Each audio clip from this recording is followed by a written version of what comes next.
Good morning, good evening, wherever you are. Welcome back to Divinity Original Sin and to the remaining dangers of Psycheo, is what I have called the stream. Because today we are, well, I think at least going to go to what I assume is sort of the rest of the map, where I haven't been to. I don't yet know exactly how this is going to go. I don't yet know how far we can go. And there's always the possibility that there is another cave or another dungeon or something like that that is equally as big as the Black Cove on the beach. Now, nothing yet points in that direction, but obviously I can't know. There might still be a lot to do in Seal, but at this time, I have dealt with most of the threats that have come up in and around Seal. There is still a portion of the map left to explore, but first, since I pretty much ended the stream with ending all the quests, or finishing all the quests, today, we're going to start with looking at our gear, going to the market, buying, selling a bunch of stuff, potentially crafting a bunch of stuff, and then, hopefully I'm ready to tackle the next big adventure.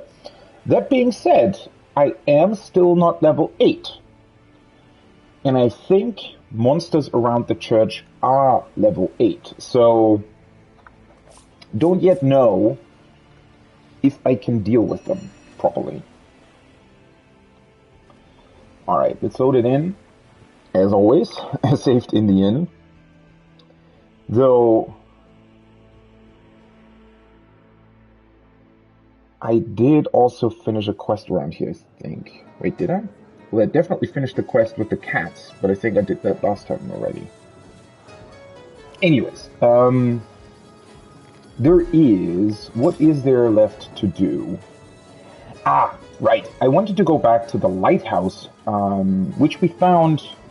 Desdemona, I think was her name, right? The female ghost who, when she was still alive, she was on a ship, and there were rumors about her having an affair with some sort of researcher or something. Well, another man, right?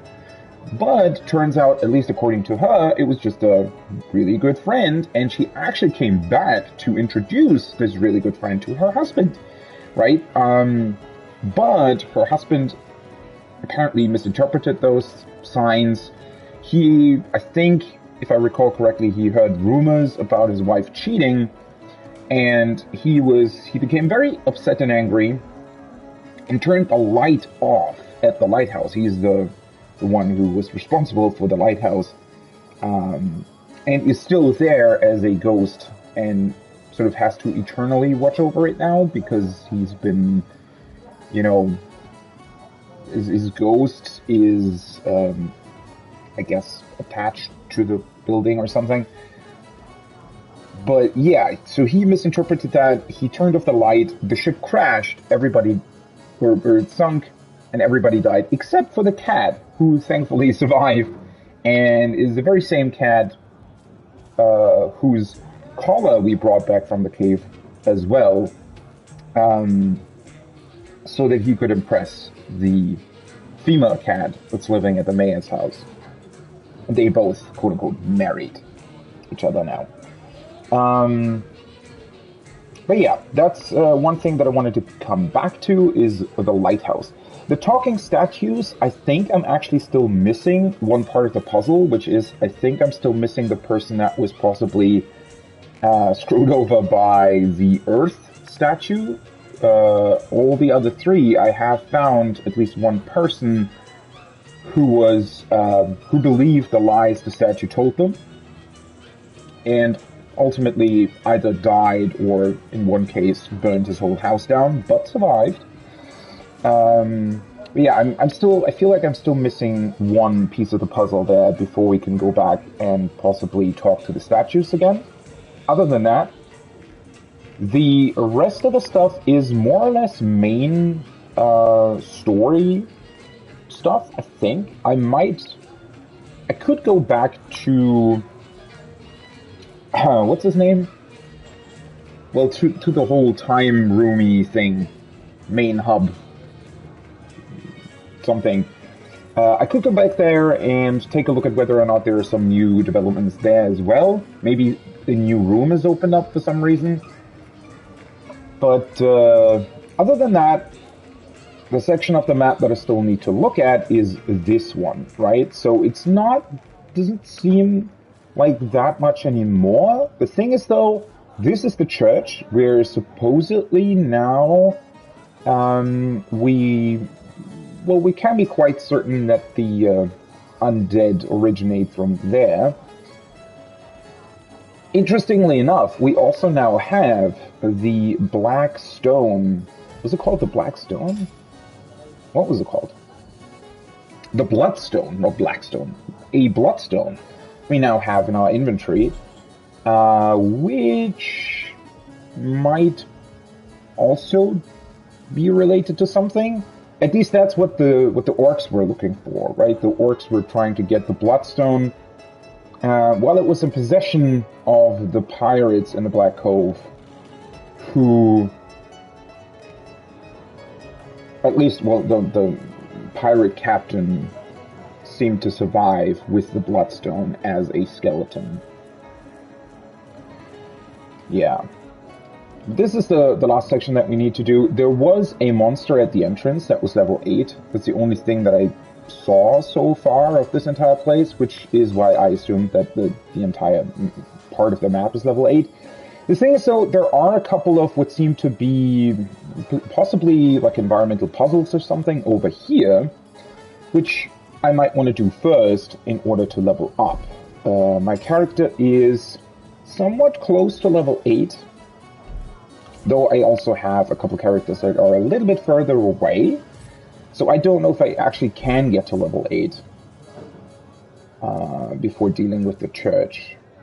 Though then again, if there are level 8 monsters there, I feel like I might be able to level up somewhat quickly once I get there.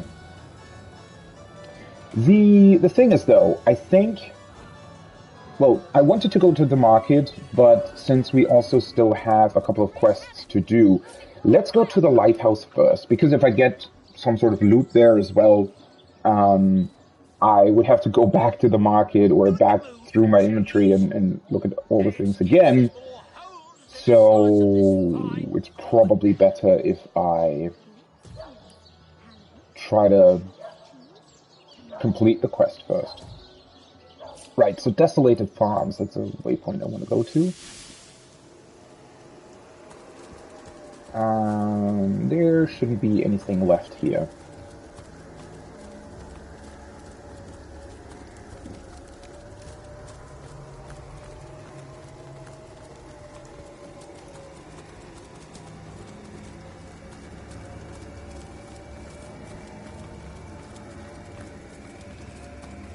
So the ghost should be directly... Oh, this is not the right way. Should still be in the lighthouse. Let's see how this ends, because it feels like it's quite a sad tale, right? Somebody misinterpreting rumors, which is always a bad thing, right? I mean, never ever listen to rumors. Even if they seem incredibly likely, always confirm first, right? Never just take action based on something that you don't know 100%. Because even if it's a 99% likely, 1% is a way bigger chance than a lot of people think. And there's a good reason why, you know, in statistics, you never, like 1% is not enough to prove anything, right? Or 99% rather. I should have known you would never betray me. I should have known your love to be as constant as the sky. Madness took hold of my heart, and with razor nails scratched murderous intent into its depths. That's, seems like a correct analysis of the situation. And yet, look at us now. Not even death could impede our reunion.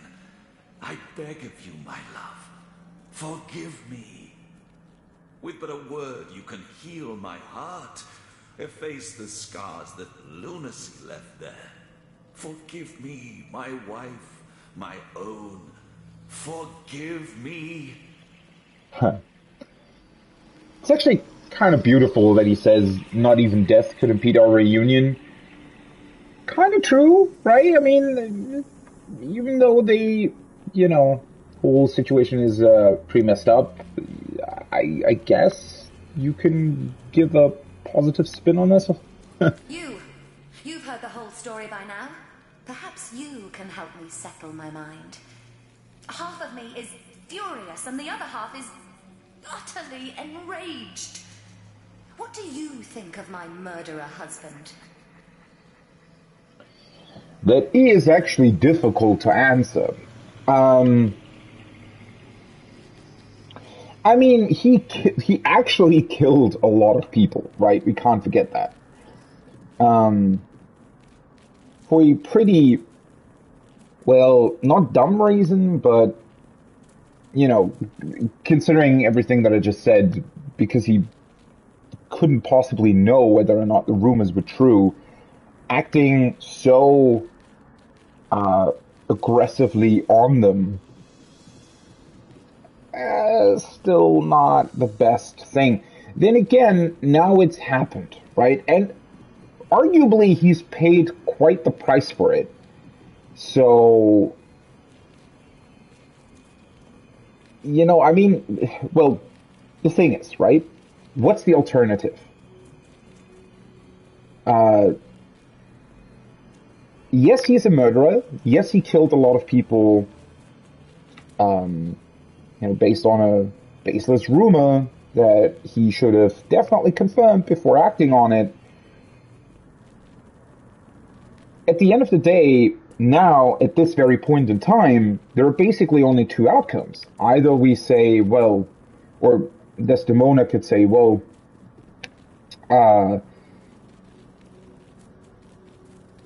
this is done now. I don't trust you anymore. I'm gone. And they're both probably going to be, well, at least some what's his name? Samson is going to be very sad, probably. Or they can try and be happy together and forget about the whole thing. Again, the point being that it's now done, right? There is no way to bring back those people. So what's the point of these two not living at least a little bit happier than before? The thing is, though, arguably the one... I mean, I get that, because of the game, we need to decide this as the ones who are doing the quest. But I would say she's the one who needs to decide that, right? She's the one who has the right to judge over him and who has the right to judge the situation as she sees fit, right? She's the one who was, well, killed by her husband and now can, well, either choose to forgive him or leave him, right? I mean, there is no way somebody else would be able to answer such a question. At least I don't think so.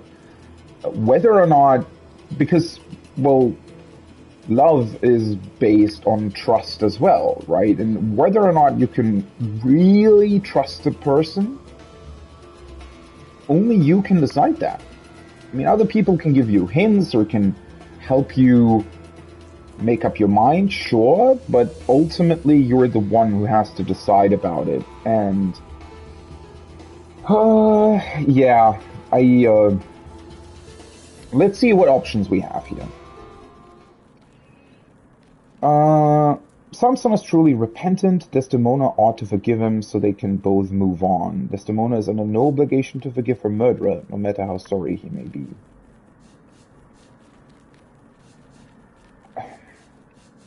Well, I mean, I kind of agree with both, right? I mean, the first one is what I kind of just outlined. what's done is done. He murdered those people based on false assumptions. Whether or not he's truly repentant, well, that's up for debate. I mean, clearly he's very, very sad about the fact that he killed his wife. I don't know how much he actually cares about the other people he killed. He hasn't really mentioned those, so maybe that first sentence isn't entirely true, right? I mean, he mostly seems to care about his wife, not really about the other people. And I personally, even though I have no idea how I would react in a situation like this if I were Desdemona in this specific case, I would, like, as sort of an observer, I would say, yeah, sure, it's done now, no way to bring those people back, let's just move on. But I also don't necessarily think that she needs to forgive him, especially not right away. And I definitely agree with the second option more here. Like, if we just look at the pure words that are spoken here, basically, definitely agree with the second option more. She is under no obligation to forgive her murderer.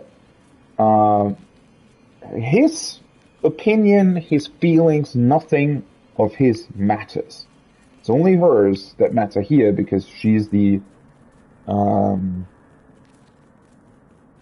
one that was murdered, right?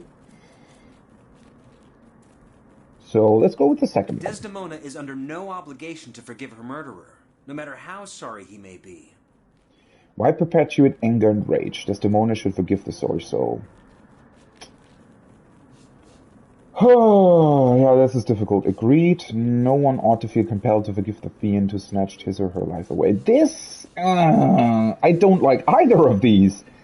They're a bit too, like... So I agree with the question, right? Why perpetuate anger and rage? I definitely agree with that. That's not the point here, right? Desdemona should forgive the sorry soul. Kind of struggling with the word should, because I don't think she should. She can, but that's about it. But the second option, no one ought to feel compelled to forgive the fiend who snatched his or her life away. Well, I guess in a way you can look at him as a fiend. I mean, arguably, right, while I do think that what's done is done, and there's no way to bring those people back, the fact that he was even capable? Well, okay. I think I mentioned that at some point, but I definitely think, and I think there's a research that strongly suggests that as well, or maybe it's also just kind of logical. Every human being is capable of murder, right? We always need to remember that, because if you know that, I feel like you have a much easier time. I mean, murder obviously is like the absolute worst case scenario, right? But there is also like way, way, way, way simpler stuff, right? Well, either even being just aggressive in the first place, not even physically assaulting someone, but with words as well, right? If you kind of know how insulting you can be, you can sort of try to recognize when you're getting close to the line and stop yourself before you cross that line, right? I feel like only by knowing that you can even cross it in certain extreme situations, you then are capable of recognizing it easier. Whether or not this whole recognizing it easier part, whether or not that actually helps somebody, it helps me, I think. Not that I'm ever regularly getting into those kinds of situations, so I don't actually, I guess, have empirical proof for that, but at least it helps me kind of figure this stuff out in theory more easily. Anyways, point being, I think everybody can potentially act this way if pushed to the absolute limit. Which is not to say that, you know, there might be different lines for people. There might also be people who actually, you know, just sadly choose other options, right? I mean, taking their own life instead of taking somebody else's because they can't live with, we can't deal with the situation any other way. It's a bunch of really problematic ways with how humans deal with this kind of stuff, right? So we need to keep that in mind. Everybody sort of has their own line, and everybody definitely carries a little bit of this, I guess, fiendish nature, if we want to come back to the description that the game chooses to use here. But while that might be true, what I just said, it also doesn't change the fact that it is a pretty fiendish action, right? I mean, as I said, I don't know how truly sorry he really is that he killed all those other people. And, well,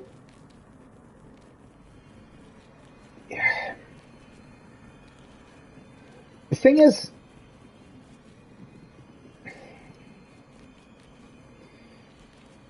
I really, like, from my sort of own, I guess, personality or something, or like, I always like to keep things sort of happy, right? I don't like conflict. I don't necessarily like aggression in real life, that is. In games, that's most of the time the funnest sort of, the most fun way to engage with stuff, or the most interesting way to, whatever.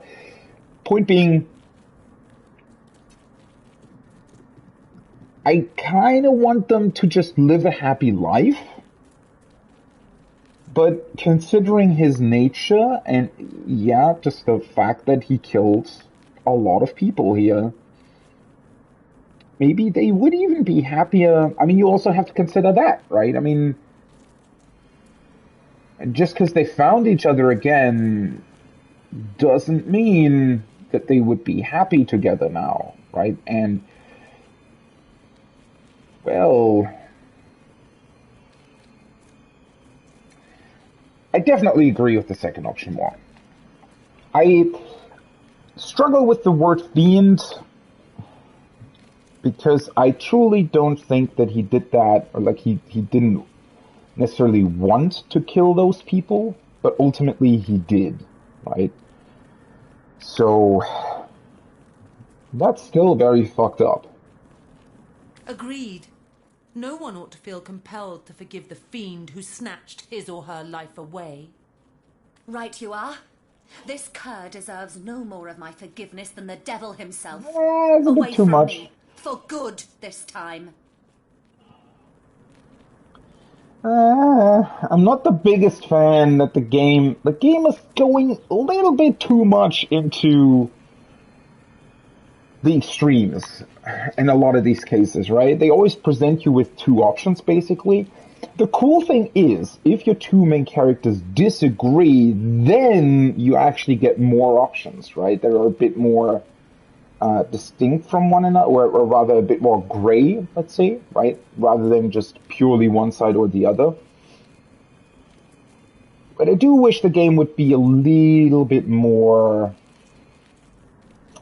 you know, or a little bit less extreme in its, I guess, mostly just the way they're saying things, right? I wouldn't call him the devil. He's not the devil, and he doesn't deserve being treated as one. Right? Even though I have to say, like, if she doesn't want to get back together with him, then, you know, that's her decision to make.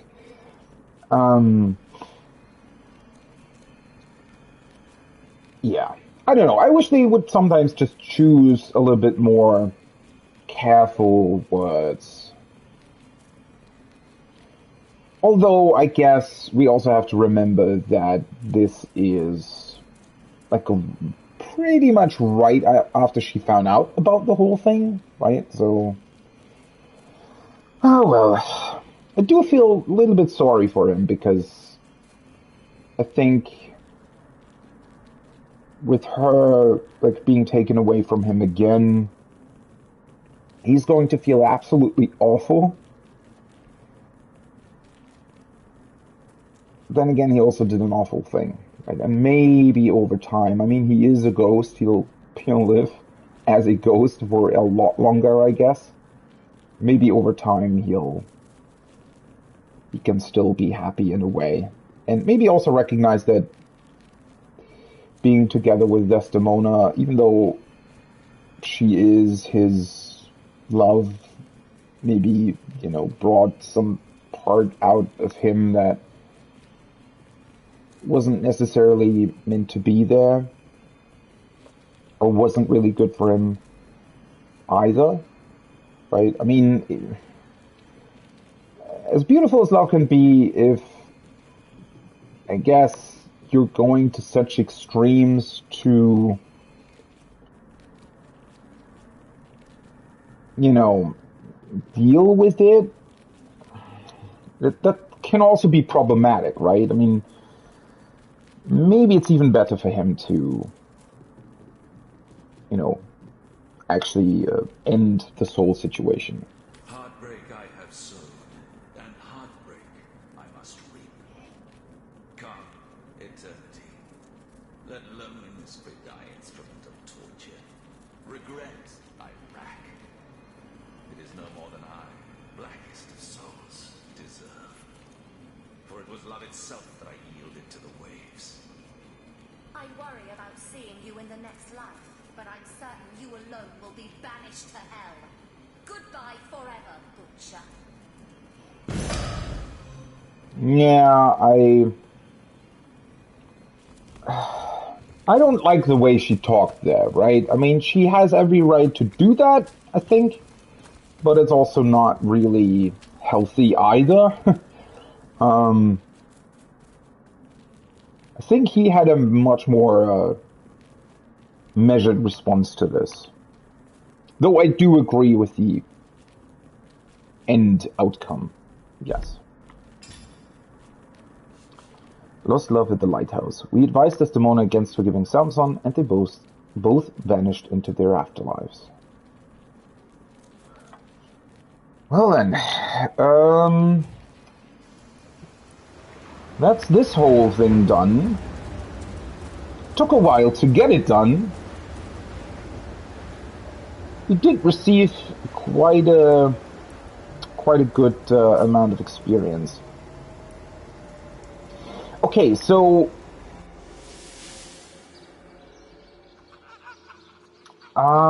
as I said, I do want to go to the market to deal with a bunch of stuff, but since we now went into the Black Cove, we found the Bloodstone and everything,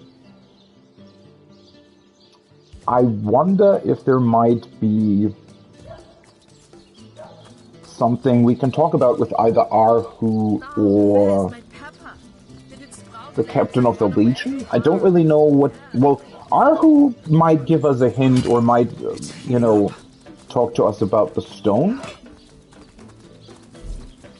Let's actually switch over to Lillian because she's the one that has more charm.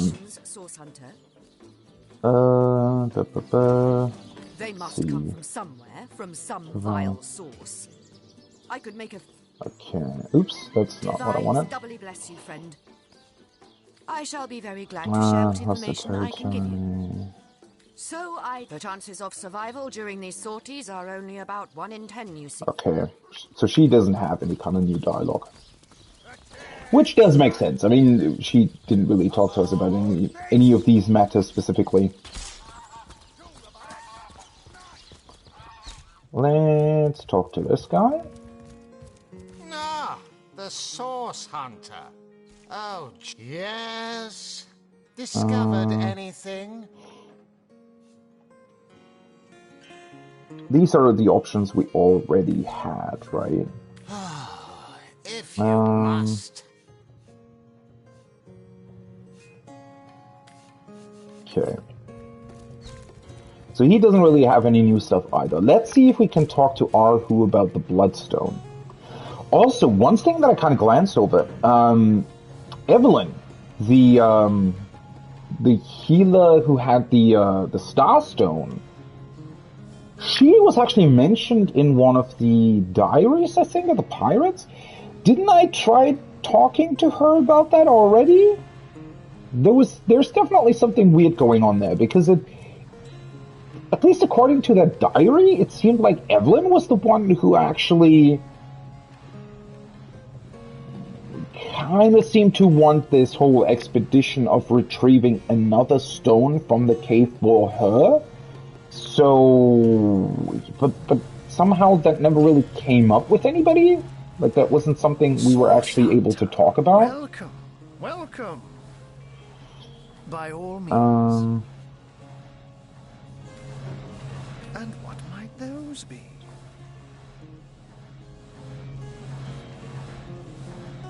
What can we do about the undead that threaten Cecile? Those who are raising the dead dwell among us. Okay, I already talked to them. They know us better than we know them. And they've found ways to avoid both I definitely didn't talk to him about this. Wait, fuck, didn't he also like Maxine? I don't remember. Do you know Sam? I helped your fellow feline conquer the heart of Maxine. What? A mere flea bag won the heart of that exquisite black beauty? I knew I should have acted sooner. And now I've let her slip through my claws. Right, he was definitely... Oh, now I remember. Yeah. That's why the second teleporter pyramid that he gave us, or rather he gave us the first one, right? The second one actually accidentally brought us into the bathroom of what seemed to be... Well, I don't actually know if it's the mayor's wife, but we definitely kind of, found a woman bathing when we teleported to the other pyramid. And the reason why he left it there is because he actually wanted to talk to Maxine. And, yeah, that's why he had the teleporter pyramid there. Kind of forgot about that, though I would say that Sam is... Well, I like Sam, the cat from the end. Not that I dislike Arhu. I mean, maybe Maxine and Arhu would have actually fit together quite well, but... Oh. What? Why are you looking at me like that? She's certainly more beautiful than any human lady I've ever seen. Besides, it's easier to raise kittens than kids, I can tell you that. Speaking from experience there? That is actually in... Oh, I don't know. I mean...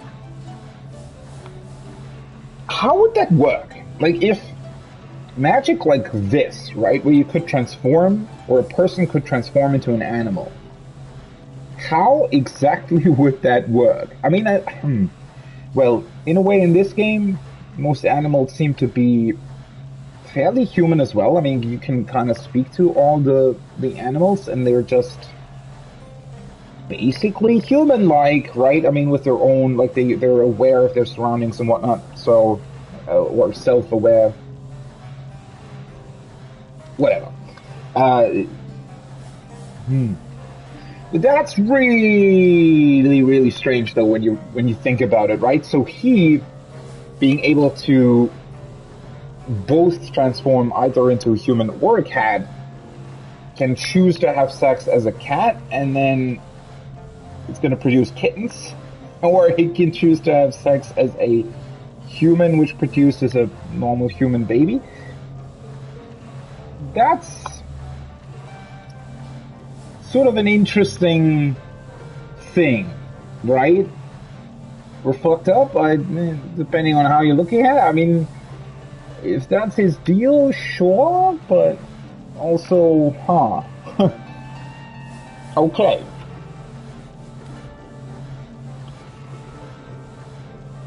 I actually can't talk to him about the stone. I mean, maybe we need to...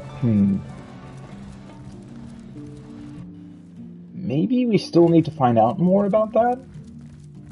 Let's go to Evelyn, though. I mean, as I said, she... At least according to the... according to that diary we found, she seems to be the one with the stone, or who wanted to get the stone, possibly? Possibly set this all up.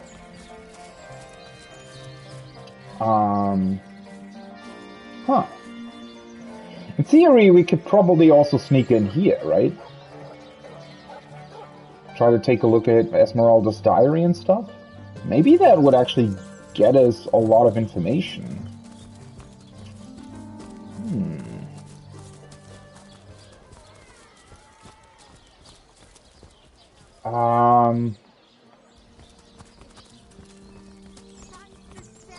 But let's try to talk to her about I mean, maybe she would say something about the stone? Well, you certainly are my hero. The hunter returns. I hope you are here to shop rather than sleuth.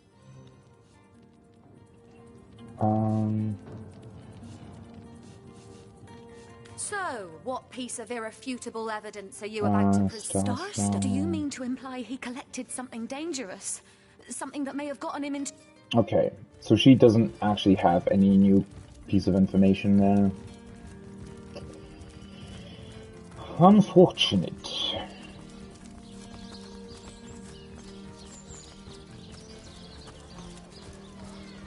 It's also, I mean, well, I think I mentioned that at some point. I wish the game would have a couple more options in dialogue. Like, it doesn't really have to lead to anything, but the fact that we can't really talk to people about things that we've uncovered, I suppose, right? And in terms of...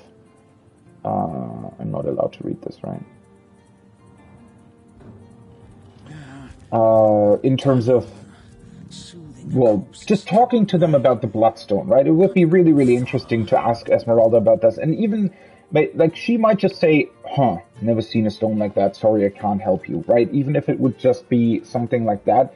I feel like it would give the game a lot more flavor, right? Because especially if you're doing, like, a murder investigation, which, in principle, we're still on that, right? Yeah, it would just feel a lot more immersive if you could actually ask everybody about that, but obviously I also recognize the limitations, I guess, of the game. Hello again. Terribly sorry, Source Hunter, but I sense strange reaction you... Okay. Yeah, no, she... For some reason we actually can't... We aren't able to talk to her about that. Though, didn't we actually enter her chambers at one point? I feel like I remember going into her house at some point, but not really finding anything there? Or, wait, did I? I feel like I did, or maybe I didn't. That's Reginald's house, right? And then we have...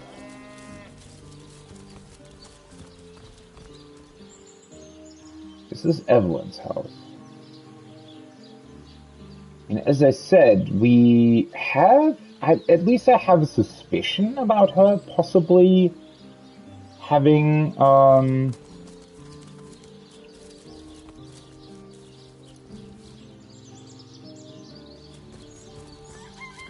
something to do with the whole...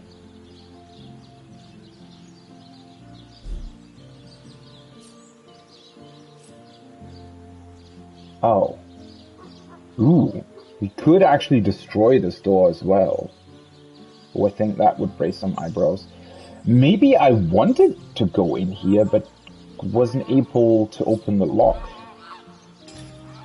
That might have been it, right? So I don't have enough lockpicking skill to actually get in here. Wait, is this door still the same thing, right? Yeah. No, this... Wait. Huh. The side door actually has lock level 4, The front one has lock level 5. Yeah, I have a feeling there would be something, or could be something in there that could help us in our investigation. Oh well. Let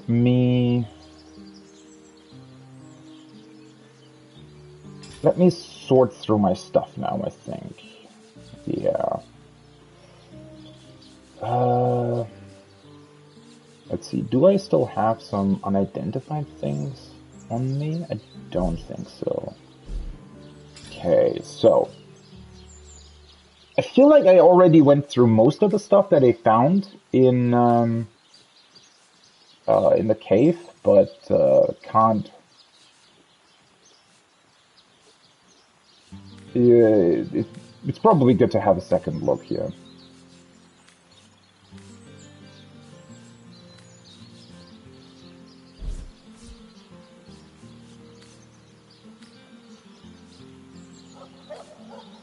$34. I have a 38 rope. But that's not. I could equip these. Wait, so these give her lockpicking 2, correct? Yeah. I don't know if lockpicking 2... Nope. Still don't actually know if a door being lock level 4 requires you to have lockpicking 4. I think so, but I'm not 100% on that. Wait, shit. Which one did she have? Crafting and HP? Was it this one? Probably should have looked at that. Yeah, probably that. Initiative and movement. As cool as these are, right, the resistances just aren't worth it, really, I feel like. 17... Wait, so this is 48 plus initiative plus movement? Plus initiative... okay. 19... I mean, blacksmithing and lockpicking aren't that important, but let's keep it at that. And Adora, 17 initiative HP, yeah, that's probably better.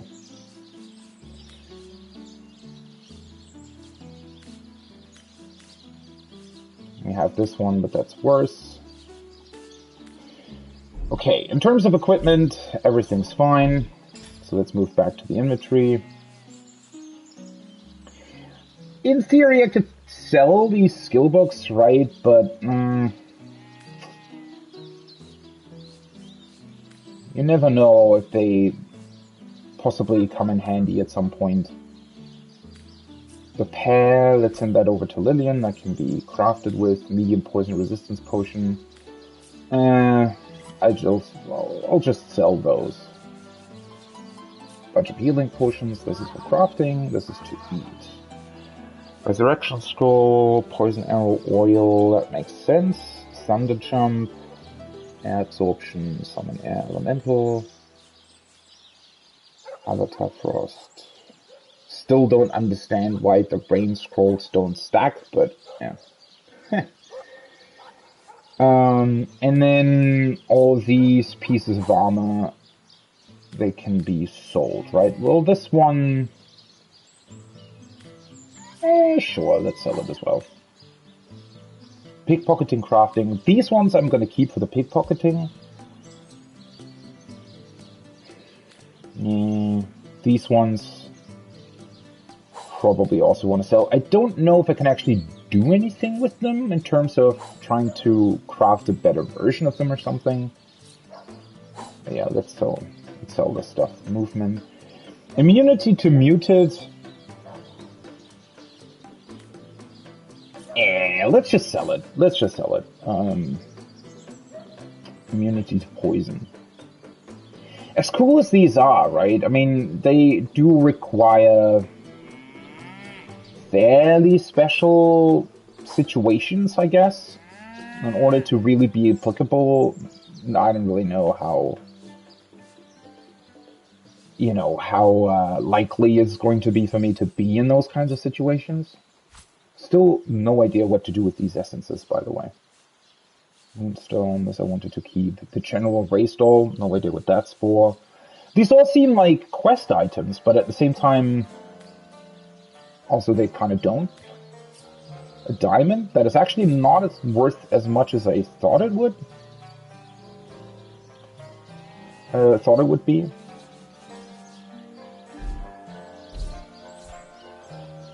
Okay. Let's take a look at it. Earth resistance, she doesn't need this.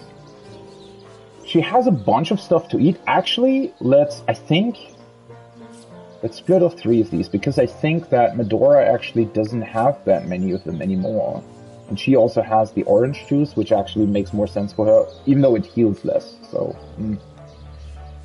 I do still have 1 charming arrow. The thing is, in theory I could craft 2 more. The problem is that my crafting skill isn't high enough. It's also kind of crazy that I have 17 poison arrows, but... Nice armor. Why does she have that on her? Somehow the Holy Hand Grenade actually reminds me of Worms. She only has 1 healing potion, which... I might want to get more of those. Yeah, this fits better now. She has small magical armor, minus strength, poison antidote, cures poison. That's actually really, really good. I need to remember that she has this. And then she has a bunch of stuff to throw at people as well. Cool. And now Lillian has a bunch of stuff that she can sell, but we also might want to craft things first. So let's actually go into crafting, and first of all, take a look at...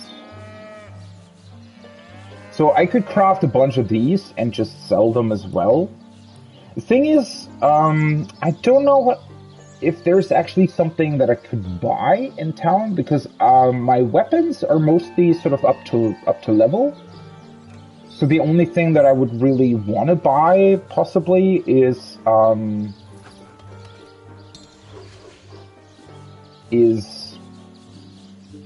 skill books. I mean, maybe they actually have more skill books now, I don't know. Probably take a look at that. I could craft broken bottles.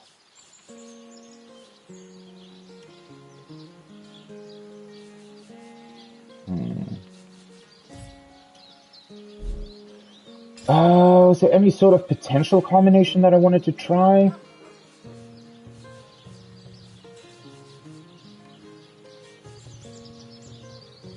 I still don't know how to create, like, smoke grenades and stuff like that. I feel like I should already be able to do that. Can I maybe, let's see. Air essence. Can I do something like this? No. Maybe I'd need, the other jars for that. Do I still have empty... Wait a second. Silver arrow. Let's move that to the daughter. Yeah, sadly, I can't craft these yet, right? Yeah, needs more crafting ability.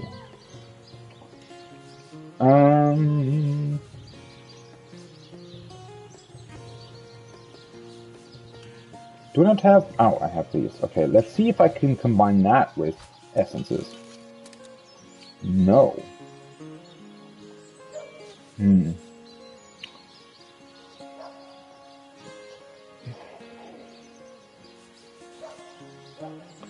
feel like there might still be a lot of cool potential combinations. What if I just put the fuse on the grenade? I mean, in theory, that shouldn't really do anything because it's just an empty grenade canister. Yeah. So you might have to add the fuse, like, later on.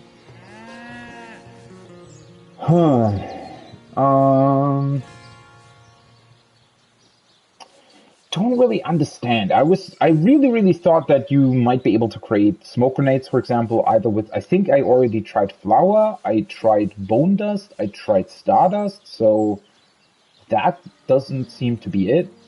Also, there's just a bunch of other stuff that I have absolutely no idea what to do with.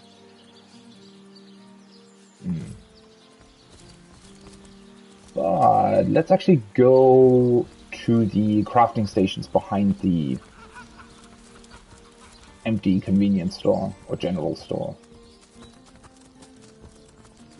Because one thing that I wanted to, or have been wanting to try for ages now, is to potentially create new potion bottles.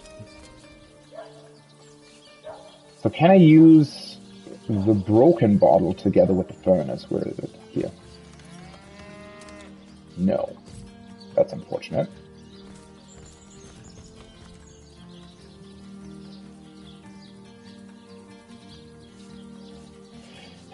I mean, combining it with an anvil also doesn't really seem to make sense. The thing is, there has to be a reason for being able to create broken bottles in the first place.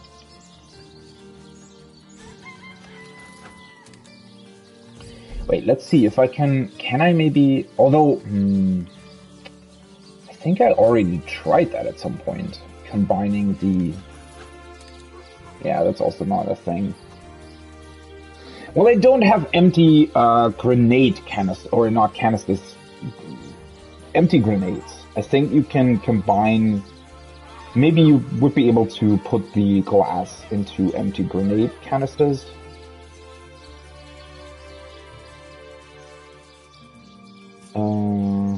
This one can go to main char.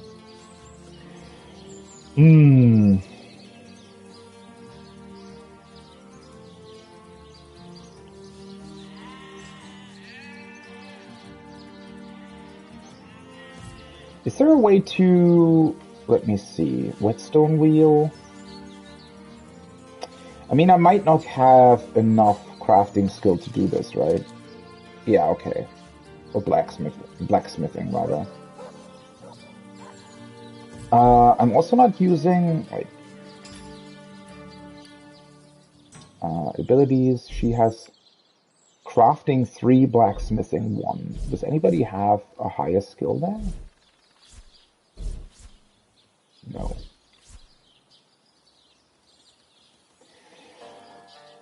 It's actually crazy. So, in order to create charming arrows, you need to have crafting higher than 3. You know what? With the next level up, it might be worth it to give her another crafting point.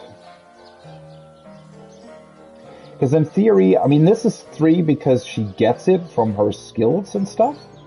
So I think it should only require 1 point to actually level up. Right?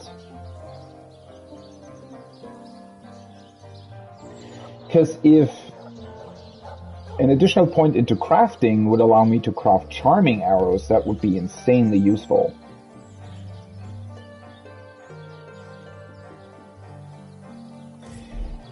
That's so weird. I feel like I'm really missing a whole lot of potential crafting combinations here.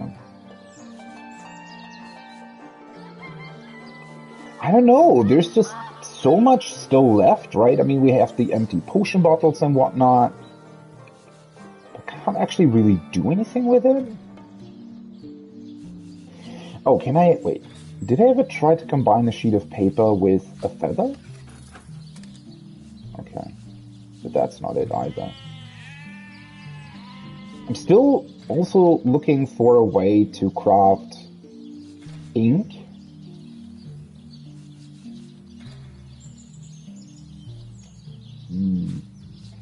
I mean, the wool with needle and thread doesn't really make sense, right? Yeah, because I'd have to create fabric first. Which, wouldn't you need, like, a spinning wheel for that? See if we can, like, do something more with the mortar and pestle? Maybe there's still something that I haven't tried to combine with that. Orc horn, tusk, hair.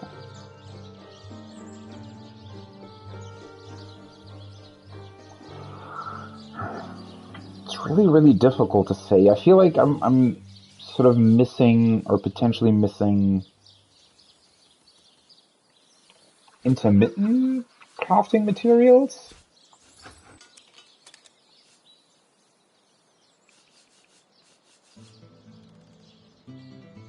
Is there something on here? No.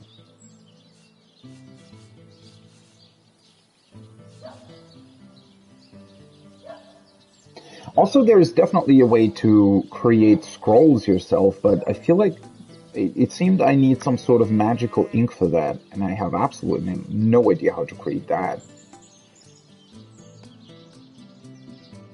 You think intestines could be used to create ink? What would they even be for? What can you craft with intestines?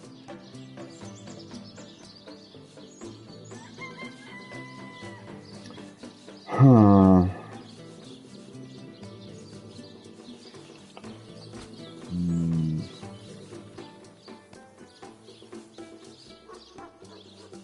Wait, if I combine, can I sharpen these or something? No. That's unfortunate.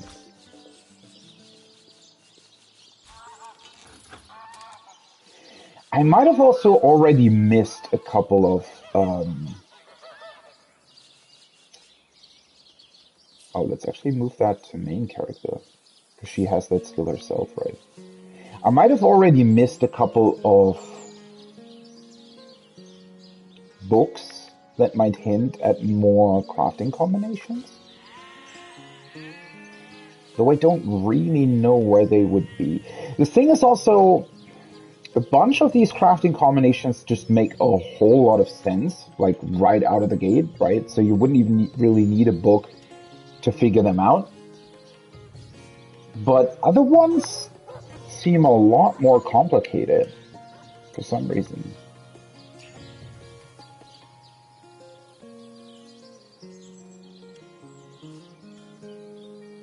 I mean, the broken bottle, for example, I feel like you definitely should be able to do something with it, but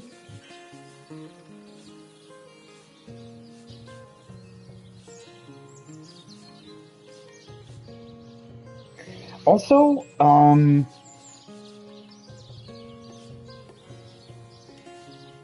wait, did I ever try to combine this? No.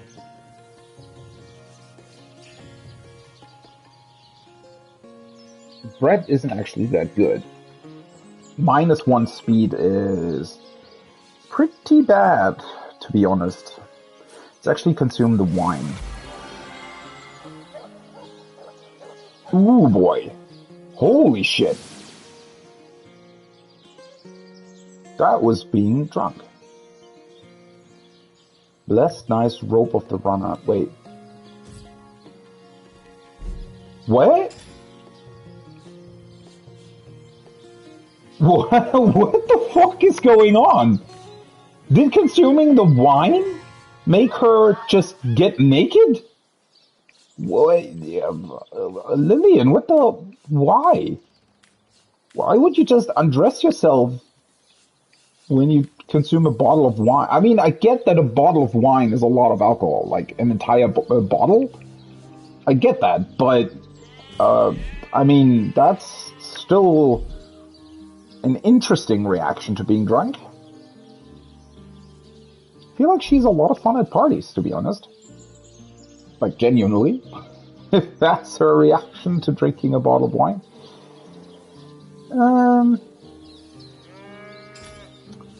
Okay. Well.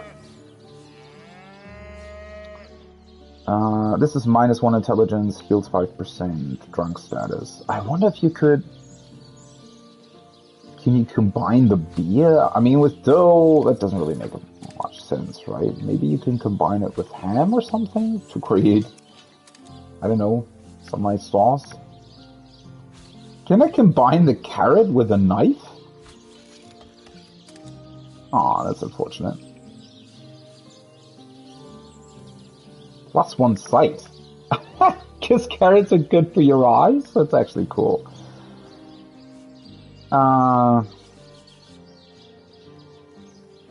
Oh, didn't I want to try to I think that wasn't possible, right? Combining this with an arrowhead?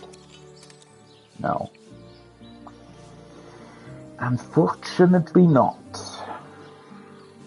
Wood chips. Yeah. I feel like without getting more hints, this is actually really, really difficult. Anyways, let's go to the market. Let's just sell a bunch of stuff. Let's take a look at whether or not I can get more skills, potentially. I think I might actually want to go to Esmeralda, right? To her first. Because I think she had... I might want to get the fireball skill. I think she had that. On the men! Though I definitely also want to take another look at... I didn't expect the guards to talk. For a second there, I thought something was happening somewhere.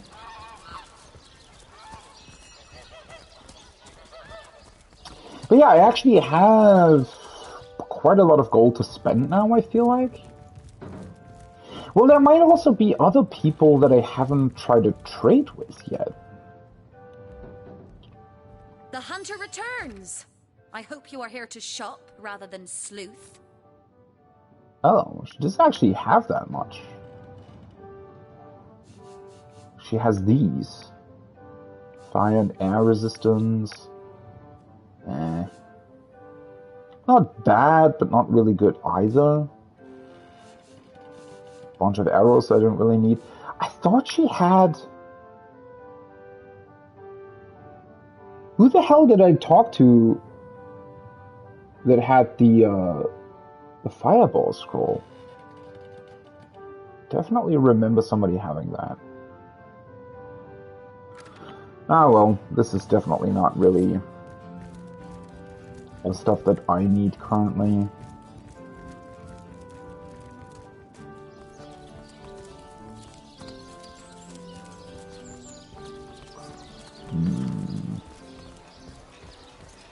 Well, let's talk to the usual people first. Noble friend, your upper chakras are in desperate need of a good scrubbing. Fortunately for you, my homebrewed tinctures will do the job.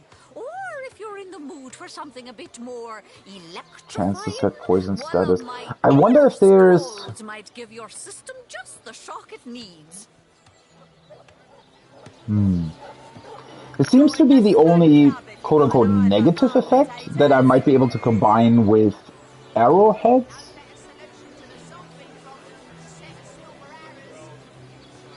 I wonder if there's a way to create charming arrowheads yourself. Then again, I'm not able to craft the arrows yet, but let's definitely buy the resurrection scrolls. Those are always needed, I feel like. Blitzbolt I already own. Freeze a target. Immune. I also have this already. I have this already. I never used the invisibility up until now. Then again, might come in handy at some point. Thunder Jump. I don't have this, but I also don't really know if it would be all that beneficial. Wind of Change. Cures petrified, slowed, and stunned.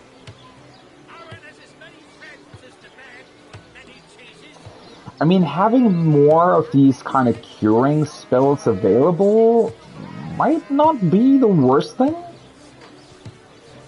This is the last arrow search, right? Yeah. Cures petrified, slowed, and stunned.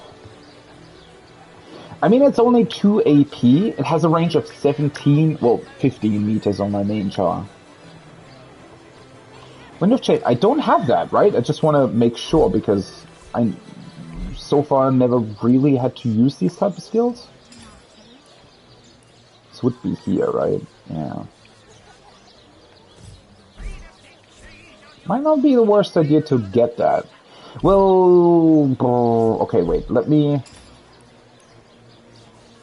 I have 3 novice skills and 2 adept skills. I need to just remind myself that it'll also, you know, it requires a slot. So if I have, let's see, Arrow Search at 3, learn 6 novice, 3 adept skills. Well, that's a lot. Let's get that. Ah, gracious patron, I see your Great. tired eyes looking a bit teary. I've just the potion for that. Or would you prefer a How much does it toasty cost? fire spell to dry $3.71. those vapors? Yeah. Again, might not be the worst idea to have this, so that I can just use it just in case, right? Water of Life, that... it's not bad, but it's not really that good either. I mean, Constitution boosted by 3 is definitely good. That requires level 9 anyways, I just realized. Freezing a bit target, Ice Shot. I think I bought that for her, right? Doesn't she have that? Immune to being frozen. Brain regeneration. Slow. Wait, what's the one that I wanted? Ice Shot. Does she have Ice Shot? No. She is at 2 there, right? Wait.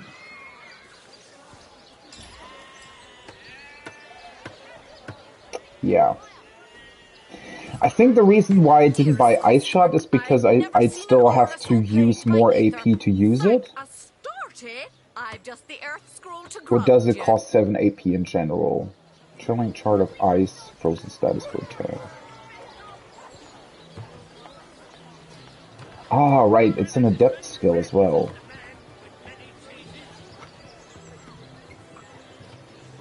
I mean, sure, why not? As I said, currently it seems like the only thing that I can really get is these types of skills, right? Everything else I already have. Though the only thing, she sells 3 healing potions. Does she sell? Doesn't look like it. I thought she might be selling the mushroom that you need in order to create healing potions, but unfortunately I don't think she does. She also doesn't really, I mean, she sells these, right? Empty grenade. I might just want to, let's get 2 of these, just to be able to try to craft stuff with it, right?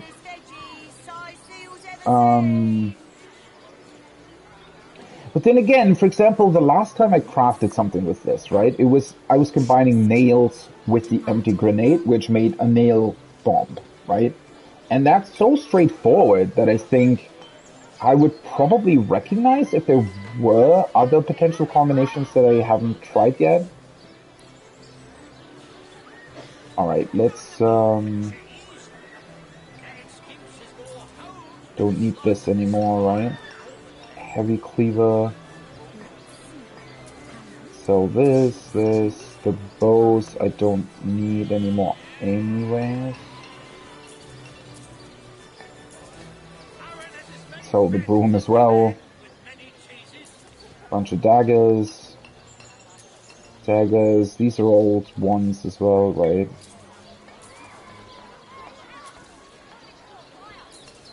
I mean, I already went through my equipment, so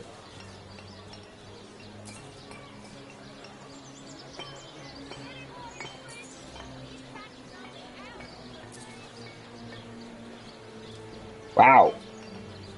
I'm ending up with more money than I had previously. This one I wanted to keep for lockpicking, right?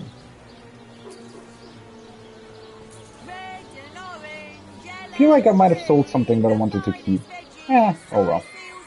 Kinda wish you could mark them. Maybe that's a thing. there anything else that I would want to sell? I mean, maybe I could just sell the broken bottle. Hmm. Oh, the diamond as well. Yeah, don't need that. I have 4,300 gold. And I can still sell this as well.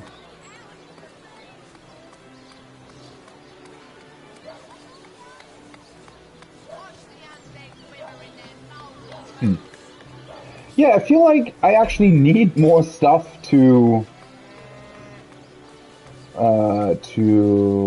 what's the word? To spend money on.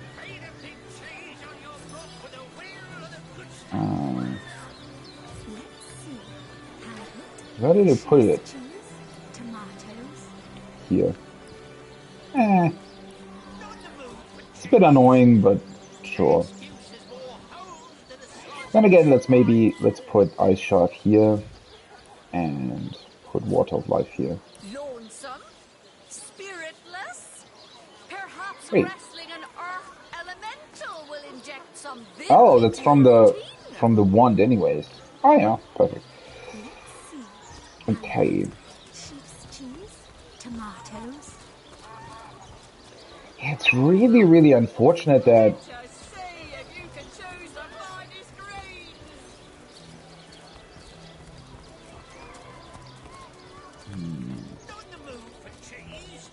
sort of missing. Oh, I completely forgot to sell these as well. Ah, well, I can sell that to somebody else. Let's create a bunch of the. Oh, wait, recipes. Bottle of water. Let's create like, I don't know, 16 of these. Just keep a bunch of empty bottles around just in case. Means I can create more dough, though I don't really know what to do with that. Because apparently you can't just bake bread. Or rather, well, I could, I guess.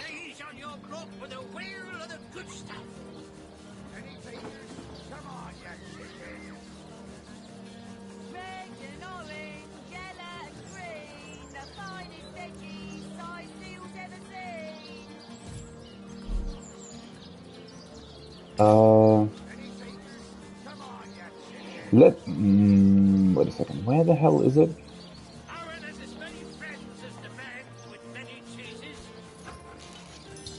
Yeah, okay. I just wanted to get that as a new recipe. The problem is the bread itself isn't really that good. Though, maybe, can you create like sandwiches or something? No. Did I ever try to combine this with the kitchen? Okay. Can I cut this? No. Hmm.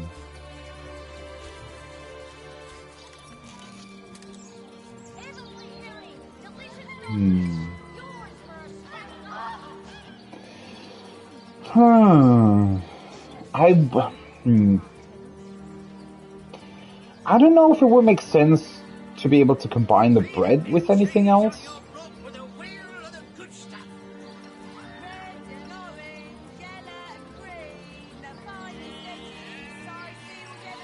Because I don't really like the effects of the bread, right? So if there was a possibility to create like a sandwich or something, that would be cool. I mean, maybe I could just buy cheese and take a look at whether or not that works.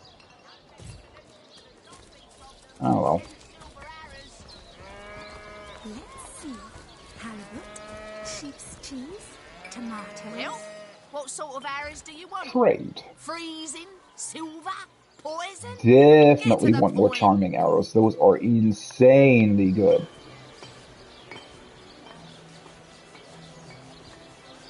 You probably also, yeah. Let's just buy this. As soon as I'm able to create them, I'll just have way more.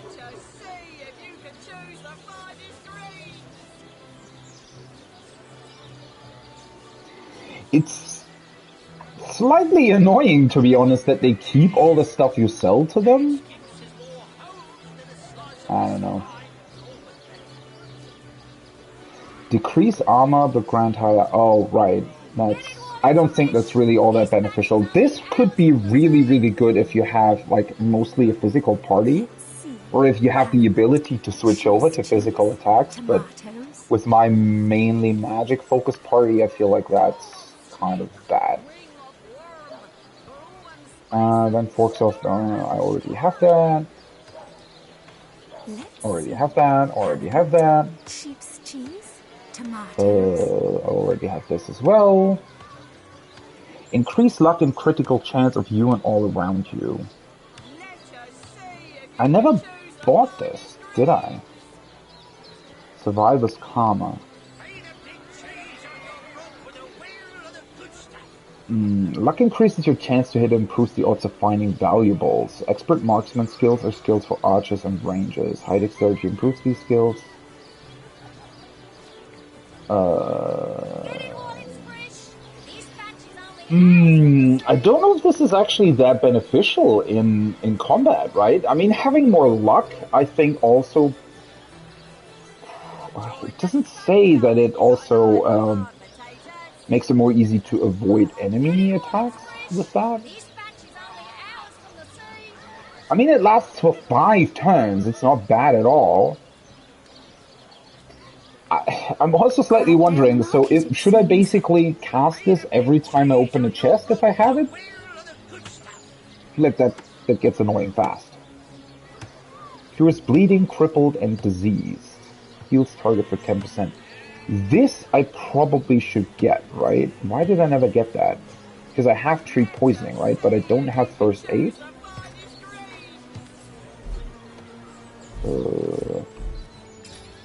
Quiet day on the market, it seems. Watch the undead quiver in their mouth. Wait, can I even get it?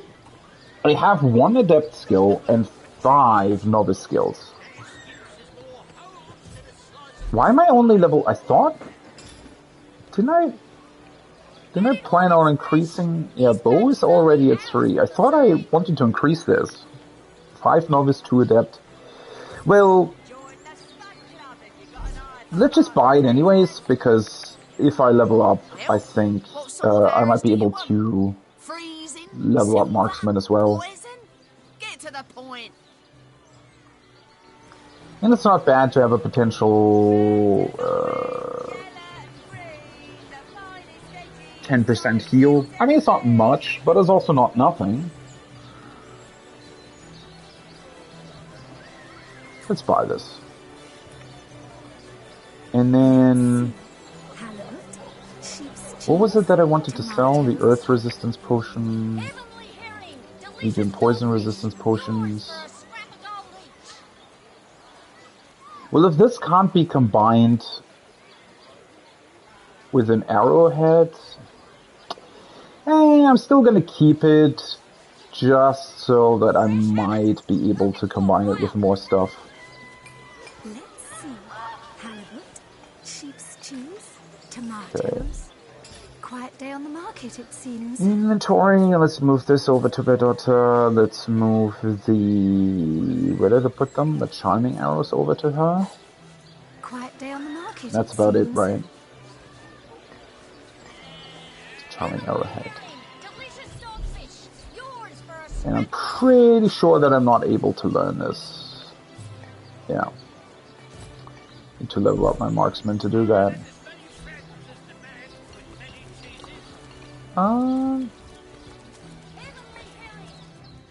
Let's see. Did you sell anything? Let's just buy this.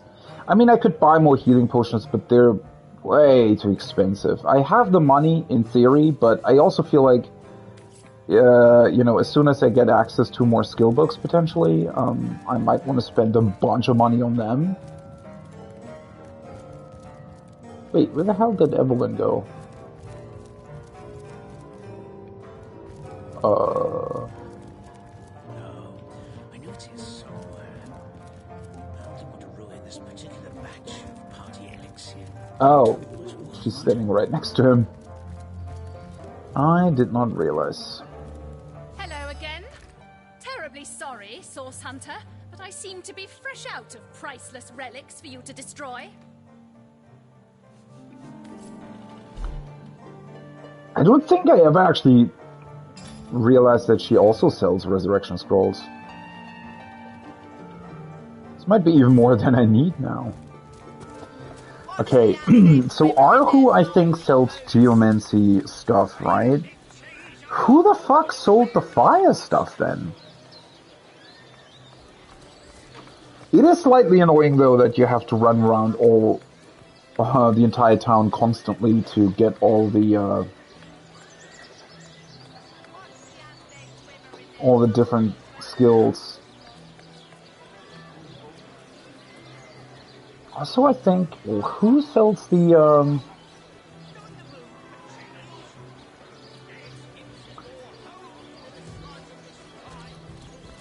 who sells the, melee skills again?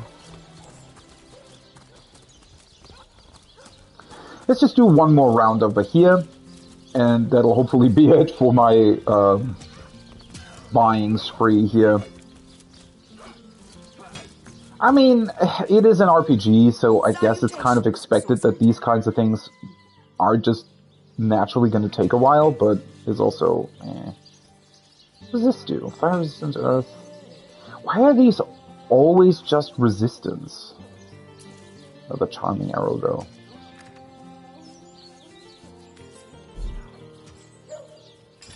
It's actually crazy how many of these charming arrows you can buy from people. How many does she have now? 4. Yeah, those really are insanely beneficial.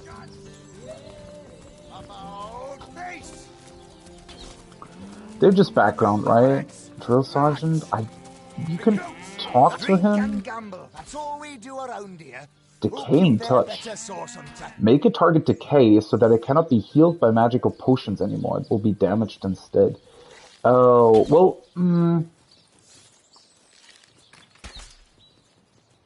yeah, I guess it heavily depends on the encounter, right?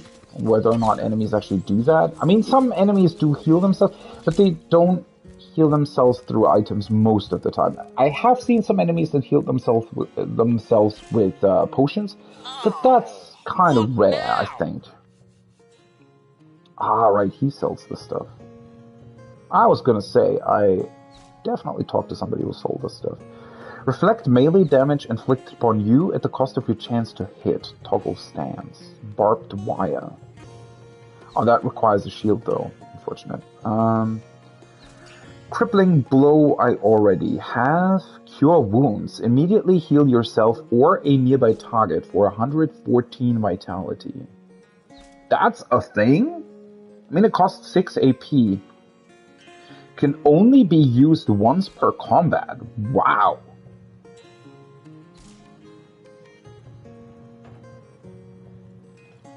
Huh. I mean, considering how often I felt like Medora had skill or action points to spend, and she wasn't able to actually hit targets because she would have burned herself or something else, being able to have a heal on her might be really, really good. Helping Hand, she already knows. The only thing that I need to take a look at is whether or not she can still learn it. It's a novice skill, though, right? So, hopefully. Battering Ram, she already knows. Encourage allies around you. 100% chance to set encouraged for 3 turns. Boosts target's strength, dexterity, intelligence, and constitution stats by 1. That's not bad. But, well, it has a range of 15 meters, right? So it's likely that I would hit everybody with that. The problem is, right, intelligence and constitution would be good for my main Shah and Lillian. Strength and dexterity are kind of pointless, though. So, I mean, I guess it would, like, slightly improve their armor or something. Then again, same principle applies, right? The fact that I could potentially do this and spend action points on it if I don't know what to do with Medora otherwise might not be the worst idea. Melee power stance, I think she already knows this, right? Defensive stance. Ooh. This is actually another thing that I wanted to have. So this is like a tank stance. I was looking for that. Crushing Fist knocks them down. She already knows that. Taunt. Taunt all enemies within 8 meters around you. Provoke and tease them so that they want to attack you. Wow. Wait, so you can actually properly tank, and this is an adept skill. And then Whirlwinds, hitting enemies. She already knows that as well. Ooh, boy. Wait, let me just double check though. Medora skills. She has Man-at-Arms level 3. She has 2 adept skills and 5 novice skills already. Well, that's unfortunate.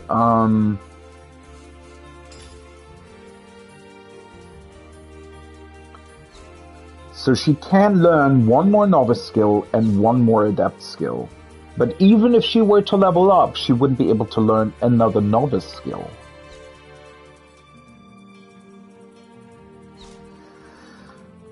So I have to choose, unfortunately, which one I want to get. Ah, the Source Hunter. Oh, joyous hour.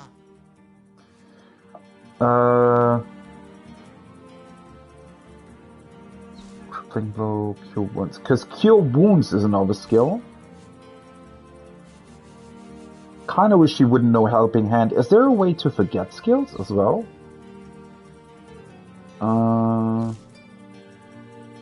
Right, because Encourage would also be a novice skill. And the melee defensive stance is also a novice skill.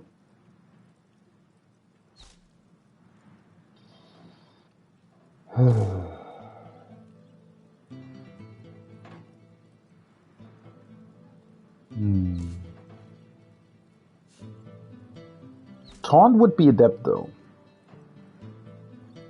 But unfortunately that would also be her last adept slot for the time being. The thing is, Medora does have higher... Well, I guess if I combine it with the defensive stance thing... So if I were to get this, right, getting the defensive stance as well is probably the best choice. I really, really would like to get Encourage as well, though. That would be such a cool way to spend her points. Even though it's not that great, but if I just needed to spend her points without being able to do anything else.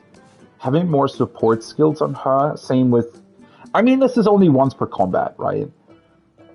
So then again, my regeneration skills, I actually don't use that more often. I mean, there were definitely combat situations where I used regeneration like twice.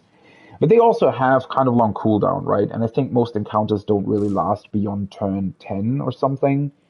So usually it's kind of unlikely, unless it's a very, very big battle, boss battle or something, that you would be able to use something like this twice.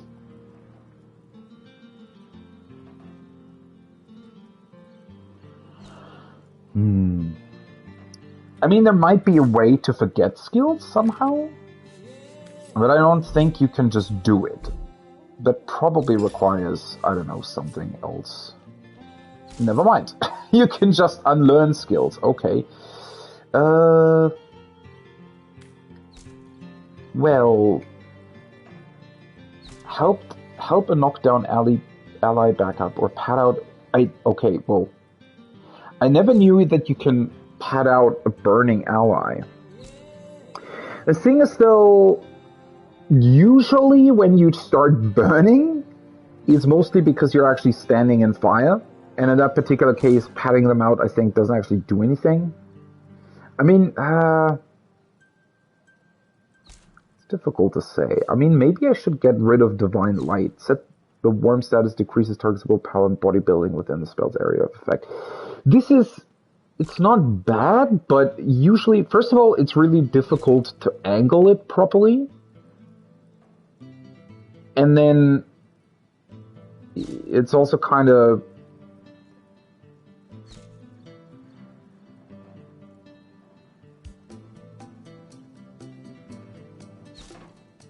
The worm status, I can't really do anything with because I don't have a way. Because I think warm can burn you if you're already warm, right? But the problem is I don't have any other skill on anybody else who would also be able to warm somebody.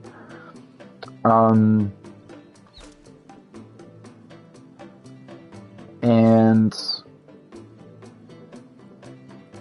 technically, reducing bodybuilding and willpower is good.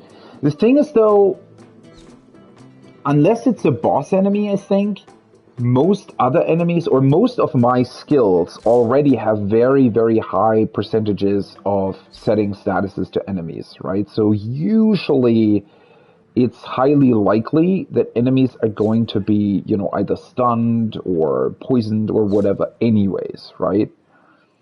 And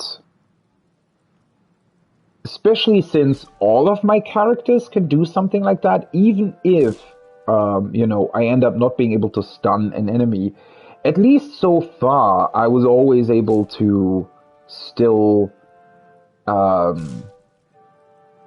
inflict them with a status effect, right? So, yeah. I mean, I never used this either. The thing is, though, if I do end up getting the tank stance, which I think I want to,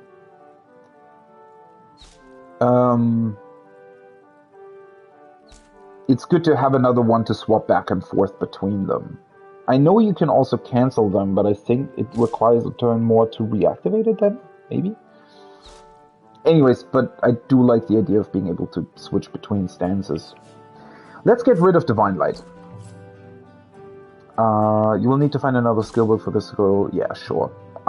It's also not that difficult to get it again if I really wanted to.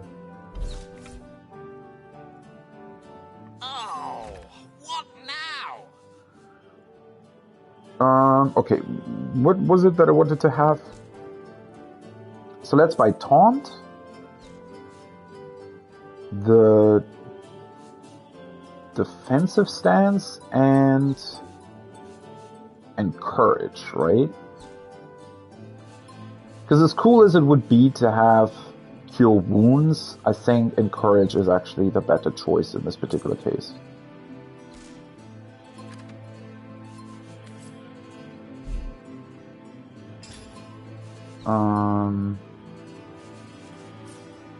Send those over to her.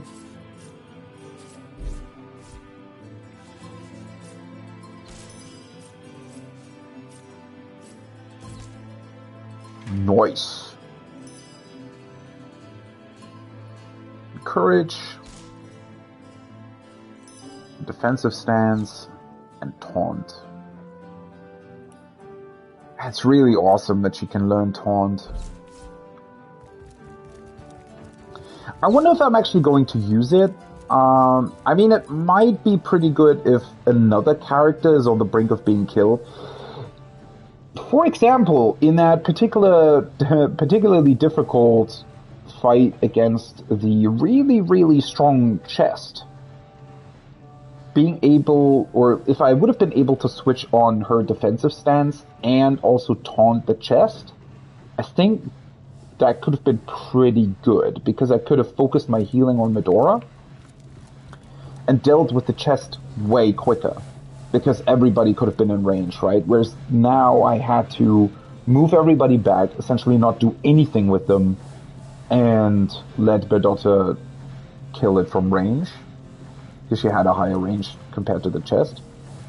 Source Hunter, welcome, welcome. Oh.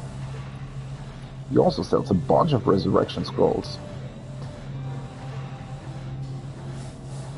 Burning Old Copper Amulet of the Firebrand unlocks skill Fire Absorption Shield. Reflect 20% of melee damage as fire damage. Wow. It's not a bad one, but it's way too expensive.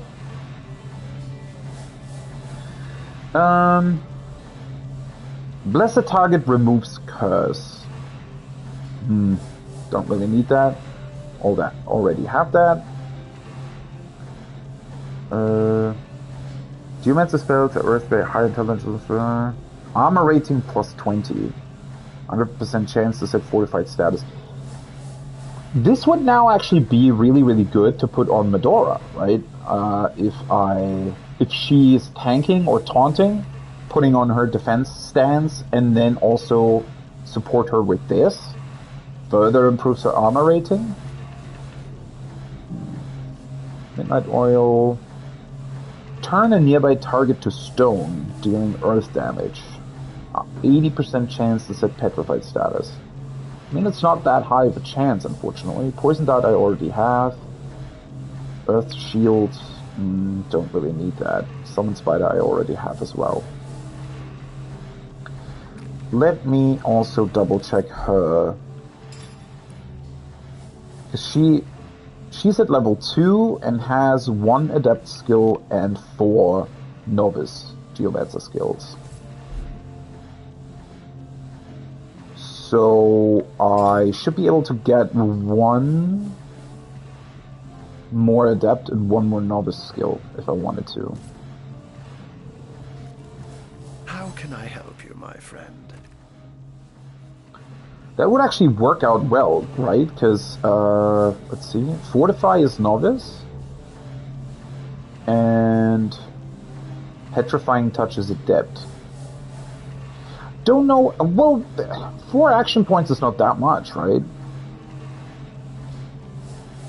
Sure, Petrify, and Fortify. I'm actually kind of running out of money now. I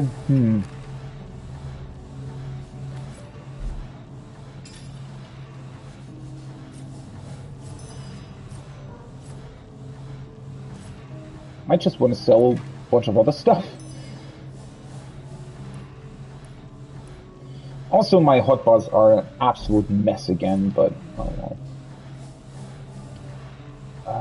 Let's see. So my main Shah only knows 2 pyrokinetic skills currently, but is also only level 1 pyrokinetics. Aerothurge, I'm level 3, so I would be able to, but he doesn't actually sell this, right? So I guess, even though he does sell pyronetic skills, Burn My Eyes, Burning Touch.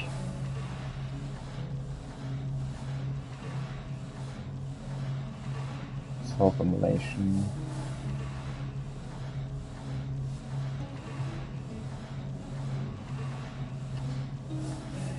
Fireball would be incredible, but that's an adept skill, so I can't get that anyways.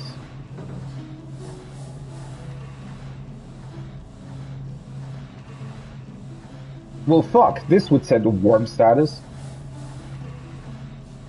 Could have come, oh well. War makes target a bit less resistant to fire spells, but more resistant to water. Can burn targets that are already warm. Can target terrain to create fire surface. Burn, ooze, or oil, evaporate water, or melt ice. Yeah, it's not bad. Wildfire. Haste the target. Hasten boosts the target's maximum AP, starting AP, recovery AP. Hasten also improves movement speed. Having haste would probably be pretty cool.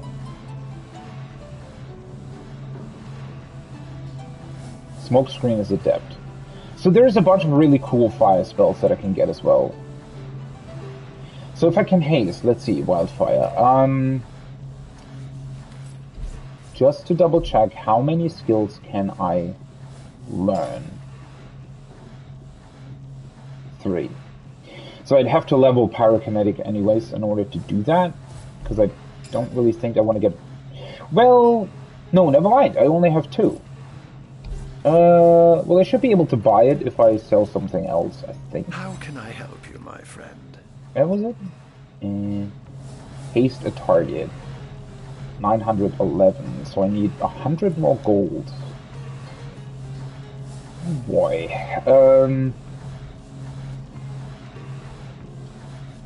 I mean, I could sell this. I don't know if I don't know yet what it actually does or how beneficial it is. It's the only real thing that's worth anything that I still have, I think. Well, the essences are also worth a bunch. Though I don't really know what they're for either.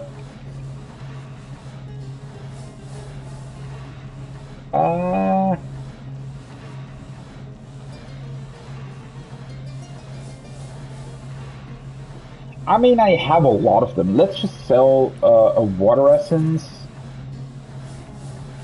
I'm actually going to spend all my money here. 911, so 5 more.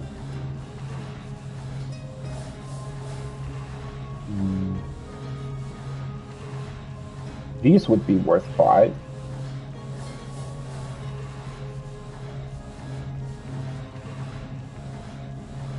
Let's sell 1 bone dust. And then get wildfire. Nice.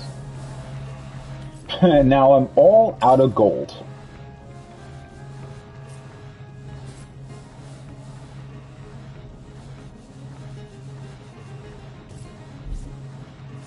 But I also have a bunch more new skills.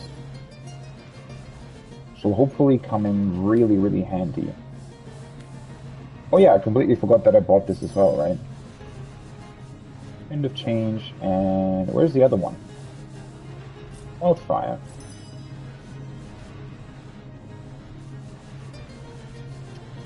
Voice. Also, I need to remember that I have this now. Wow. Well, I feel like that's, you know, I'm really, really prepared for a lot more situations now. It's actually kind of insane how much I can react to, well, a lot the game throws at me now. Okay, that being said, I'm still not level 8, so I think I'm actually going to take a look at this weird poison pool that I found down here. Just in general, take a look at this area, because I feel like there might still be a couple of really interesting stuff here.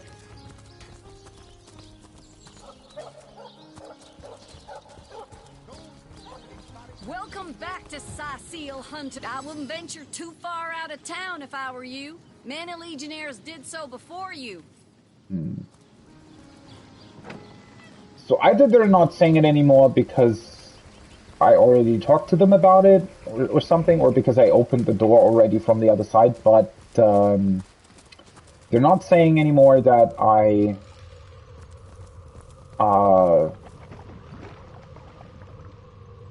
that I'm not skilled enough to do anything yet. Okay, it auto-saved here. I mean, this pretty much just seems to be some sort of environmental trap, right? So...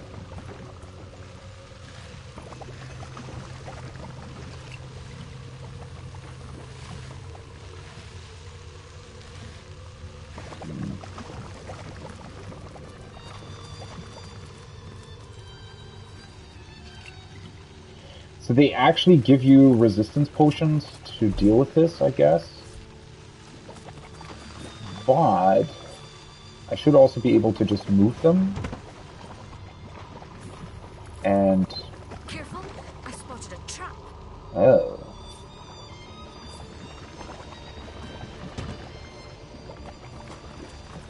Let's also move this over here, because that'll give me access to the other...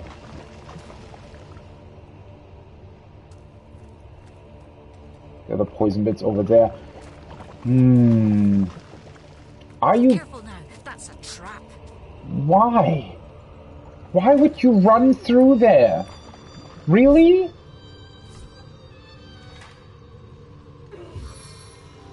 Yeah, I know you're poisoned. Is there a way to get rid of the rest of the poison?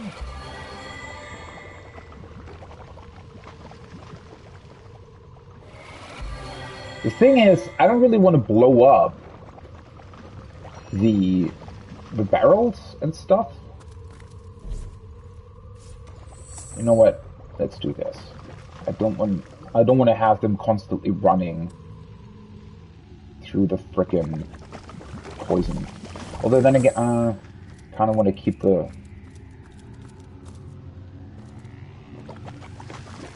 want to put the loot on my main char. Really? Can't reach? Serious? Okay. Kato. I cannot not reach this. That doesn't make sense.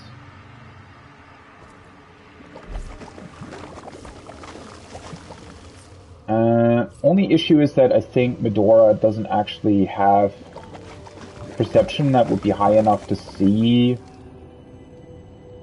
other traps in our surroundings, so I need to be careful of that. Why can I not? What? I want to open this chest up. Finally. Okay. Well, I guess these statues are still spewing poison, right? So...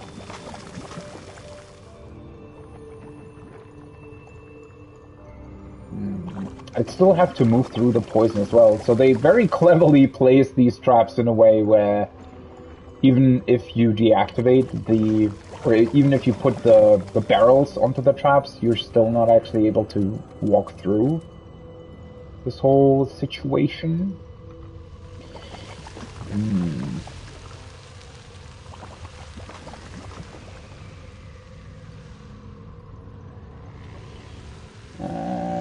Yeah, I mean, if I just blow everything up, the problem is I'm also going to blow up the barrels. Unless... well... I could do a thing that would be incredibly annoying. Well, I guess there's no rescuing that one. I could just move all of these away from here so that I can keep them.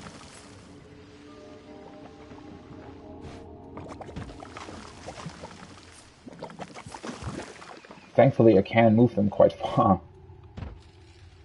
Okay. Move out of this again. Really? Can I not? Should be able to just move it this way, right? Yeah. Oh, no, she still has to... okay. Oh, well, never mind.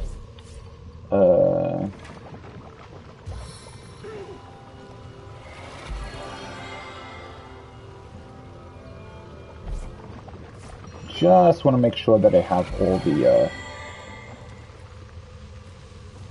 things available here. Move this over as well.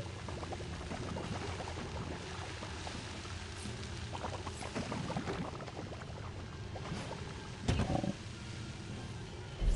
Good. Healer again.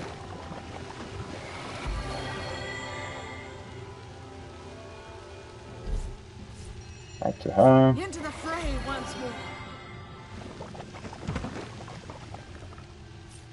Into the fray. Well, I probably shouldn't move them too far away. This is probably a lot more complicated than it needs to be.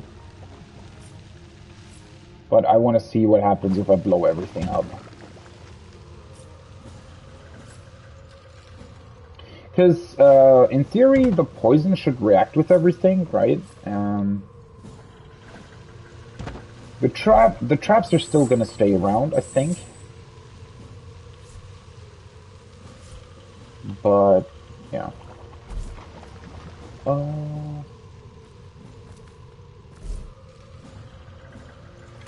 Let's actually deactivate her precision stones for now. Should be able to stay over here.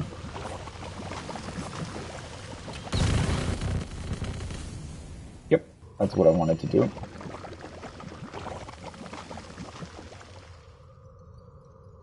Are you kidding me? Oh, because... Really? Okay.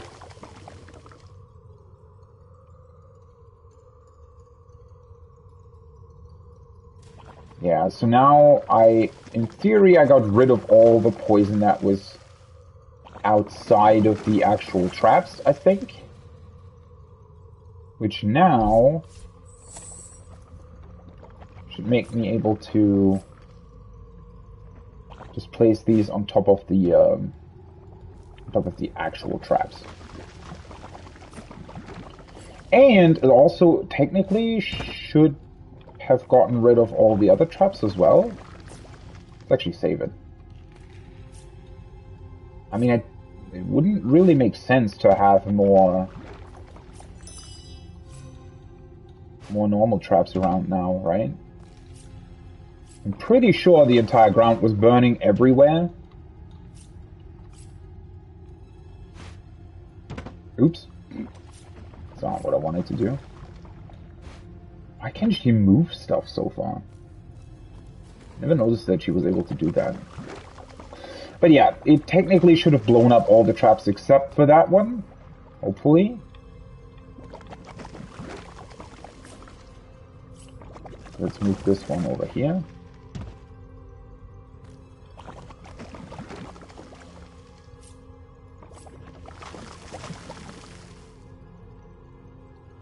Can't throw that far.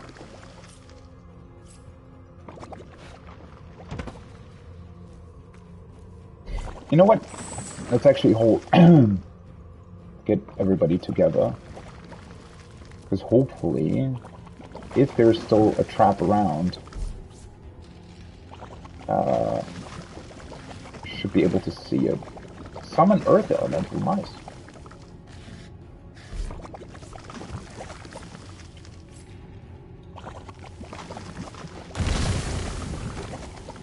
What? Careful now.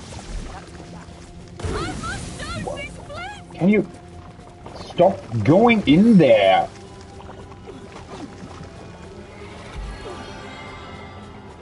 How? What? As good as the new pit. So there was still a trap around, even though everything already blew up once? That doesn't make sense.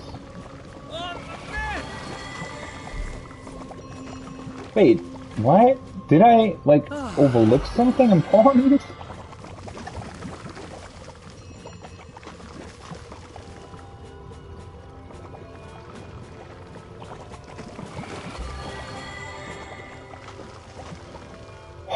I guess there still must have been a trap around for some awkward reason. What?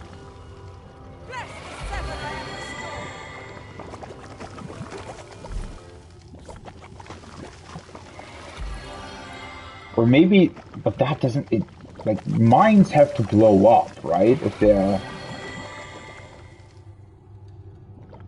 Well, at least nobody died. Problem is my stuff got destroyed.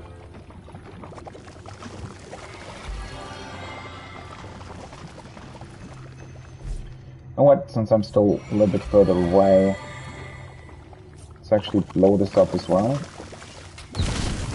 Just to be sure. Got rid of the crate though.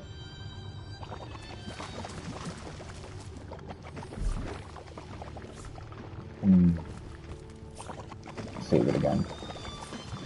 Yeah, that I didn't really understand. It's like that didn't really make much sense.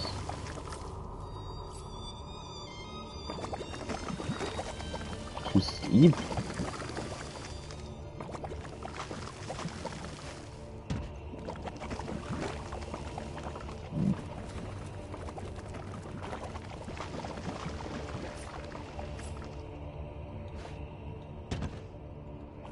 Problem is, I think I'm gonna be out of barrels now.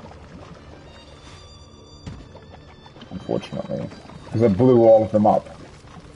kind of what I wanted to prevent happening, but Look out! I see a trap nearby. Where? That doesn't make sense! Are you kidding me? How can there still be a trap there? I blew everything up. Twice.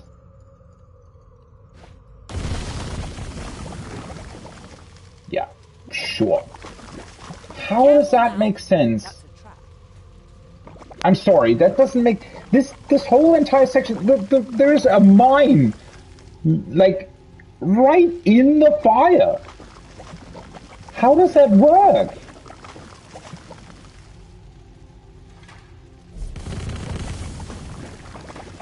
Actually, let's cast rain real quick. Rain nurtures our land. I'm tripping. Careful! I've spotted a trap. Okay, let's see if I can just heal myself through this.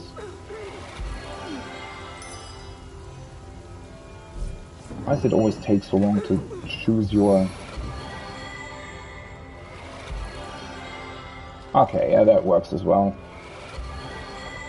I don't know, that was that didn't really make that much sense. I feel better already.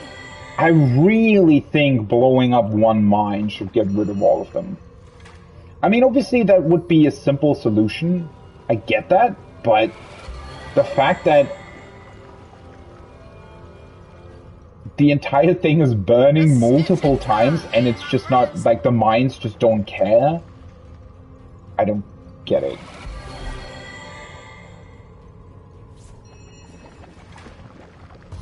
Well. Let's just heal.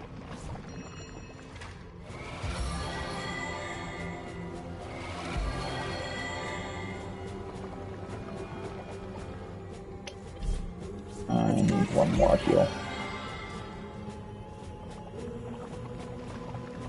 Into the fray once more. I'm just gonna blow up the rest of the mines as well. Just to be sure.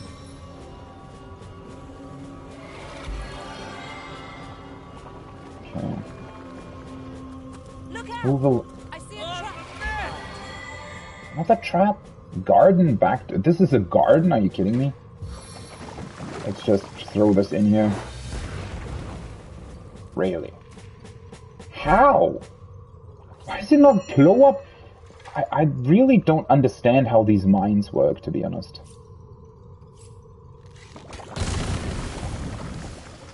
See, it doesn't even, like... How does it not kill the other mines?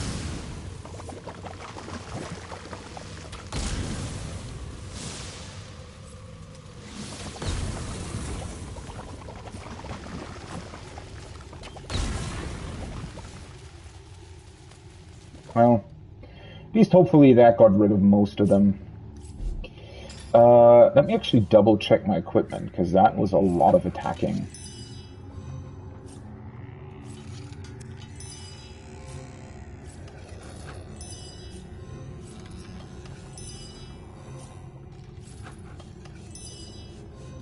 Because I don't want to suddenly get into a combat situation and have my equipment break.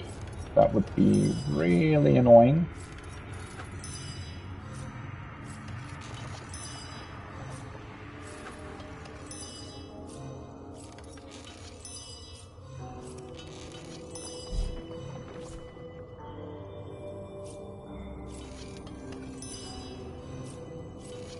I mean, most of this isn't really in need of repair. This one is, though.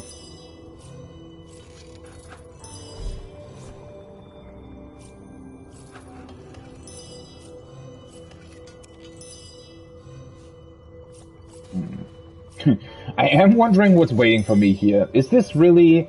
Feels like this might just be a pure sort of environmental puzzle. It's a mirage. Oh. Aw. How unfortunate.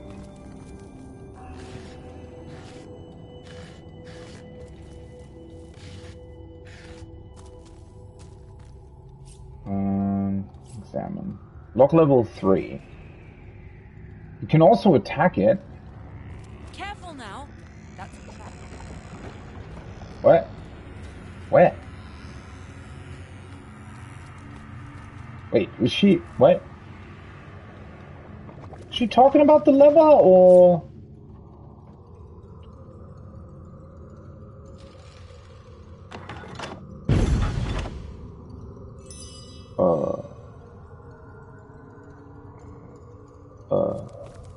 What? The hell did that do? Wait, do I potentially have to find the key somewhere here?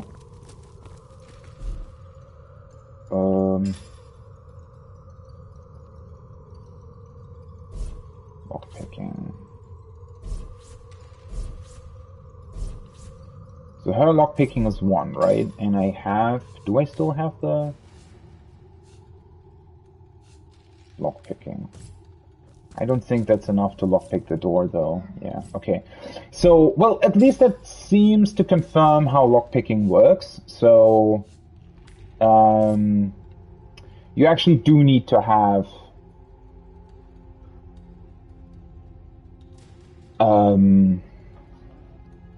you actually do need to have lockpicking at the corresponding level. What does that do? Oh, wait, there's a huge chest now.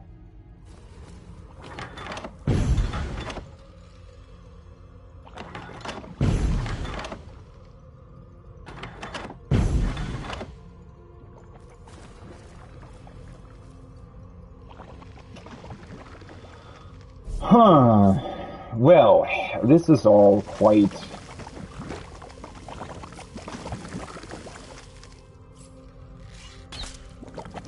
What? Don't stand so close. Can I not hit it?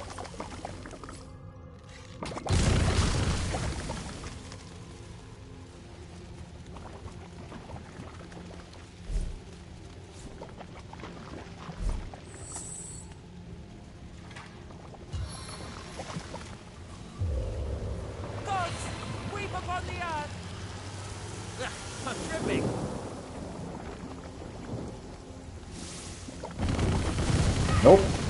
That did not work. Okay, so you can't just... I don't really understand why why other stuff blew up.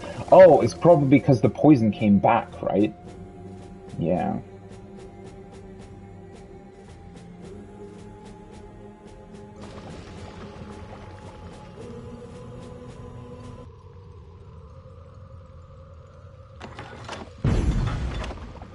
Okay. Well, I think I did blow up most of the traps here, right? So let's blow up the remaining traps. These are the ones that I can still see.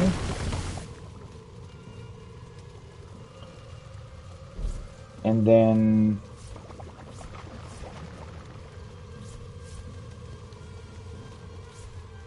let's resort my party.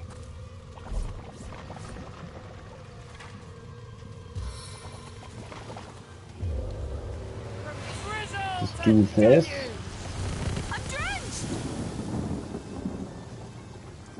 Everything just exploded again.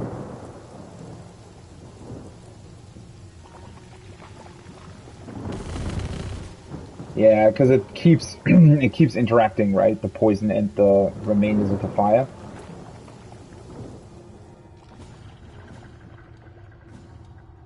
I think it's going to blow up one more time. No, actually not. Okay. So, in theory, there shouldn't be any... I don't think there should be any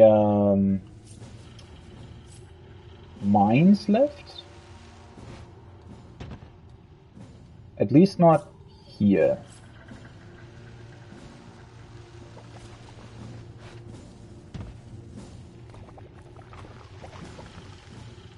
Well, hopefully. I think Did I run through here last time? Wait, what? What was that just now?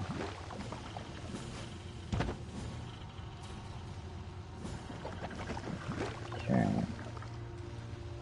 Don't seem to be able to actually get to the chest itself, though. Is there a... Wait.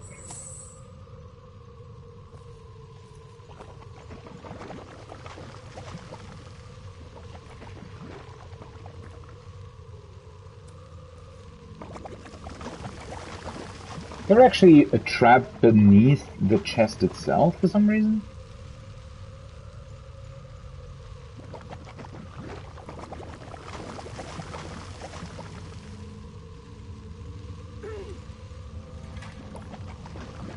Oh, wait, that's... I didn't realize I was walking with her. I thought I had selected... Fuck. Wait. Let's heal her. That could have gone bad. Because I actually wanted... I wanted to walk with her. Because she has the higher perception. Honestly, though, let's just... Careful!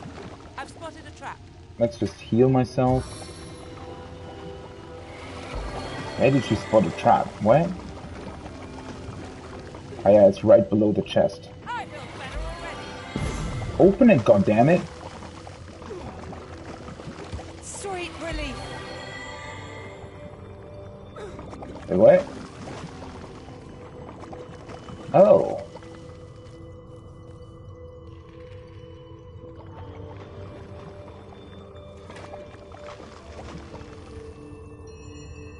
Interesting, so that deactivated a bunch of the traps? This is... Oh, it also got rid of the lever. So, I mean, it's clearly some sort of environmental puzzle, but it's also kind of weird. Unidentified old elvish fire staff. This is a two-handed staff, though, unfortunately. Wait, it's level 3. What? Bunch of resistances. Are you supposed to get here earlier? What the hell is this? Tormented soul, held to your ear, the skull echoes a faint but horrible wail, like a soul suffering unimaginable tortures. What the fuck is this? Maybe you're actually meant to do this sooner? Okay, let's move through this with Lillian for the time being.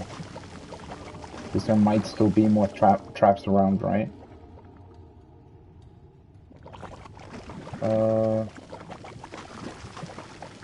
Can I attack the mine? Elemental immune mine. What?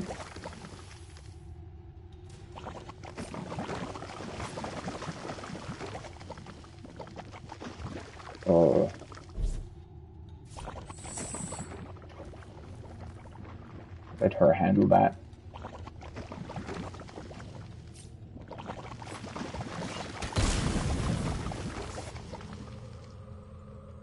That poison actually shouldn't come back, I think.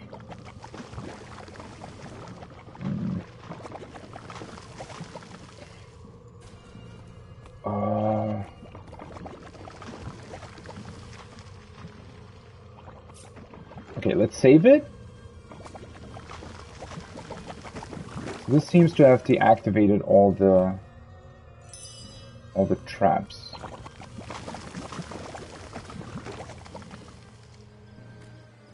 The problem is the lever's gone as well, and I still haven't found a key.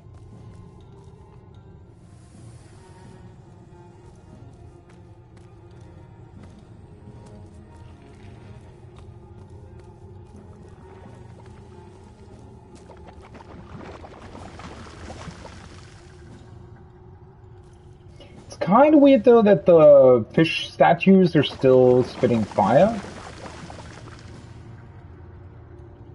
A strange sort of pit. There must be a way to disarm. Okay. because these started to appear when I pressed the lever. So I was thinking that maybe some of these traps aren't actually what they seem to be.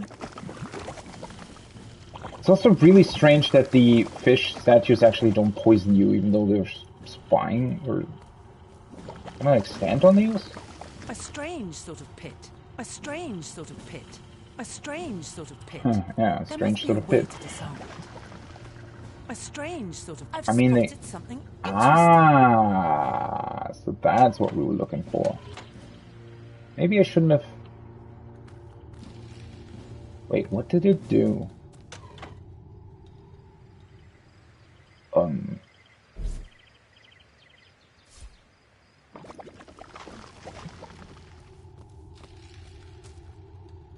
Nope, door's still locked.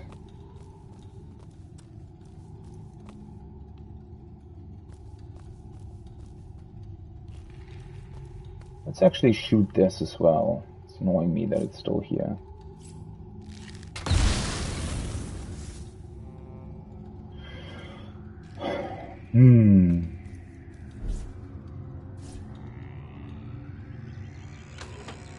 Maybe there are more of these switches around somewhere? Just haven't seen them yet? A strange sort of pit. There must be a way. A strange sort of pit. There must be a way to disarm it.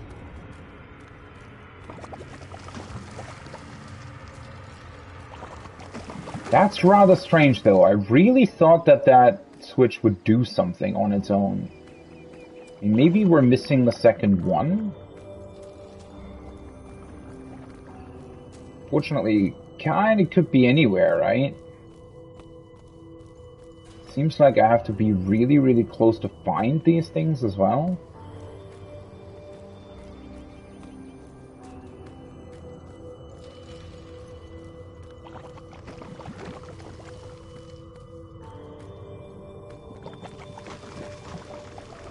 A strange sort of pit.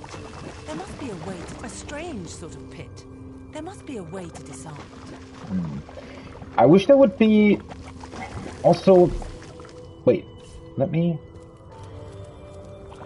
Let's see, how long does it last though? Let me actually use this, since I have it. Maybe I'm just missing... perception? Don't think I am, but... Guess you never know. I mean, I could always just attack the door, right? In theory, there should be an option, unless there is, like, more to that. I mean, this might also be literally connected to something entirely different.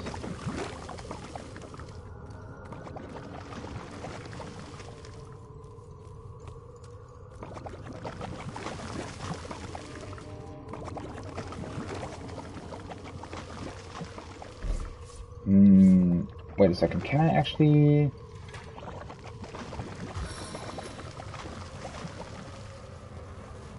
Let's just burn the rest of the poison away.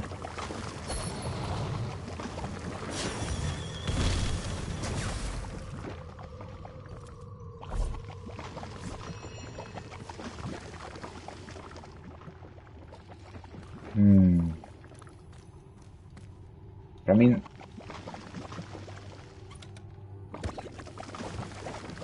Why is there still poison around the chest, though? That keeps reappearing, even though the rest is gone. Should I just try to blow up the door? Let's try. Right? Let's just try.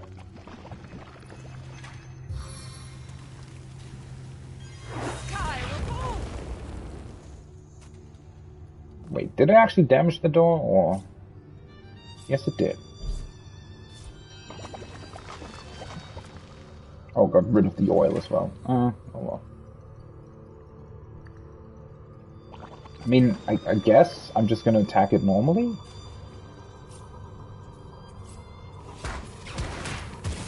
It's not necessarily the most interesting way to handle this.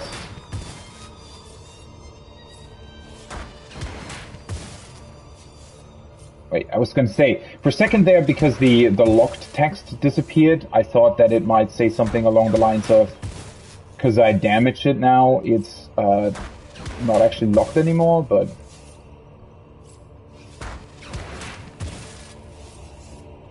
Because I feel like the switch doesn't have anything to do with the door, right? The switch that I found, I feel like, is probably more connected to... what's its name?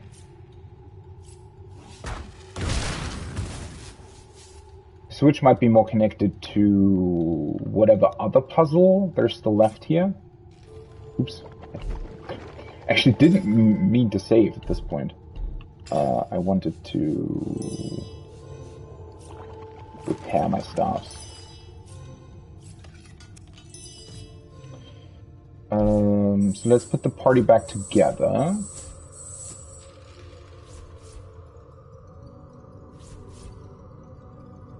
This way. Move with her. There are probably more traps around, I would think. Well, interestingly enough, you get the waypoint, right? Which I don't entirely understand why there is one here. Ruined villa. Oh, so this was a villa at some point. Because you can also, like... I guess this entire thing belongs to it? Because you could have also accessed it from this point, right? There's actually another waypoint here. Sicil Grove, okay.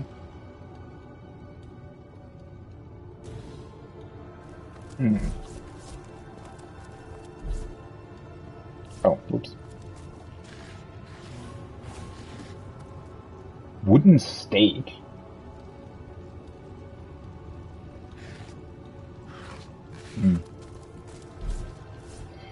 I wonder... I mean, why would this be so trapped?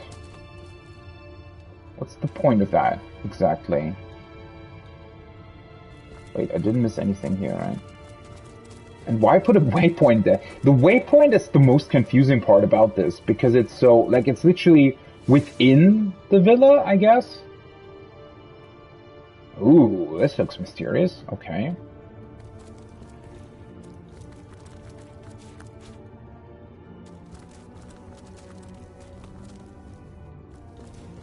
Getting all foggy and stuff. Withered Gardens. Bone pile. These gardens do look like they could have enemies in them, right?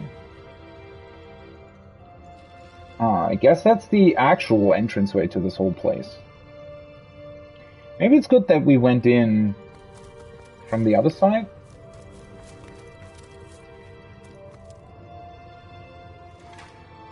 Can I cast rain here? That actually looks like more than fire.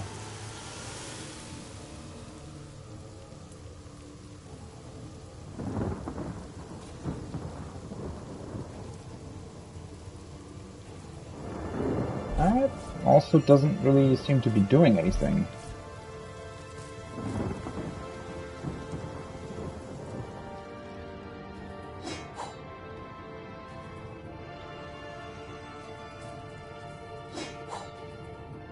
King's Chest West Key. What is that? I guess I have to run into the fire then? Wait. In theory, casting rain again should... Oh. Rain, not regeneration.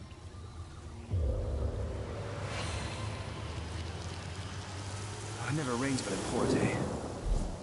Should be easier to get through it this way. Hopefully.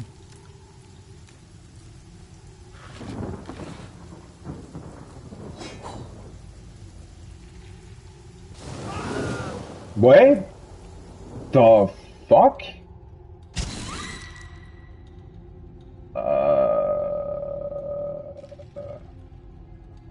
Oh.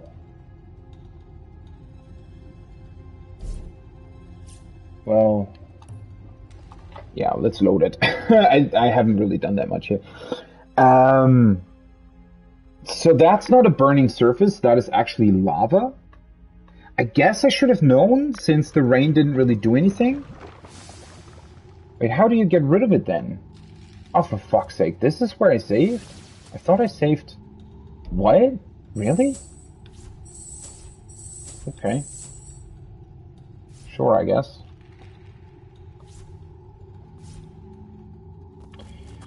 Well, that's unfortunate. Oh, that's...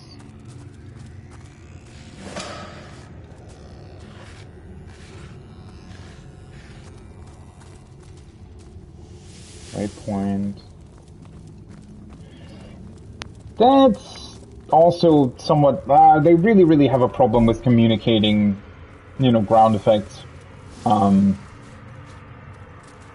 The fact that this is lava and not just a burning surface, I mean, again, it... to a degree, it makes sense, because it's...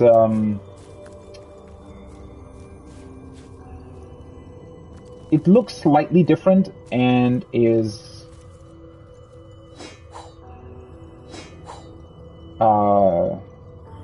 not affected by rain, right?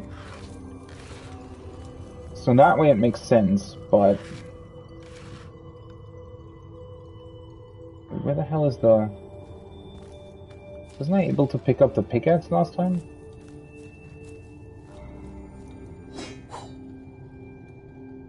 Okay. Save it again, just to be sure. Well, there has to be a way to get to it, though. If rain's not the answer...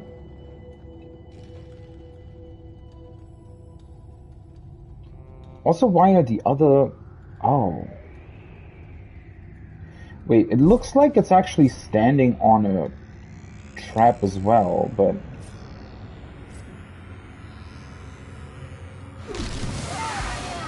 Nice. Huh?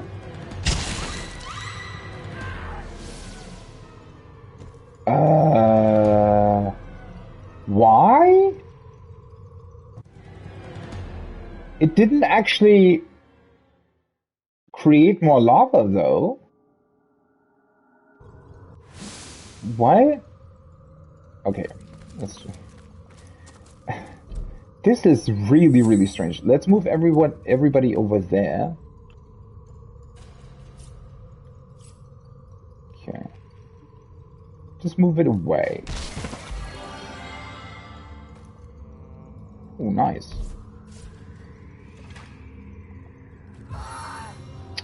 I hate that so much. That's so annoying that she has to resist death, but it doesn't actually do anything. Because she'll still die. Let's load it again. Like, I'm not fast enough to cast regeneration on her. And she was still burning.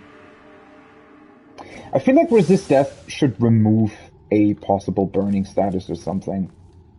Wait, so are you telling me that the chest is actually standing on the trap?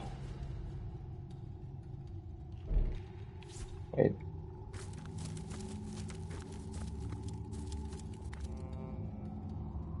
So is there like a second? Oh! There is a second one, I see. That one's creating the rest. Okay, so let's try that with her again. I should be able to move this one over there.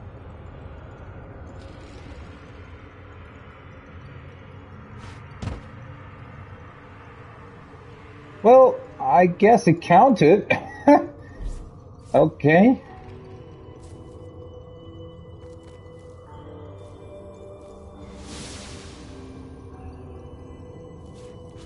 Pick up the key. Well, that was definitely weird. Why does it move her to the top? Are you kidding me? That was... I don't know. I mean, the idea that you can stop a lava trap by putting a wooden box on it doesn't make sense. Yeah. I feel like this could have been done better, to be honest. That's also the fact that, well, I mean, that's a small bug that you can excuse, right? The fact that the chest is floating now. But yeah, that was definitely strange. I suppose that's the key to unlock this chest, possibly. I wonder if we're actually going to find stuff to fight here. I have a feeling we will. Wait, this is the King's Chest East. What's the thing that we picked up? King's Chest West key, okay. Lock level 3.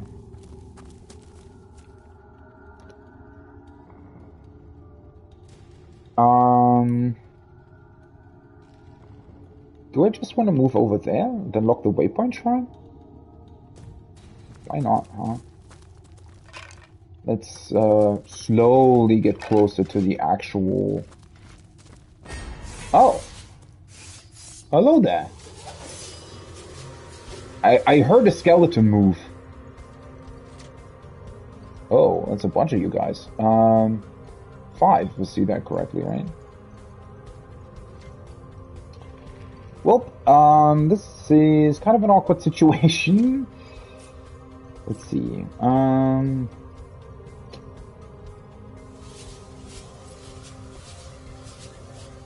Air. So most of them are very susceptible to fire, though.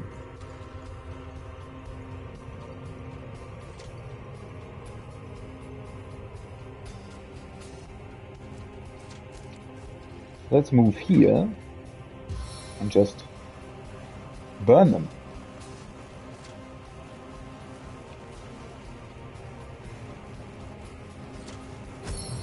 Time to set the world on fire.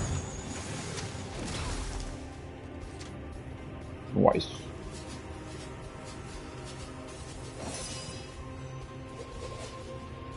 Okay.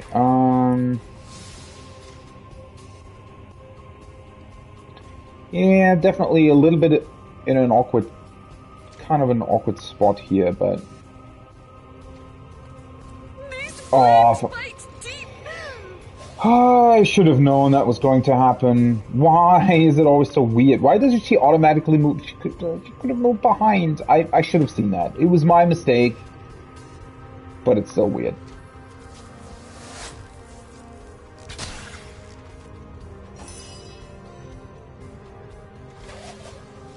She can just actually throw this on top of them, right? That would also create smoke, I think.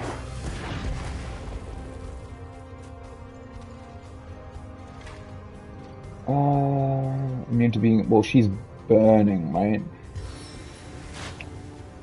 And then let's burn the other two as well for good measure.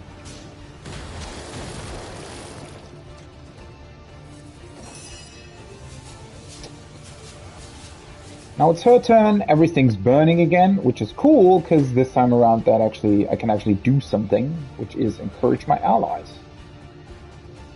I could also hasten the target, right? No, that's not her. Never mind. I could knock down somebody.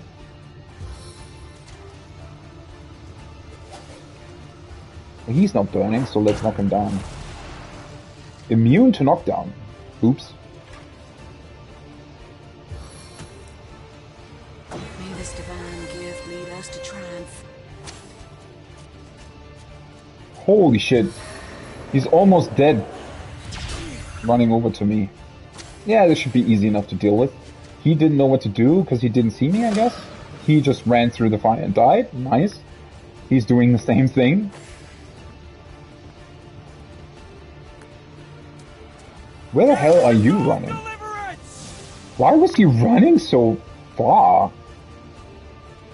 That seemed unnecessary. Hey, Bedota actually leveled up. Why did she already level? Huh.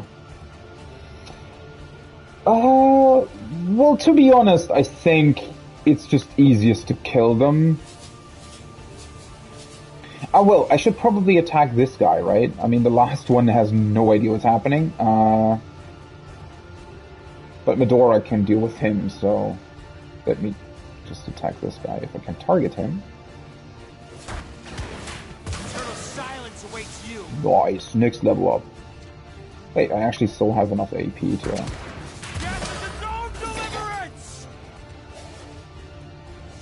Okay. Well, I can't see him either, so... is there something that I could, like, throw on him or shoot over there? Not really, right? Honestly, I should probably just wait for the smoke to fade. Well, the problem is that guy will also keep a bunch of action points, right?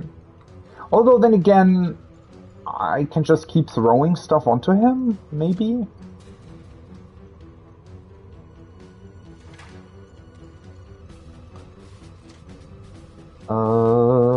Can I...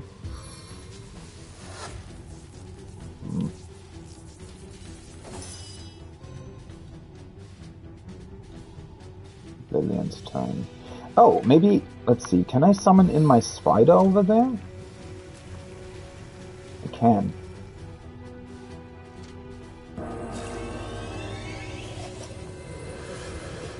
So maybe Mr. Spidey would be able to deal with them.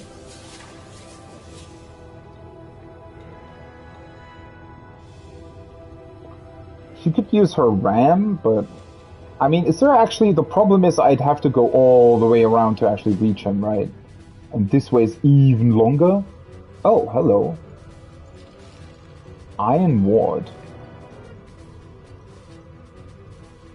So... let's just end her turn. Let's see... Can I move Mr. Spidey over to him?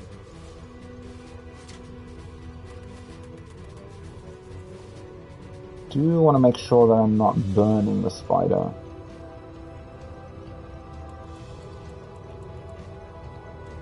Well, at least I get one attack.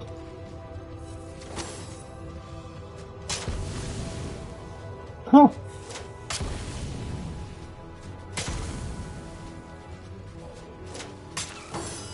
Well, that's the spider gone. But at least it also damaged him through all of that.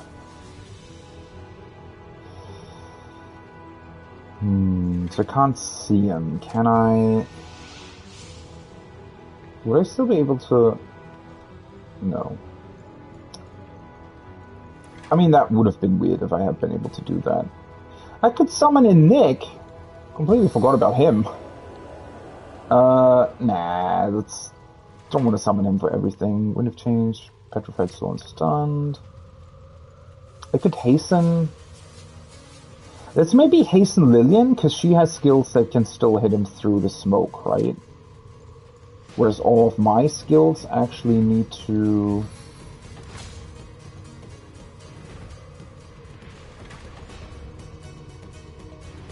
all of my skills actually need to be targeted, right? Let's do that. Also gives me the opportunity to actually, you know, use the new tools that I have.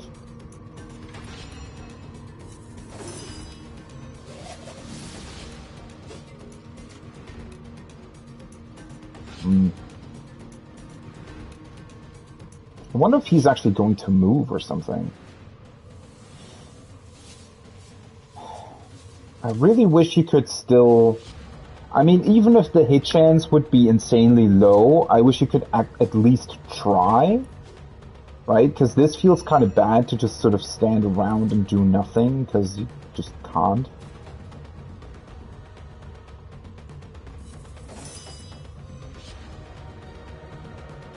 Oh, right. The problem is she can't actually... Well, she can... let's see. Not move through the fire, please.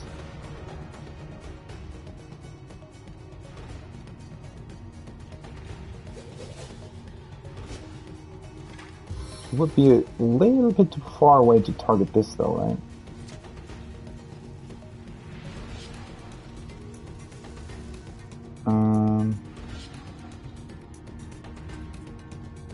This be enough? Oh, now she doesn't actually have enough anymore. This needs to target.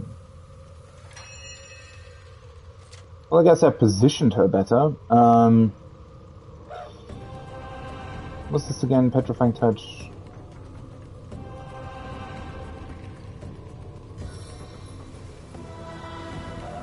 Let's just give myself that.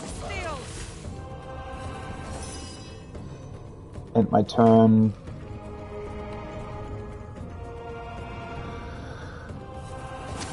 Let's just wait for him to jump. Yeah, this was... I didn't even have to really do anything. Probably easier to just wait.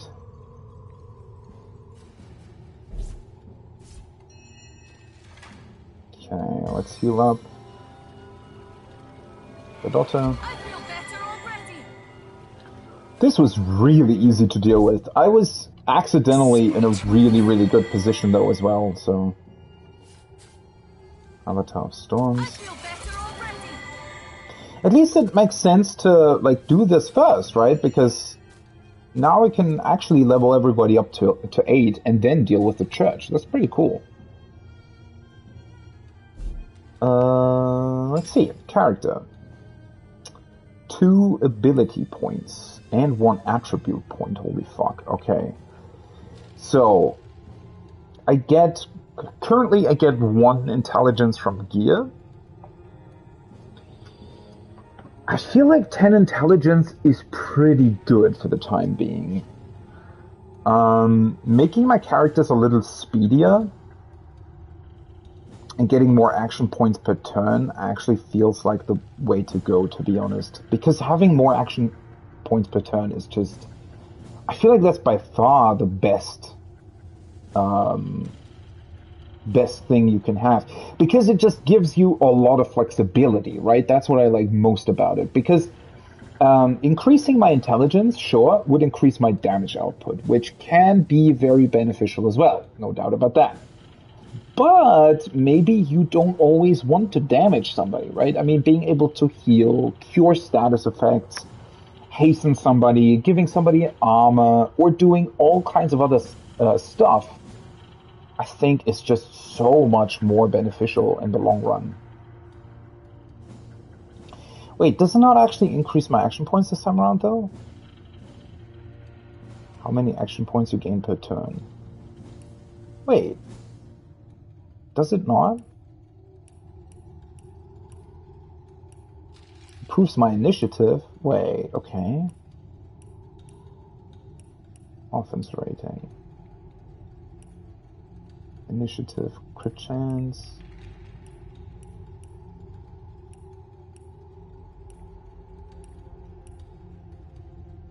So Constitution actually does increase. So putting speed at 8 doesn't increase my action points per turn. Well, that's unfortunate. Can save up on base 7 from Constitution plus 7. Start action point 8. Turn action point 7. Base 4 from speed plus 3. But getting speed to plus 8 doesn't give you 1 more? Why is that? The thing is, the total action points...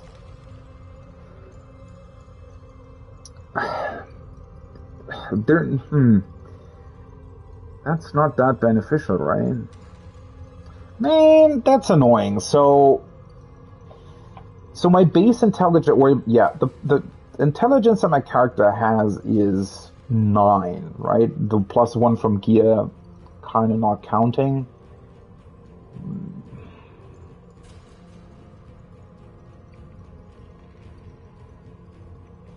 Maybe let's increase my intelligence then, if increasing my speed doesn't actually increase my action points per turn now. I feel like I'd have to increase speed once more to get one more action point per turn. Which I understand, because that actually balances out what I was just saying, which is I felt like speed was way better than the other stats, right? Because getting more action points and getting that flexibility is probably a lot better than anything else. But of course, if you need to put like 2 attribute points into speed in order to get another action point, then that balances that out. So honestly, I feel like my main character is more of a bulky mage, right? If we're sort of going with the role-playing, what's it called, approach here, right? I kind of want him to be a very intelligent person, but, well, not necessarily the speediest one. Let's go with the intelligence point. So dual wielding, sets dual wielding damage penalty to -10 and reduces cost of attacking by 2. So the reduced cost of attacking would still be the same, but the dual wielding penalty would be,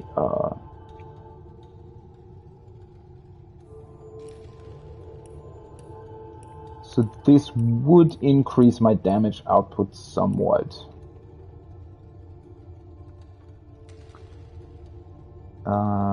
I could also do this. That actually doesn't boost my damage output that much, though. Would require 1 less ability point, though. Arrow Surge.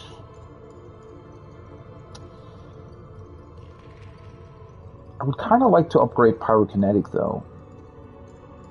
To be completely honest. Bartering, Charisma, Blacksmithing. Well, having more Lore Master, unfortunately, Bedota already has 2 of that, so...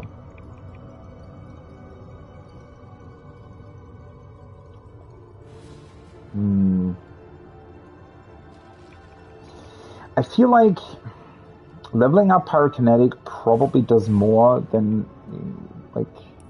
I mean, my base damage output is fine, but to be quite honest, the things that help me the most, right, that just straight up deal by far the most damage are like environmental effects and stuff. So all of the things that I can do, burning the environment, all of that, that's just far more beneficial than normal attacks. Normal attacks can still be good as well. I mean, increasing your base damage output technically also increases, I think, the damage output that all of your special skills do, right? So if I try to stun a target, for example, it'll still deal more damage by having a higher value here. And ultimately, increasing dual wielding at some point to level 4 might reduce the cost of attacking again, possibly. So in that particular case, it would obviously be really, really good, but since I was looking at those Pyrokinetic skills earlier, I think I'm going to go with a point into Pyrokinetic.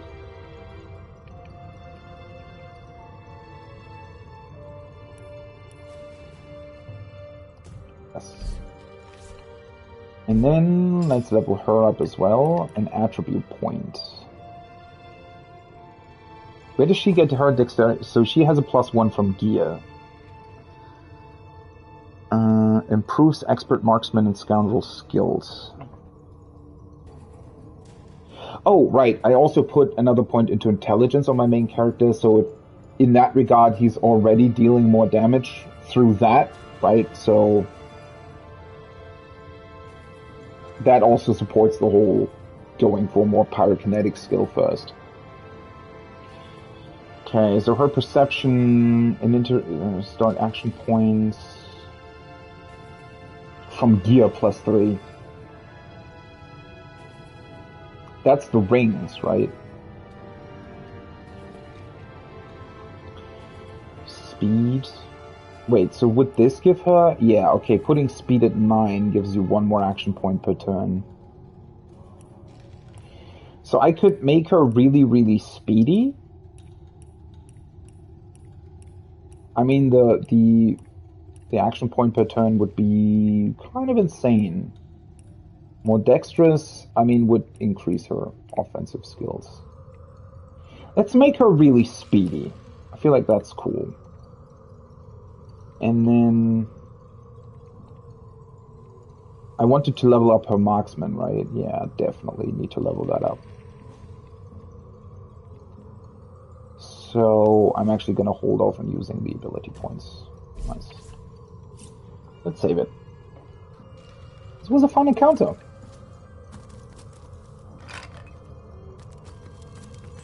What happened here, though? I wonder what happened to this villa that killed everybody. Also, the waypoint's actually over there. Didn't realize that the villa had like a special area. Because I thought this was the entrance, but it's not. It's actually Diederik's Baron of Bones place.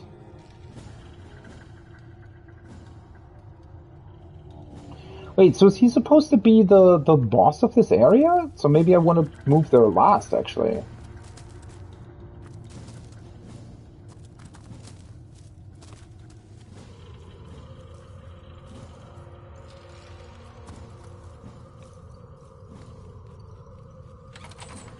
Ooh, hello.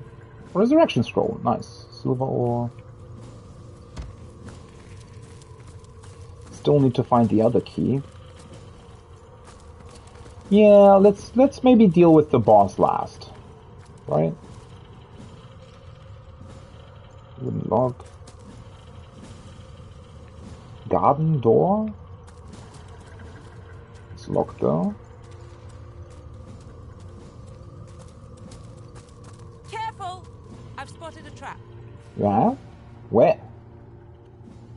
Oh, inside the building? You can look through walls with high perception? Okay. Well, what's this I've spotted? And also a lever in the corner, okay.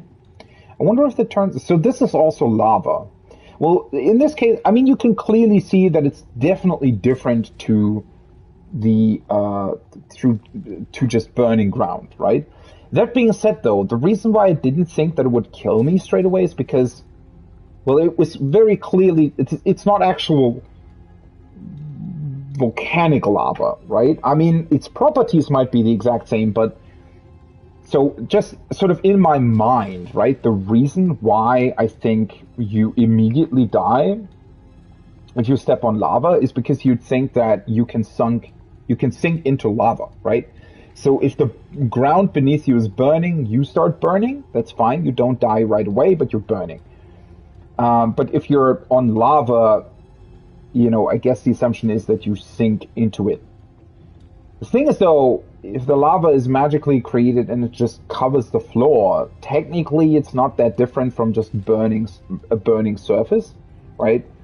Which is why I thought that it wouldn't kill me straight away. Now, that being said, maybe it actually doesn't. Maybe it does just deal way more damage compared to a burning surface. But yeah, I don't know. In my mind, that should be slightly different, to be honest. But wait, what else did you spot? What? I wish the game would point that out a little bit better. Because I have no idea what she's actually talking about.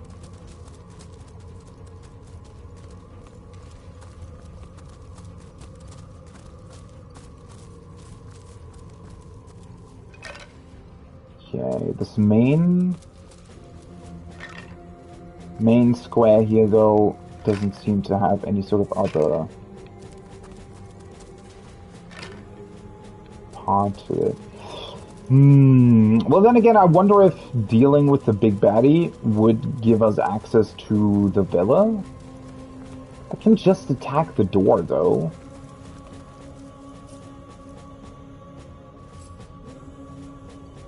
Never mind, it's just lock level 2. Equipment. picking. Big lock. Makes things easier.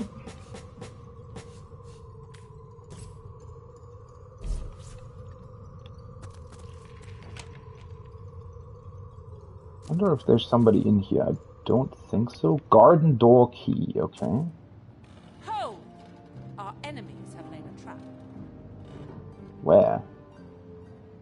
Also, why is it suddenly just giving us really comfortable music and stuff? Oh, that was weird. The poison disappeared for a second. Now. That's a trap. That's your trap. There's a whole bunch of traps in here. Oh, it's just periodically creating. Wait, I think I still have... How many trap disarming kits do I have? 2.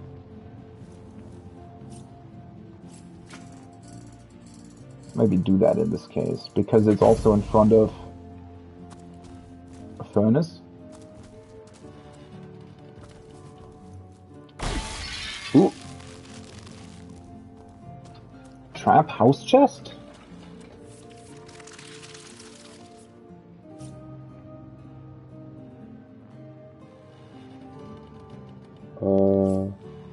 Block level 5.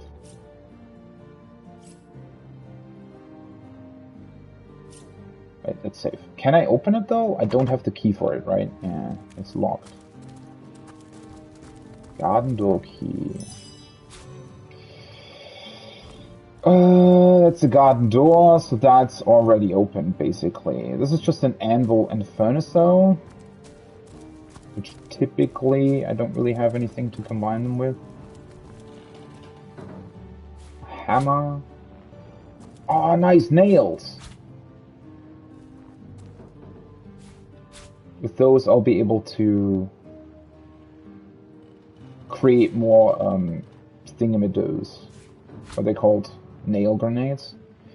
Oh, why are there skulls at the wall?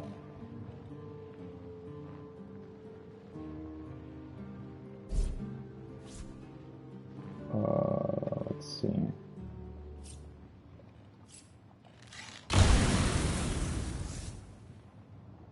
Why did this activate the 2 other mines? See, this is exactly what I thought would happen on that huge poisonous field outside. Right? I thought that would actually do exactly this and blow up. I've spotted a trap. Blow up the other traps as well. Where? Oh, there, okay. What does this do though?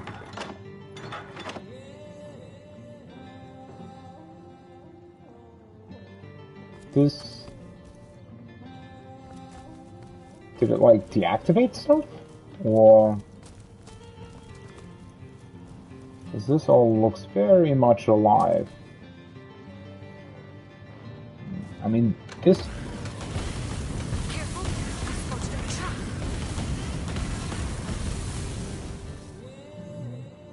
What? Why?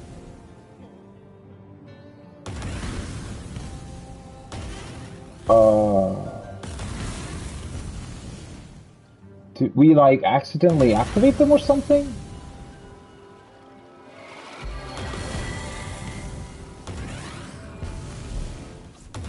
That's honestly quite strange.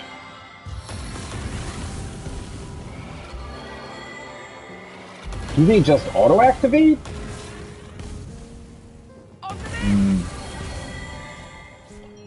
I feel like we'd have to...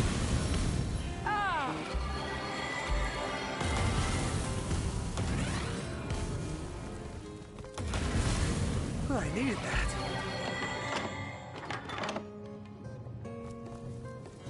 Oh, I needed that. Okay, I think this deactivated them again.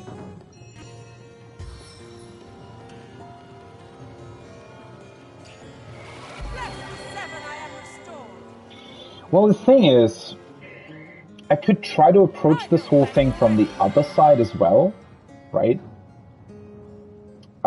Before fighting the big baddie, and I kind of want to take a look at all of this. before dealing with him. I just don't know whether or not I can. Because this feels somewhat involved.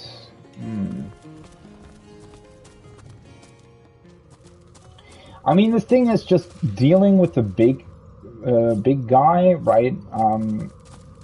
Maybe he'll drop something that'll make me immediately able to deal with the house. I just kind of want to take a look at it from the other side as well.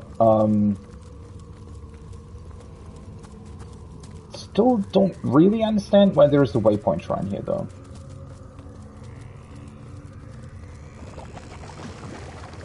Wait, garden backdoor key? Since when is this here? What? Wait, did I just not see that? Did I not have the item thing on? Aw, really? Ah, well. Doesn't really matter now, I guess, but... Why is that there all of a sudden? Did it actually create that for some reason? Oh. Largo. Hey, maybe he has a quest for the whole villa, huh?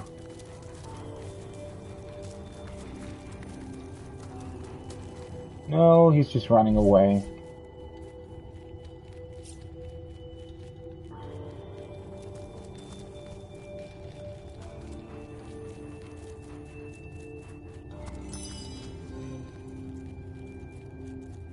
Church, size seal. Okay, so this also just leads to the church. Don't know what Mr. Doggo is doing though. Wait. Ready to advance, ready to defend. What can I do for you, comrade? I wanted to talk to the bunny.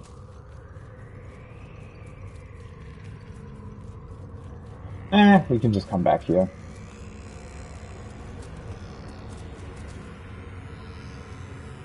Somebody defending this place from the front? Wait, what? Imp skeleton. Elemental mine experience.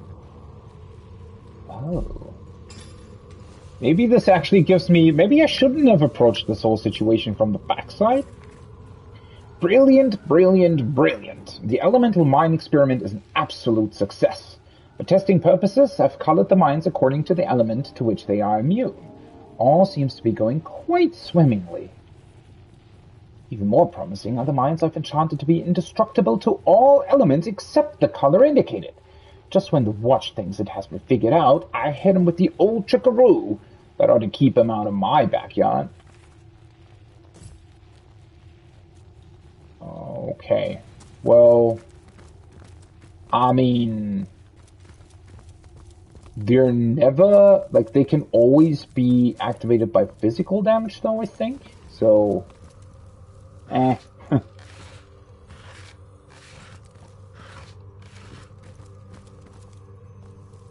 Oh, it actually autosaves you here. Interesting. Imp Trap Development Workshop, size seal. Okay.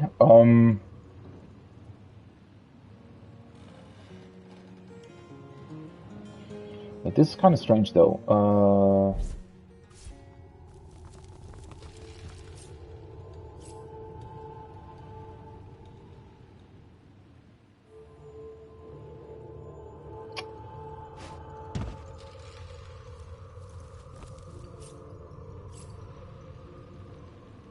Can I move it into the middle of the room? Ah, okay. So that does work. Careful! I've spotted a trap. You have. Look out! Imp's notes. Oh, okay, I see the pressure plate. I still wonder what the other pressure plate on the outside does, though, right? I mean, the one that we found... there in the poison garden, still no idea what that actually does. So if we accidentally activate the skulls, it'll just blow the entire place up? Probably. So let's not do that. Of course you do that. What the fuck? Why? Ugh. Wait, it actually... Why do they just move onto these things? I don't understand. Just don't. Why does that happen? Also, why didn't it actually activate, though? Oh, wait, what? Did I deactivate the stuff because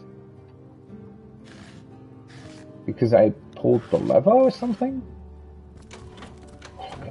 Stop running on Twitter, I'm not even that. I don't understand why. Oh, hello. Cures blind, mute, disease, infected, bleeding, crippled, and decaying touch. Nice. Why were they able to create AI that is running around traps on the floor, but is not able to run around these things? Look out! I see a trap nearby. Careful, I spotted a trap. Wait, is it gonna activate if I pick up the key? It does. Careful, I spotted a trap.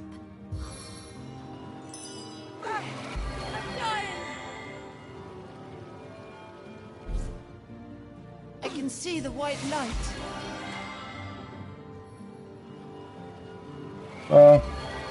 In this particular case, at least I didn't die. And I'm just able to heal through it. I needed that.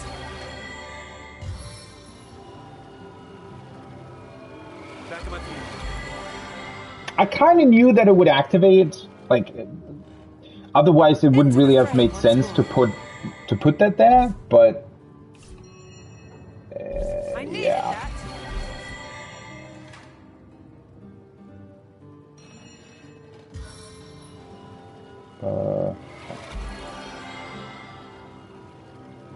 I really dislike that. So being able to see mines and being able to approach them should give you the option to actually deactivate them, right? I think it's just kind of strange that you have to like attack them and stuff. I don't know. It's kind of weird. Kind of weird. I wanted to read these notes. Poor blacksmith. Poor fellow. Torn limb from limb by undead, no doubt. But thank you for this goodly house, good blacksmith. I'm in dire need of such a place. A place a humble tinkerer can keep himself safe. A place he can fashion himself the master of his own destiny. At last, a place from which he can blow the watch to bloody mist. Kaboom! So that explains why, because at the start I was slightly confused why there would be an undead person here, or undead skeletons, but then also all these traps. Felt like a weird combination, but now that makes more sense. So the undead came here, basically took over this blacksmith's place, and then the tinkerer How? Why? And then the tinkerer came in and, well, thought that it would be a very beneficial place to do stuff in, right?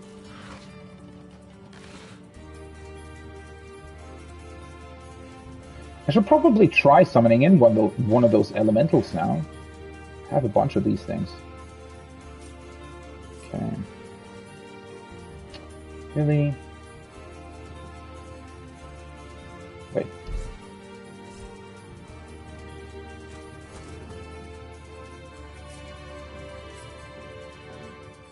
Wait. Path blocked? Why? Wait. Stop moving into the door. Why does it have to be so complicated?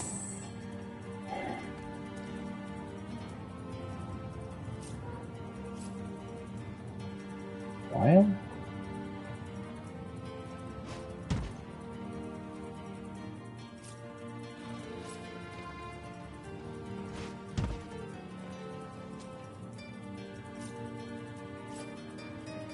Okay, now I can move it. Thank you. Let's maybe... Didn't I? That's so strange, right? I moved my cursor over to Lillian so that I would be able to do this with her alone. But then it still kept me on Medora. I made that mistake earlier already. Now it moved me over though. Huh. Strange. Okay. Starfish. Empty flask. They're actually already, yeah.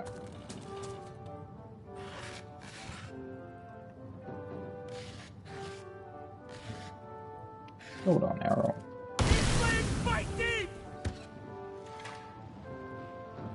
Oh, fuck.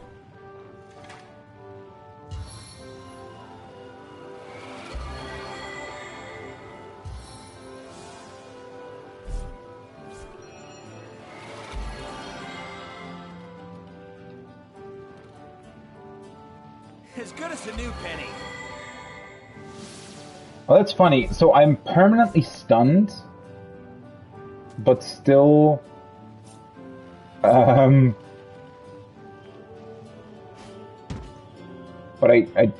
not receiving damage anymore.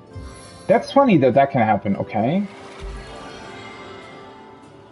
Well, at least this way I can, like, heal people. As good as a new penny. So... into the fray once more. I mean, I kind of expected there to be another trap beneath it. Wait! Huh? Did it? Oh, I guess this must have blown up.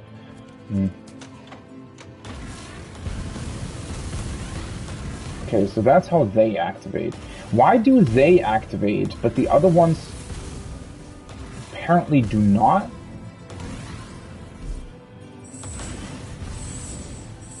Move everybody back together again for the time being.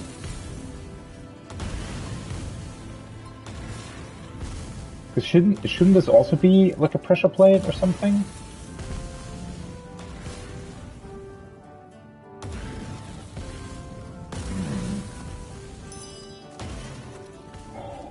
Now they're gonna blow up the entire time. That's really annoying. Okay, so there's like a smoke trap in the corner for some reason.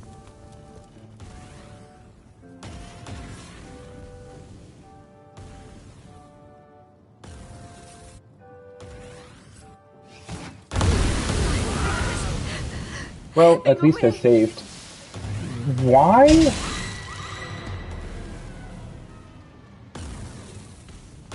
Sometimes for some reason, like everything interacts with each other very, very quickly, and sometimes it just doesn't. Huh. Because I thought that... Well, I guess maybe I just... But there aren't any other traps around. What is blowing up here? Oh! Ah, never mind. There are other mines beneath the barrels. And they're also going to blow up as soon as I try to move them, right? Right. So that's... They want to, like, trick you into moving the barrels that are standing on top of mines. I get it.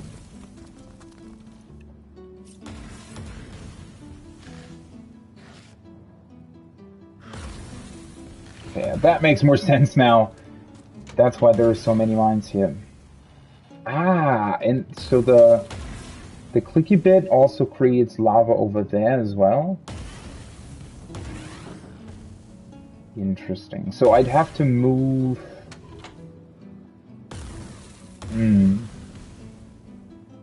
Is there a reason why that smoke trap thing is there? Also... Let me save again. If I move here, this is not a pressure plate, okay. There is another chest there. Are these? There is a mine there. Activating that mine will probably blow up this closet there, right? Well.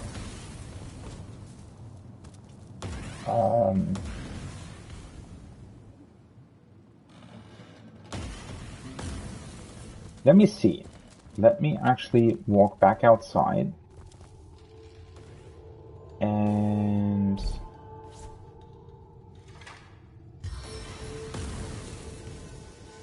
Piercing cold. Seriously. Really? Didn't blow up the mines? Maybe they're actually resistant to that? Okay, let me see. Can I... Explosive mine, attack. Are you... Really? Oh, that is something... Using... This is annoying, right? That it can... Okay, now it worked. Okay, so in theory, there are definitely... See? But this mine didn't blow up. Why? Like, huh?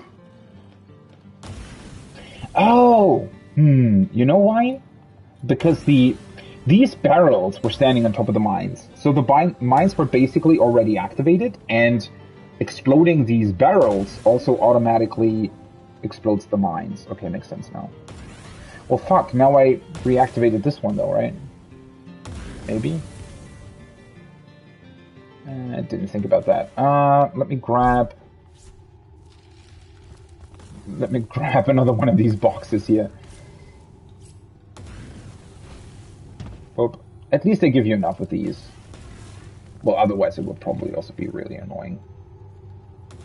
Can I... Does it actually rain inside of the house?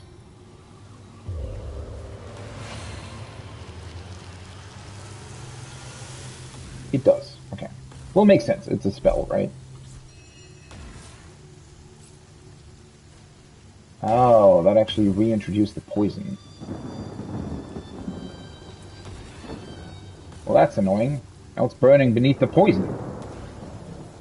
Now it's not anymore. Okay. Why the fuck is the path blocked? Why does it have to be so complicated? Like, seriously. Alright. Oh, finally. A whetstone. Hello. Can I use that for crafting? I should be able to, right? Whetstone. Dense rough stone capable of sharpening dull blades to fine honed edge. Well, hopefully that doesn't get used up if you craft something with it. Why did it... No, never mind. I'll need axe, paper knife. Let's just try it on the axe, maybe? I just want to know whether or not it works at all. Oh, okay. Well, that's unfortunate.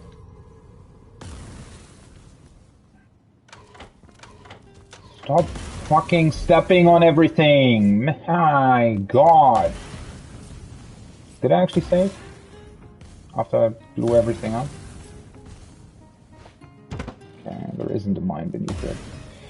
Is there a reason why you would want to permanently activate the pressure plate?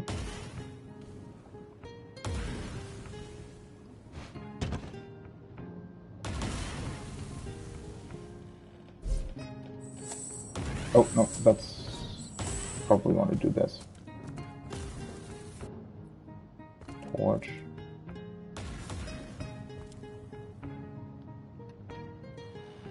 Oh, I thought that other chest there in the corner would be able to be activated, but...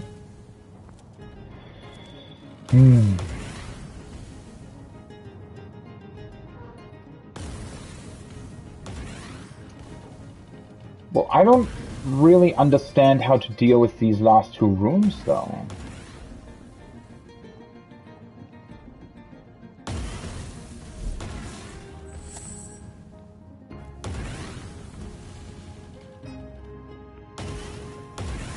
Look out!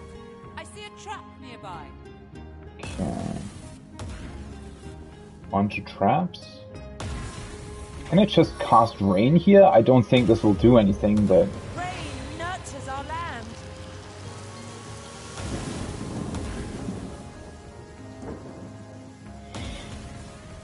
I mean, I get that lava is something different than fire, but shouldn't it still interact with it somehow?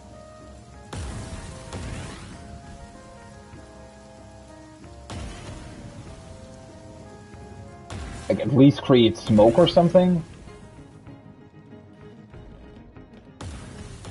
Garden door. I might have the key for that, right? Maybe there's like a source of all of this?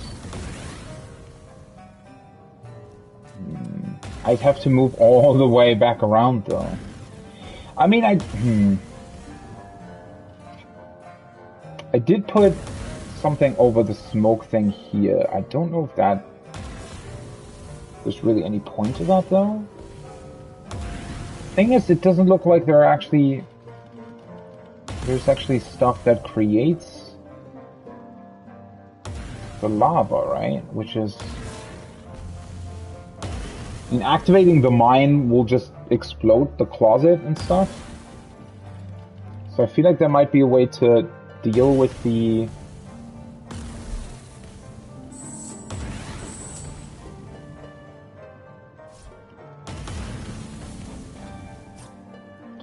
Let's actually move to the waypoint.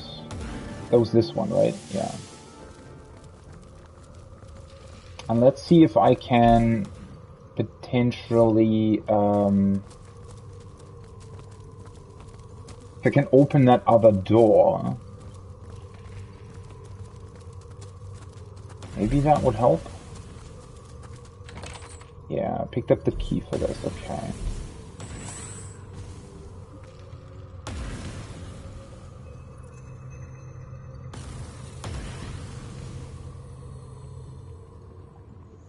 Trap house chest? Oh, the other one was an illusion again?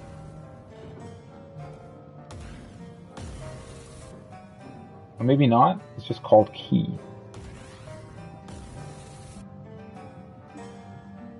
But this also doesn't have... Like, it doesn't look like there's anything here, really, right?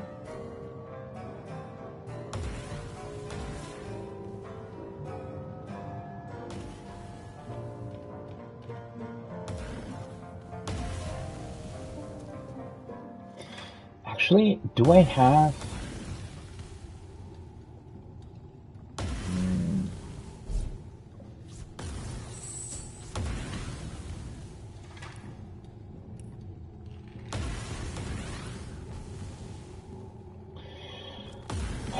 Yeah, this is honestly just kinda strange.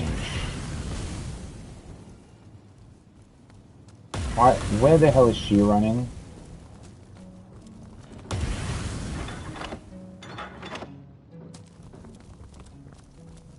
Let's deactivate these again.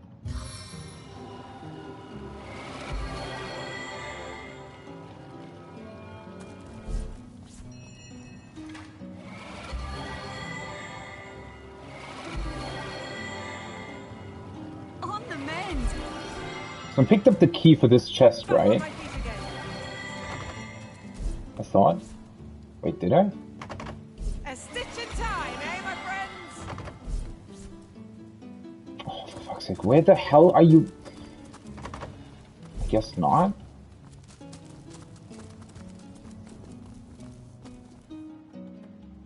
Well, at least now it's not constantly shooting fire anymore.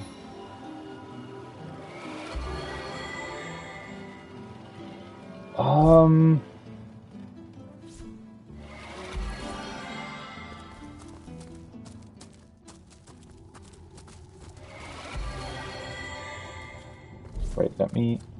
Don't run into the building.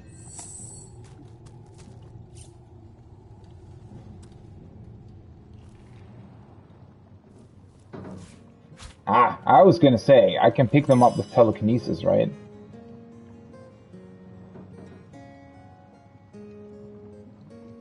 Oh, wait, the keys...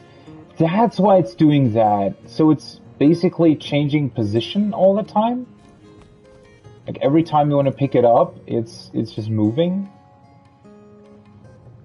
Huh, that's funny.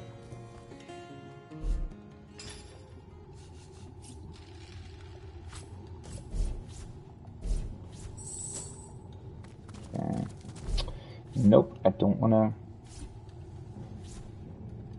Really wish you could set up a permanent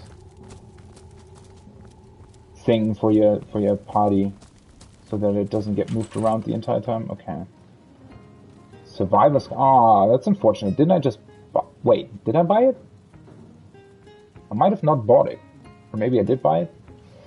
Oh well. A wand... Hard leather armor. Also, let's actually... Wait, did I find the other? Maybe it was... Was it the key for this chest? I haven't opened this one yet, right?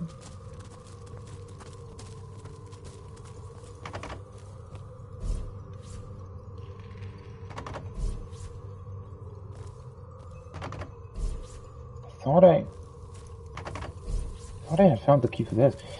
Okay, but then I'm even more confused. How the hell are you supposed to deal with these last two rooms then? And so there is a magically moving key. The other room just basically has a mine, or two mines. Things I can't get rid of the lava though, right?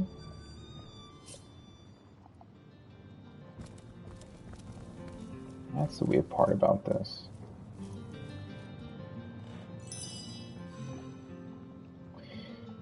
I mean, maybe...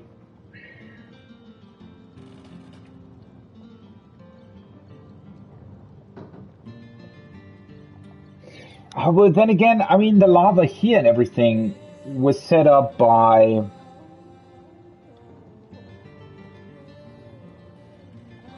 maybe I can... Let's see. The lava here was set up by the guy who made the traps and stuff, right? What actually happens if I cast Ice Shot on it? Chill to the bone. Nope. It doesn't look like you can actually interact with the... That's somewhat strange. I mean, I get that the game has to have a more permanent thing here, but still strange. Also, what's up with the smoke cloud?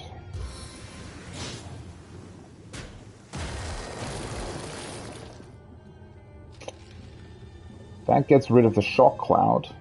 Doesn't really help me in any other way, though.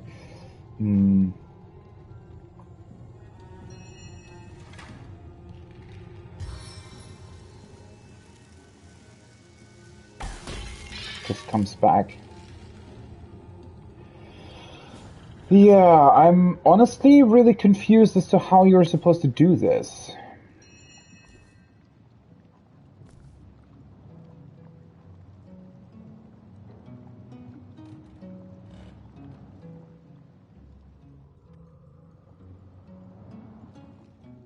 Right? Where the hell is my cursor moving? Can I, like, hover over the key? It's really strange. Why is the cursor moving behind the wall? I don't think it should do that, right? Fuck's sake.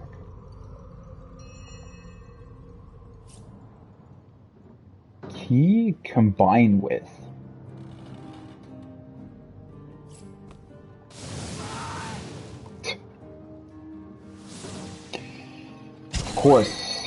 Of course.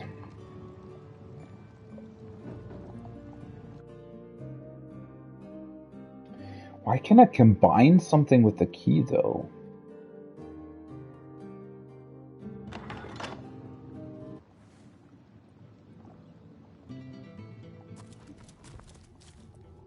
Wait, it did already open up the chest, right?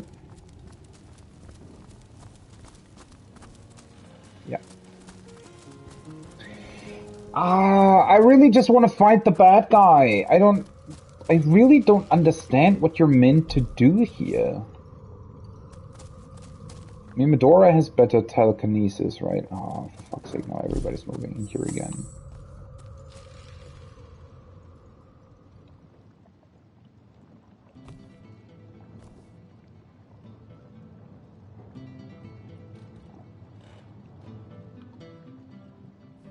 don't think she'd have enough to...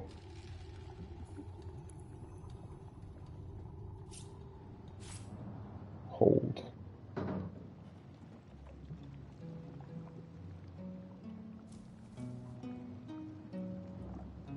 Wait, what?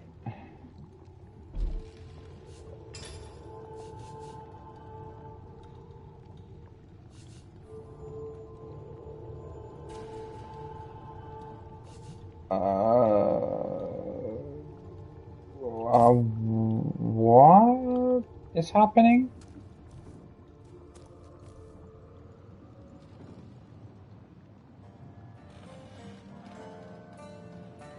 Wait, so you can hold it? Wait, so, huh?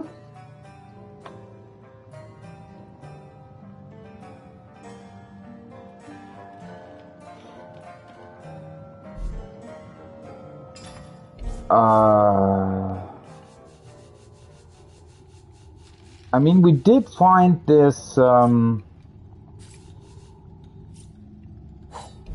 where is it actually? Didn't we find this thing? The tormented soul?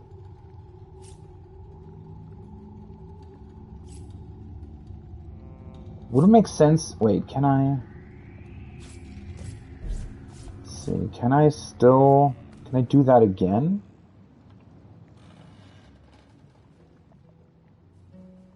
It's really finicky for some reason. Oh, that makes a what? Why? So you can, for some reason, you can hold it, but wanting to combine it with something would move her into the lava. Interesting. That doesn't seem right.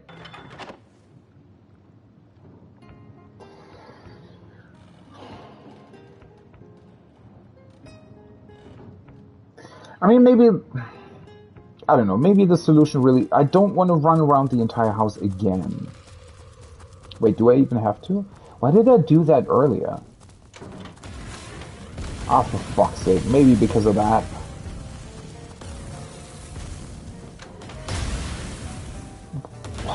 Really? Can you guys stop constantly running into things?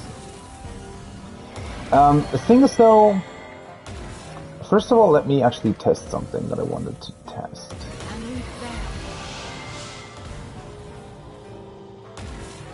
Okay, so you can't teleport mines, apparently?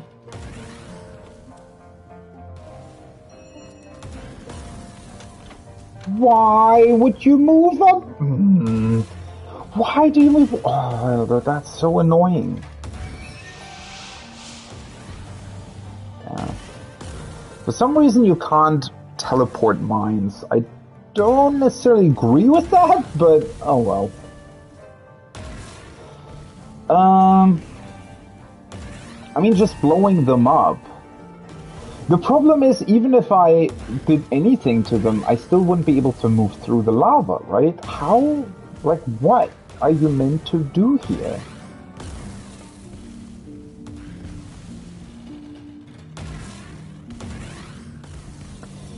Yeah, you know what, at this point, I'm just going to move.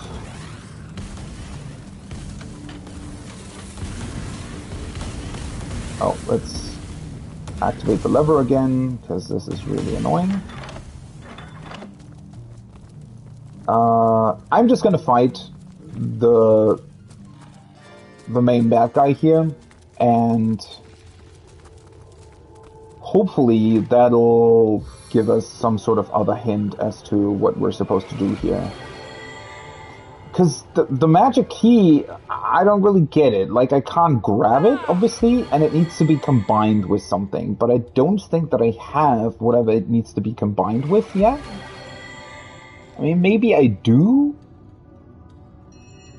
But the thing is also, I can't combine it with it, because in order to do so, I'd have to move to the key.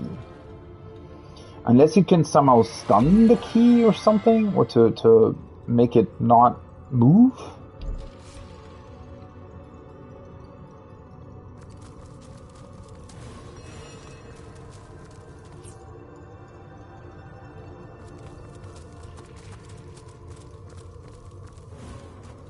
Definitely a strange setup, though.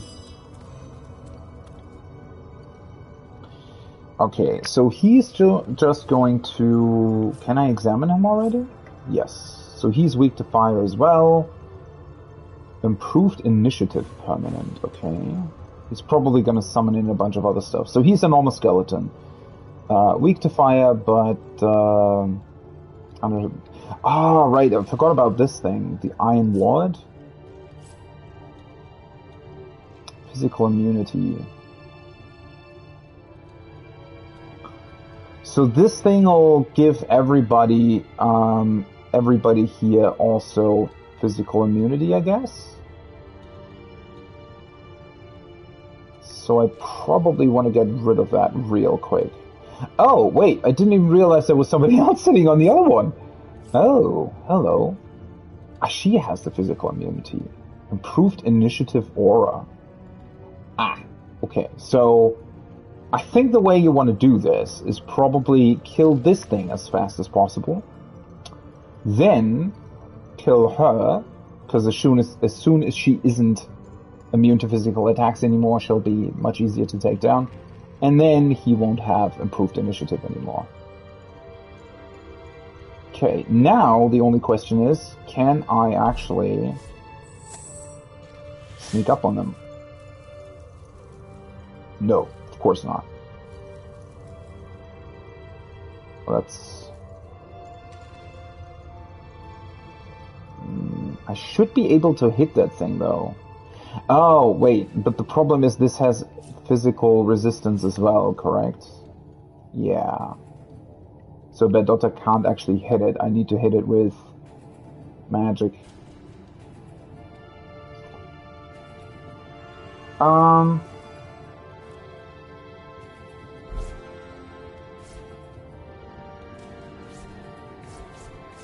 So Lillian has the best magical range. As soon as I engage in combat,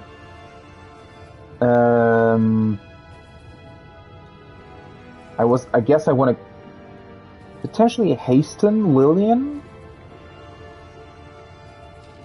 so that she can quickly approach that thing. I just need to be careful not to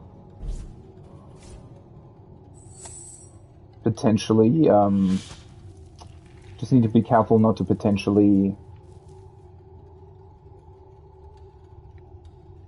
make her the main target.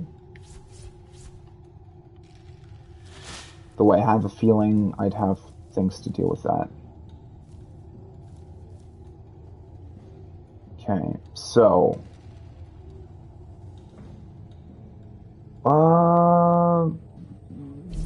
well, I guess... What would be best to attack with first?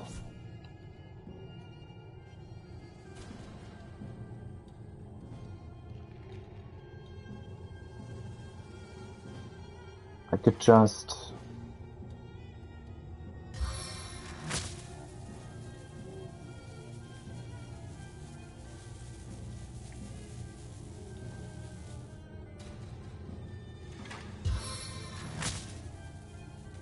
Target is too far, really? It doesn't look like it's too far.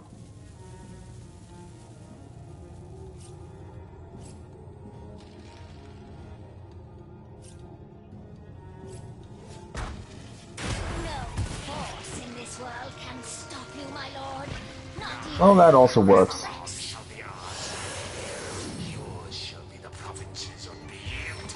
Oh, okay.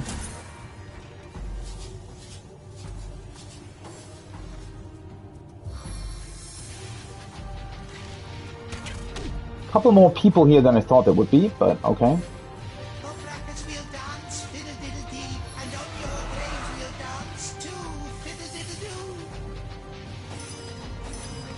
Oh, fuck. So he feared these two.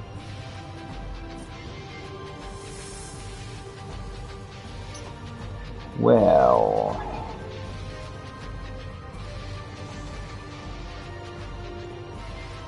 Well,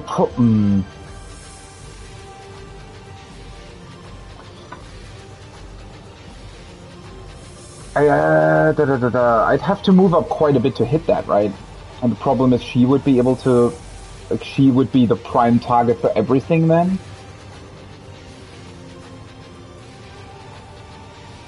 I mean, even though Lady Anna has physical resistance, she's still very susceptible to all kinds of other stuff, right?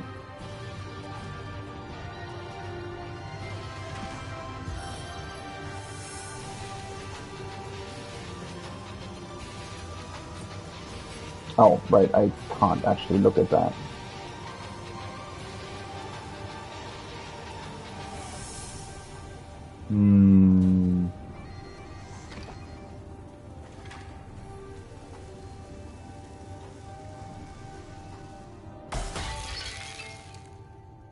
Well, that didn't do much. Oh god. Poison consumes me. This is going to be a lot more difficult than I thought it would be.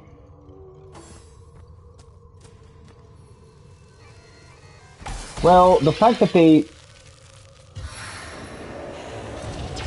fear two of my characters and knock down another one doesn't really help that much, right? I mean,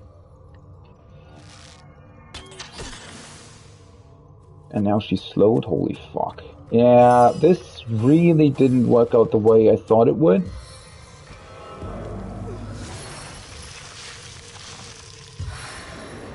I don't think this will work. Well, to be fair, I also didn't expect like 5 other characters to come in. Oh, and an ice elemental. Yeah, honestly, before I can move, I think I'm already going to be dead. I long but to make you proud, my love, my lady.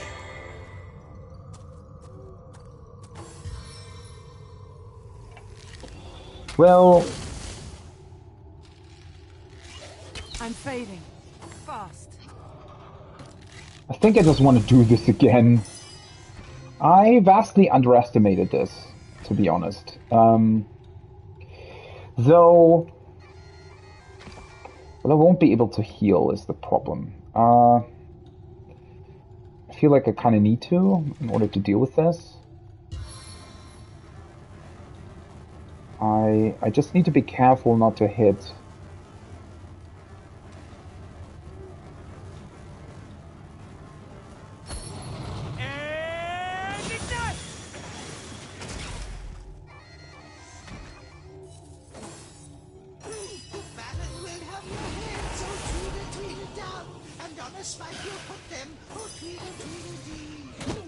I probably should have, you know.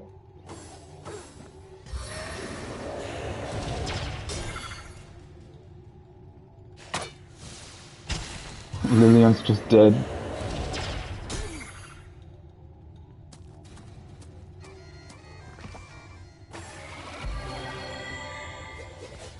Probably should have burned a bunch of stuff here right away, instead of, you know.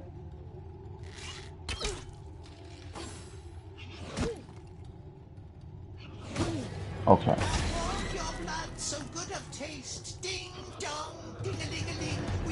Well, that didn't work out.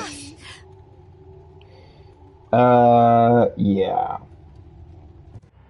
Definitely underestimated this. Or rather, well, the thing is, they also kind of, it wasn't a complete one-shot. Maybe I should have healed, but the problem is if they hit you with like a million different status effects all at once, you can't really do anything, right? It's a bit of an issue. One thing that I kind of dislike about this encounter is that I feel like it's going to be incredibly easy if I lure them to me. So I think I kind of got a little bit, well, not carried away, but I thought that, you know, it feels almost like a bit of a trap to see this iron ward here and think, oh, well, if there's an iron ward there, then that's probably what I should focus on. But that's not it at all, especially for me, since I can I feel like I can pretty much kill this Lady Anna quite easily without having to deal with this. And it only seems to affect her for some reason. I thought this would potentially cast, like, its magic on somebody else as well. I mean, maybe it does later on if you kill Anna or something. I don't really know. But the thing is, you know, setting this place on fire, probably the way to go. And since they all spawn in corners here, they pretty much have to move to me, right, to attack me. So I feel like luring them out and like setting this on fire, forcing them to walk through the fire and stuff, probably much easier to do than whatever I tried to do here.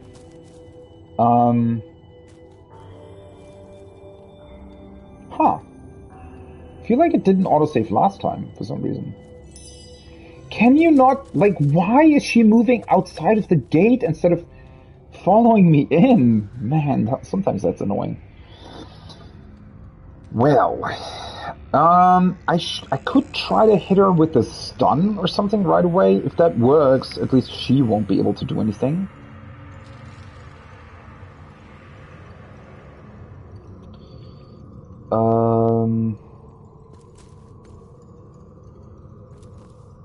Oh, right. The issue was that I think I'm not actually able to hit her with that, though, right? Apparently, she's just slightly out of range there.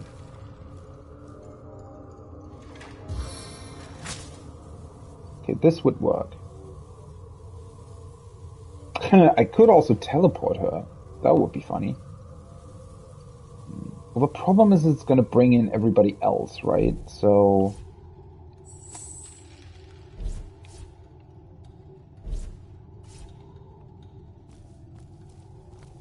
I don't know if do I want to move everybody else back? I don't know if the skeletons... Like, the archers might still be able to hit me, though.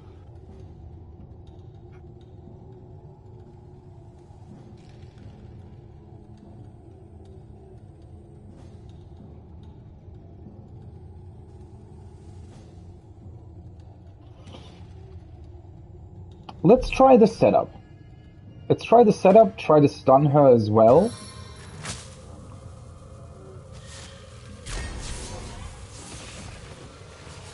Did I... Is she stunned? How brave you are, my lord. Did I even hit her? I long to make you proud. What?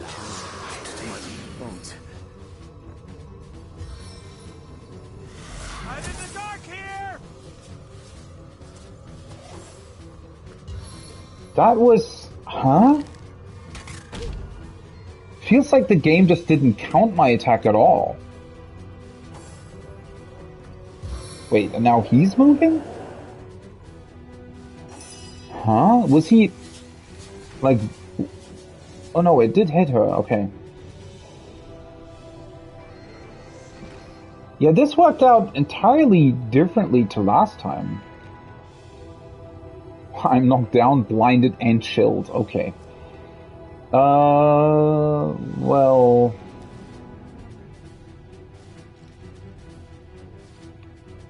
Am I able to hit him? I don't think so, right? A normal attack? No.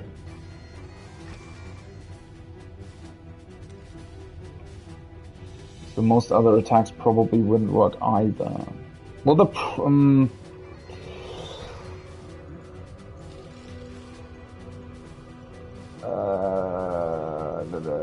I feel like this might have been the wrong approach, because I want to set everything on fire, right? I want to, like, make it so that they can't really get to me.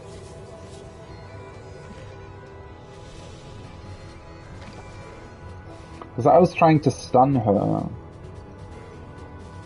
Feels like that's not actually the best course of action, potentially. This is kind of a weird encounter, or a weird setup, because whoever you're going to send in first, right, is going to have extreme difficulty with getting out again.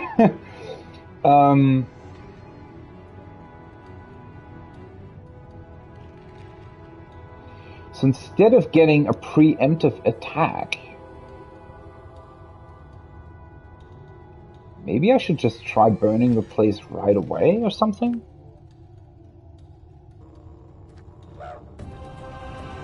You know what? Let's do that. I kind of don't want to, like, just load in to test out different situations, but this isn't what I kind of... I don't know. That was weird. Not... well... just didn't really work out the way I wanted it to, I guess. One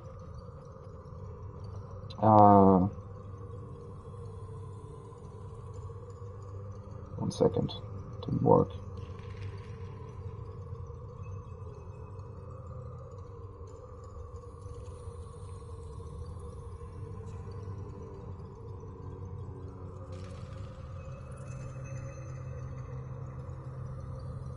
Okay. Yeah. I wish I had Fireball or something. So I would be able to just hit him with a Fireball right away. I mean, I could hit them with oil, or rather... Wait, so it autosaves, but when I quick loaded, it didn't actually load the autosave?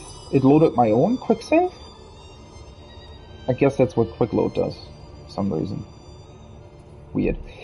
So let's see. Let's say I was gonna cast this, for example. Would they be aware of me? Like, would they start moving? I guess I have to try, huh? No. Wait, what? Really? Does it disappear at some point? As long as nothing interacts with it.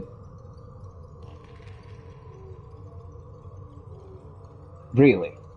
Oh, it disappears. Okay, I was gonna say, this would have been incredibly weird if it would have stayed around, because then you could just oil up the entire place, right?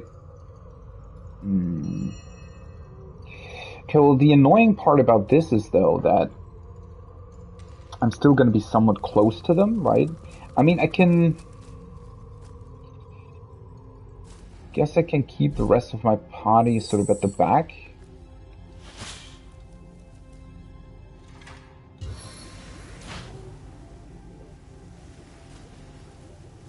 Wait, wouldn't this ignite right away because of the candles on the floor? That would actually be quite funny. It does.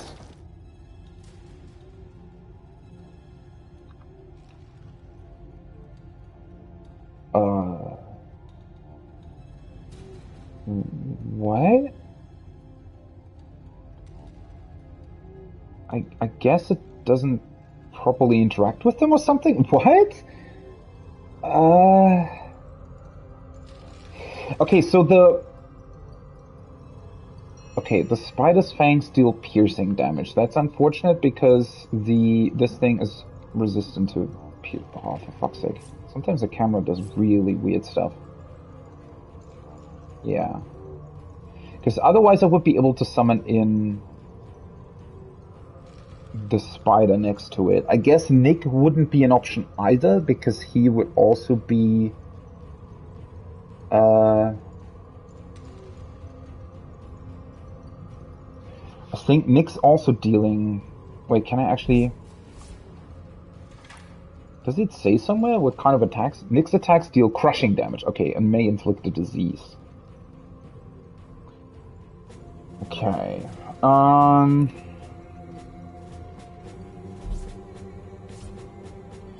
So I guess I have to hit them with this, right? Because this will damage him.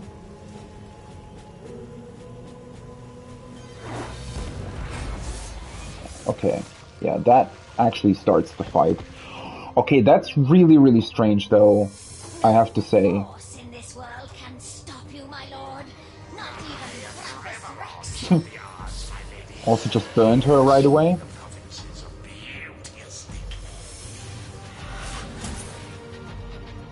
Oh! I completely forgot that she's immune to blind.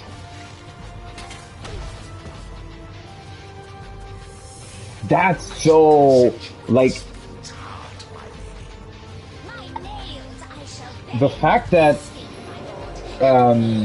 they chill one of your characters, knock them down, and blind them is kind of crazy, not gonna lie.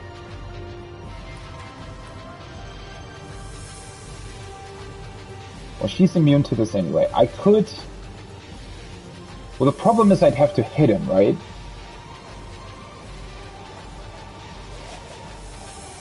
So I should be able to burn a whole bunch of things. If I move her up, I could try charming this guy. Wait, does he also have the physical... No, he has improved initiative. I find it really strange. The whole improved initiative is actually... Oh. Oh. I think... Yeah, I think there would have been a way to destroy this without... Anyways, if I fail again, then I'll try that. But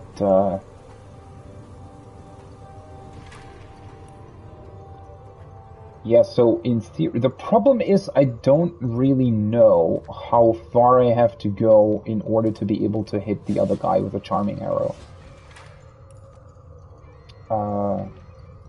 Wait, did I not put them on my bar?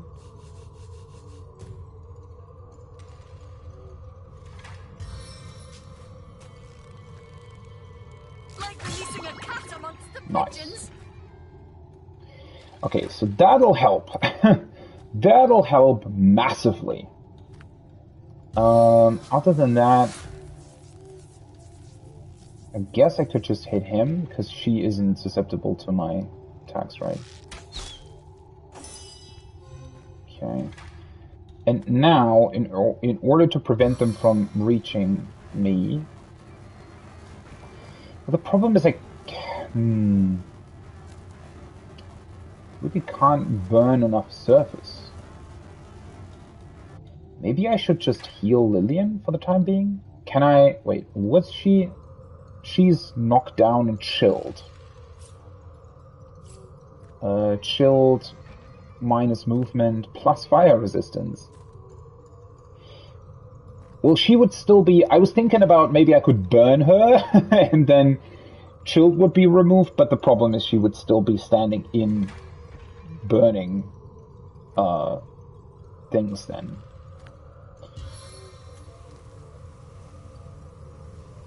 Can I actually hit her? Oh, I think that just always works, right? Maybe I could do something like that? There's a bunch of stuff that I can do here, right? Hopefully they'll be occupied with the charmed ranged guy. Because if they are, that might give me the time that I need to deal with them. Wait, so she can... Let me see. She's burning, improved immunity. She has physical immunity and plus initiative, but that's about it, right? She's weak to fire.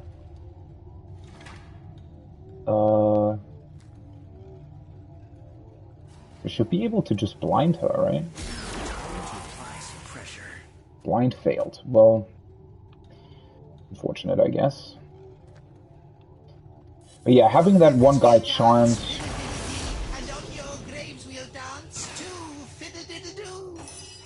Did he get rid of the? I think he got rid of the thing.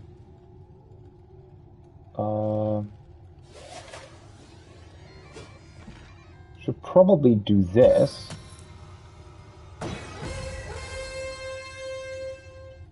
Which, funnily enough, is not hitting him, which I appreciate.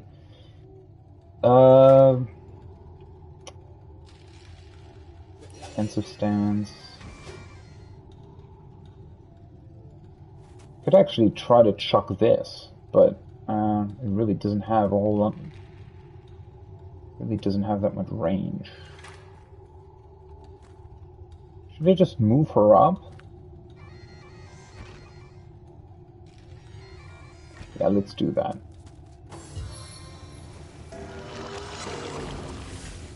Okay, he fortifies that guy. He's still attacking me. Okay.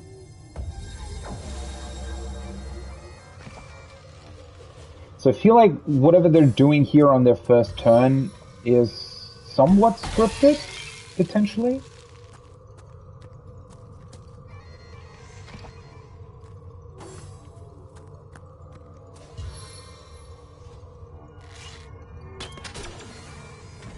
Okay. No? Okay. Now he's actually dealing with him. Well, I guess he can tank for me. Man, their improved initiative really is crazy, right? Because usually I am the one who does everything first, and that's such a huge beneficial thing. Oh, for fuck's sake, he actually summoned in the ice elemental behind me? Are you serious?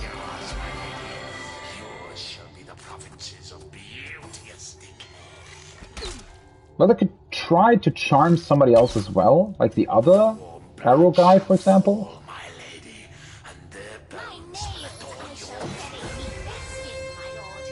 Oh boy.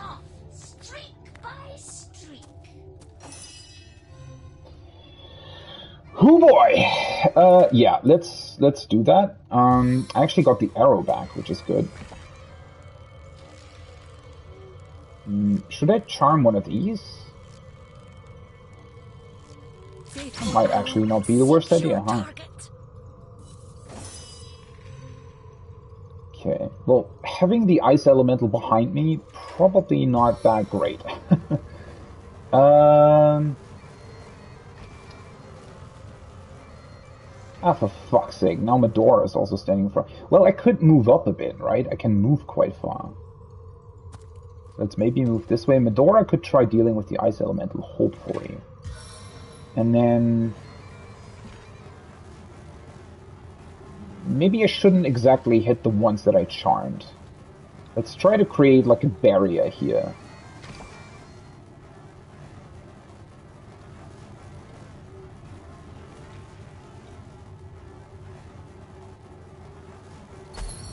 My touch can set the very earth alight. Are you fucking kidding me? How did I burn myself with that? Why? I hate this stuff.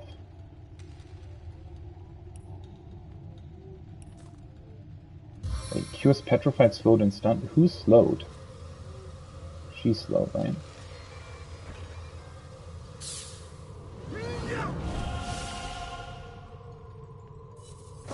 We'll dance, fiddle-diddle-dee, and on your graves we'll dance too, fiddle-diddle-doo. Oh, great. Now the two that I charmed are also...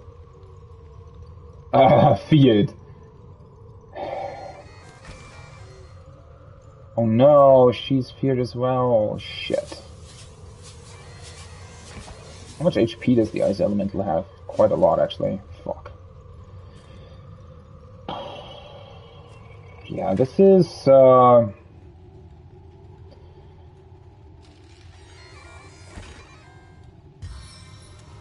could try knocking it down.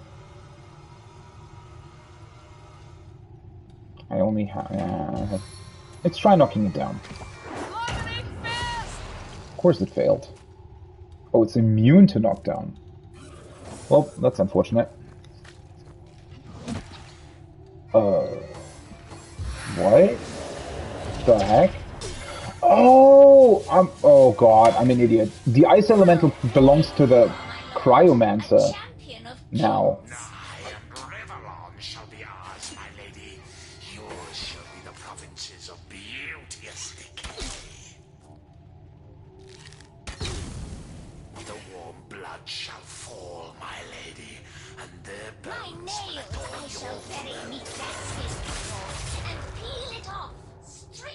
Wow. That seemed quite the strong attack that he did there. We'll drink and drink, ding-dong, ding-a-ling-a-lee. Probably heal Lillian, to be honest. Because if I lose her, that won't end well. A stitch in time, eh, my friends?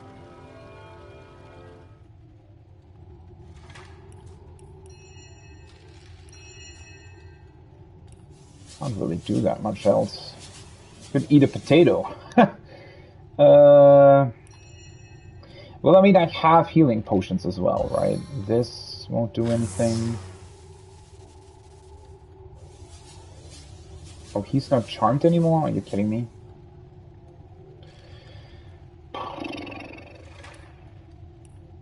Let's eat the potato.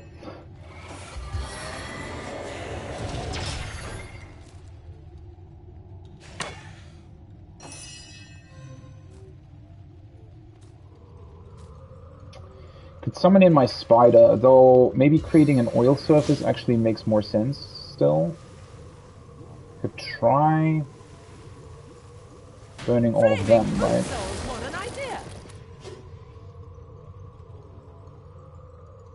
Also creates a bunch of smoke.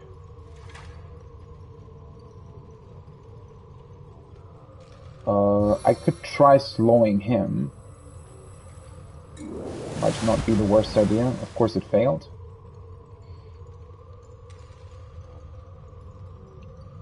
I mean, I could move her back. This blaze is unbearable.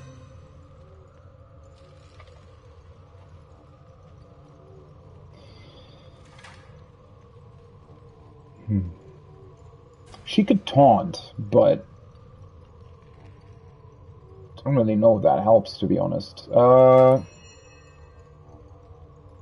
Diseased. I wonder if they can be diseased. I mean, well then again, throwing the grenade in here might be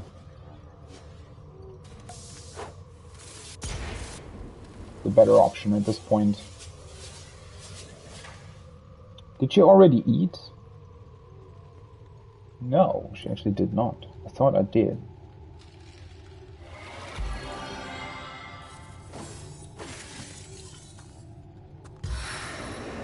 Why are you attacking me? Oh no, never mind, he didn't. I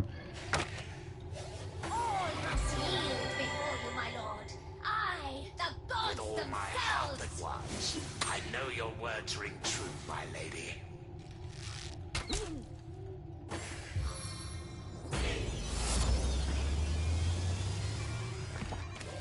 What did he do there? Slay them, Baron, slay them dead. Hey, nunny, nunny. Then kiss your lady and make merry. Hey, honey, honey. That was weird. Well, at least one of them is dealt with. Main Shah goes next, so I might be able to heal myself. Can I? Oh, he's in the way. Well, that's unfortunate. I might be able... You think I might be able to teleport him? I could... Let's see if that works. I mean, she... right, she still has a bunch of action points because she was feared. Let's charm him again. Because that was definitely a very helpful move.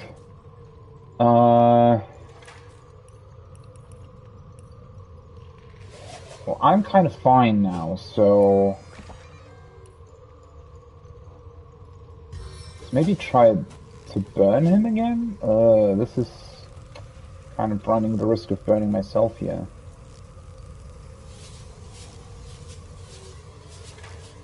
Is he not slowed? No, he's not. Wait. Oh, the slowdown failed last time, right? Hey, I could also... was this? Everyone. That'll heal my enemy as well, though, right?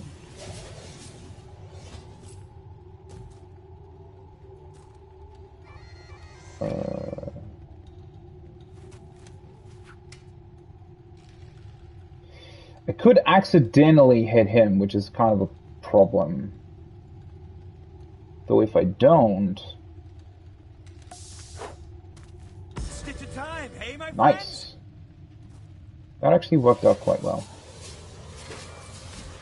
And then I can still... So I have a knockdown arrow. What does it actually say? 100%. Knockdown status for 1 turn. Wait. Didn't I already have... I thought I had slow arrows as well. Did I spend them somewhere, or did I not put them on her? Wait, set slot, item, knockdown arrow. Arrow of stone. Nice. Okay, that was important.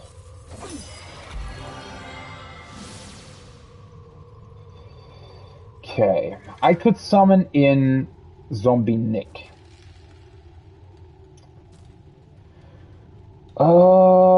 And potentially give myself a little bit of freedom here, or I could also be sneaky and just teleport this guy away, because the other ones would have a little bit of trouble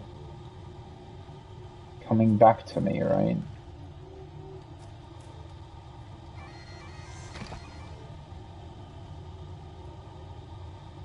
Could potentially move him into the fire.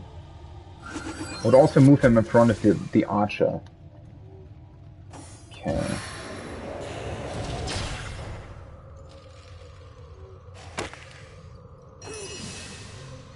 How does that guy still have so much health, by the way? Okay, so she's burning Boulder Bash.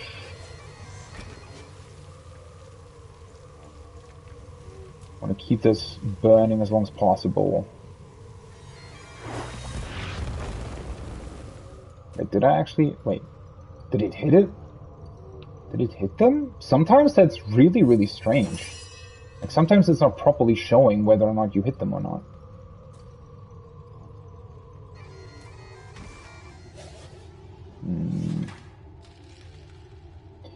I could encourage my party next turn again.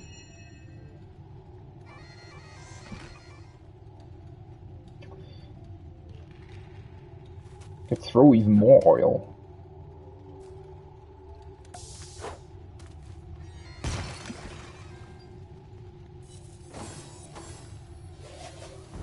Why are you attacking me?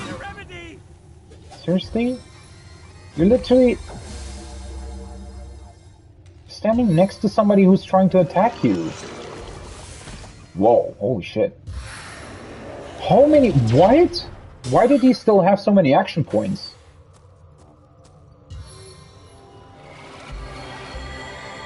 Oh god, they can heal so much. I can just hope that they somehow kill themselves.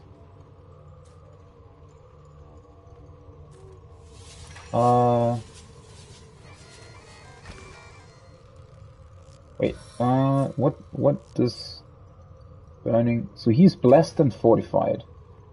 He's still burning for a turn. Let's charm this guy then.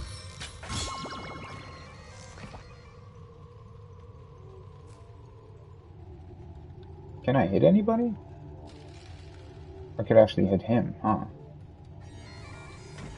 Could also hit Court Hunter. Let's see, let's activate my precision stance. Oh, that was actually kind of unnecessary, I guess. Wait, did he resist the Oh no, I didn't realize. He resisted that.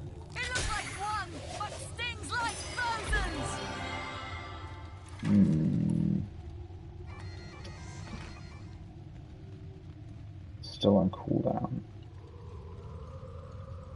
Ooh, should I blitzbolt him maybe?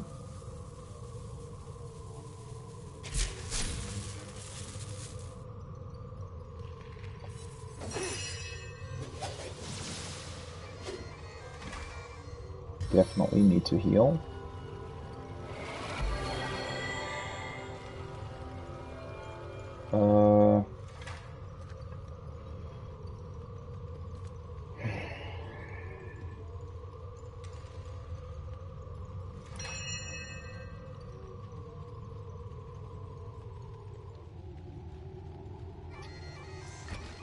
I could... Oh, right, that's around me. I forgot about that.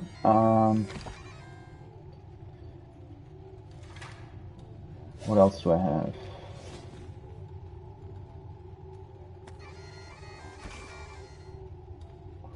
Could fortify myself. Honestly, let's put this on their daughter.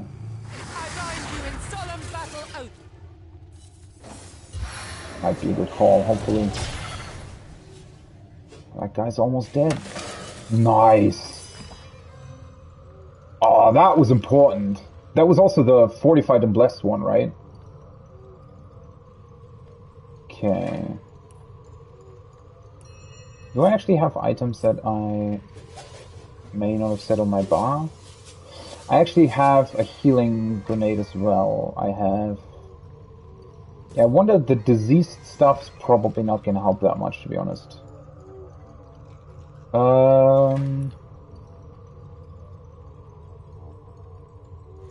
Oh, this is still on cooldown. For some reason I thought that it would come back this turn already. Well,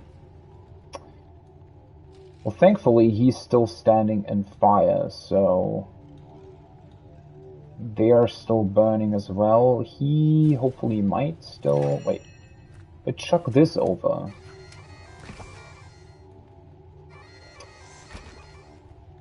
It's difficult to say. I mean, the more stuff there is that's burning, the better. But...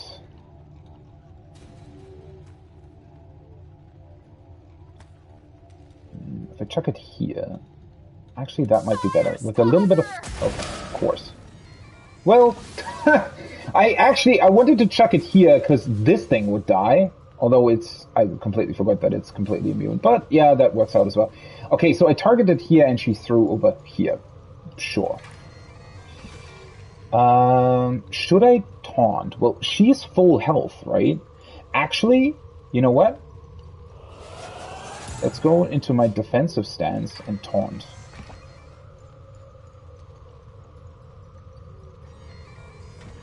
When I'm finished with you, there'll be nothing left. How warm your blood, so good of taste. Ding dong, ding-a-ling-a-ling. We'll drink and drink.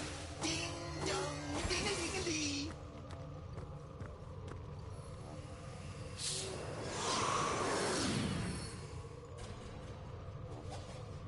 How weak they are, my lady. How pitiable are the living. A necklace I'll make, my lord. Holy shit, they're taking so much damage by just running through my fire the entire time. That is insane. Okay, can I hit anyone? He's not charmed anymore, okay. I might want to try to do that again. Oh fuck, she has her stance active, right? Okay. There's still ice on the ground there, right? Definitely don't want to move into that.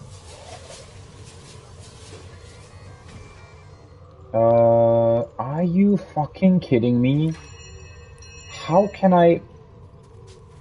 Wait, that works though?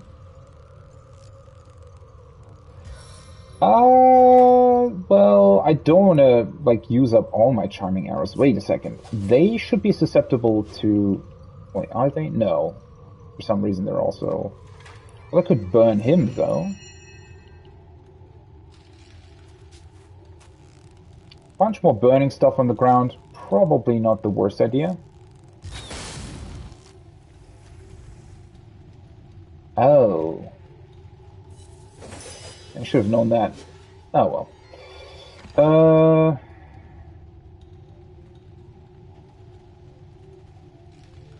Oh, I still have a heal on myself.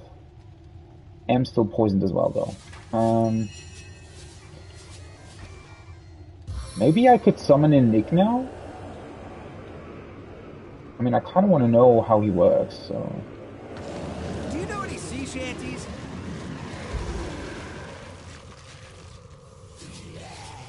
Into the fray once more. Mr. Nick. Hopefully they won't attack him right away and just kill him. That would be quite unfortunate, but oh well. That's what happens. That's what happens. So I could fortify somebody. I could also summon in my spider. But the problem is, that's where Nick is now, right? stuff still burning. Can't really put in more oil. Do I want to fortify? I could fortify her. I mean, she taunted. I guess that didn't really do anything, right? Could also fortify myself. No, wait, that doesn't make sense. I'm further back.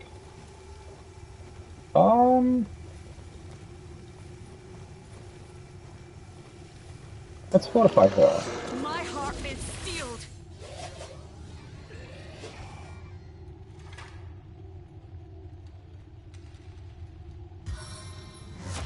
Oh, that's... I always forget that that's around me. That's... immune to being poisoned. Don't really have that much, since the poison arrow doesn't really do anything. This has a short range. I could throw a nail bomb. Nope. Do I have something else? Well, I could also use a scroll, though at this point I have to admit that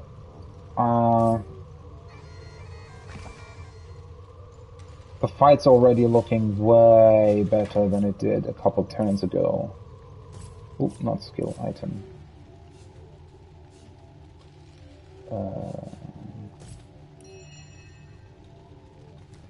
He was bleeding, crippled, and diseased. He was weak, blind, mute, and infected.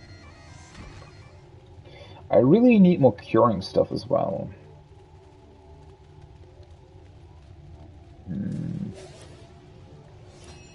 Honestly, let's keep her points for now. Of course, Nick just gets frozen right away, and then he just runs through fire. Nice. Well, that was fortunate. I guess I could just encourage everybody again. Oh, right, she just cast it right away. Oh, that encouraged Nick as well. Knockdown skill isn't back.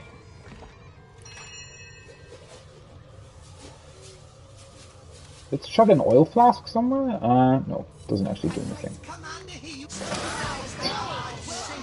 Why do they all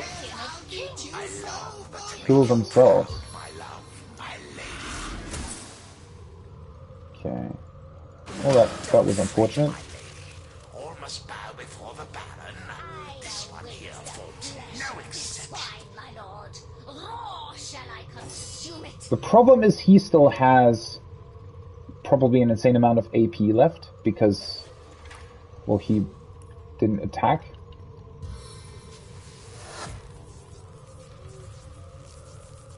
What does being blinded do, though?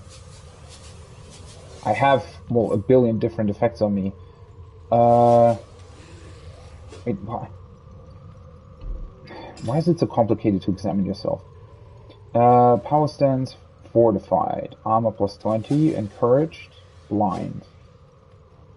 Just says blinded. Let's move over here. Oh, that probably didn't do anything at all, right? 48%. How does that still work? I don't really understand.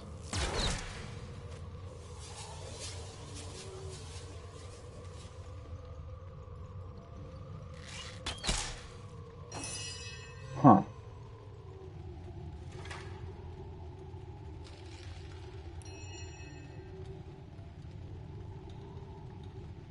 Still have healing armor. Everybody's really healthy for some reason.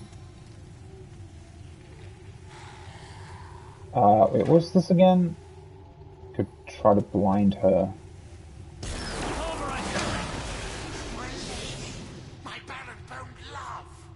The tortures of hell await those that harmed you. I also completely forgot that I had two characters on level 8 already. I mean, well, Yeah, this encounter is slightly problematic if you're capable of burning the ground a whole bunch. Which is a little bit unfortunate.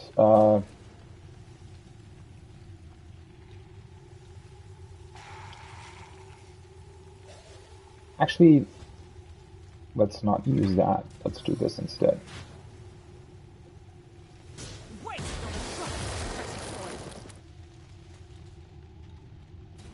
Can I actually chug an ice shard at him or something? I don't think so, right?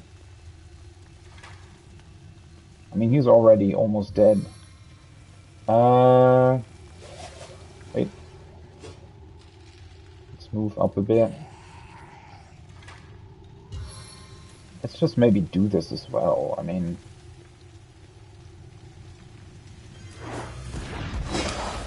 Bye-bye.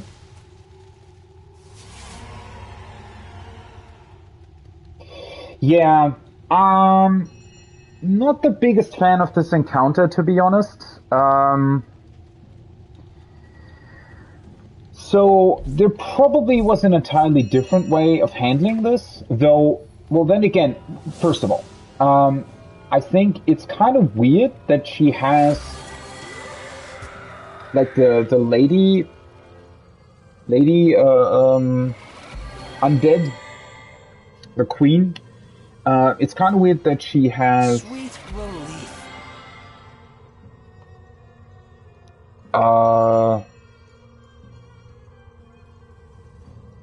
The 100% physical resistance, and that's only her. Because while she's good, she's definitely not the main threat, I would think. Or rather, well, she is a big threat, but so is everything else. Charming the dudes obviously helped incredibly well as always. I definitely just need more charming arrows. The thing why I didn't really like was setup. So, wait. First of all, there was another approach that I think would have worked quite well. Or, well, not quite well, but potentially would have worked well. And that's that I think I could have also went around the corner, basically. Right? So I could have gone...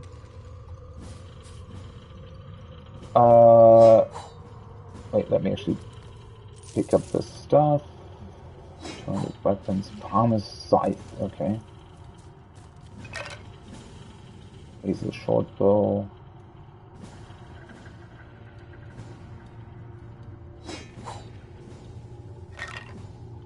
Wait, didn't I just say pick up? Yeah. Okay, so, there was the ward here, right, that prevented them from being, or prevented Anna from being hit with physical damage. I'm pretty sure had I moved around here with the Lillian and just hit the thing from afar with my boulder that I can throw from the sky, I'm pretty sure I should have been able to hit it, and it only had 24 HP.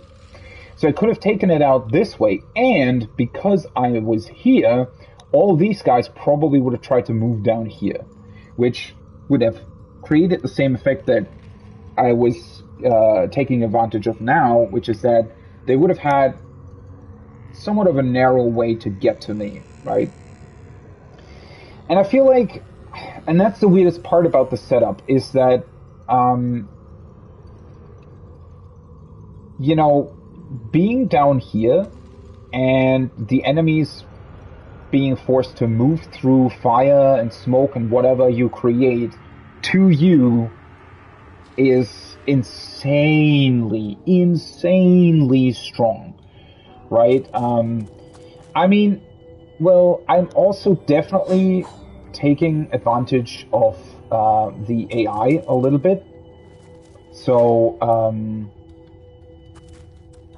the AI moved through fire quite a lot, right? If they would just stop moving, I mean, I get why they're trying to do it, because I'm also, by constantly throwing oil on the fire as well, I'm creating a lot of smoke, right? So, and they, not only were they trying to attack me, but a bunch of the stuff that they had was also like they were supporting each other with a bunch of stuff, right? Blessing themselves, fortifying themselves and whatnot. But in order to do that, they also need to see each other, right? So if you create a bunch of smoke, they're going to try to move around the smoke to either see you and attack you, or fortify or support their own allies. But because they move around so much, right, around the smoke, they also constantly run through the fire, which is just insane in terms of damage output when you move, right? Because every movement, or every second movement, or however it works, damages you instead of only doing the damage once per turn, right? So if you just stand still and do nothing, basically, that's far more beneficial than moving through the fire, right? Because I can't see them either, right? If this would be me, I would just wait for the smoke to clear and then use all the action points that I saved doing that, well, healing up, but also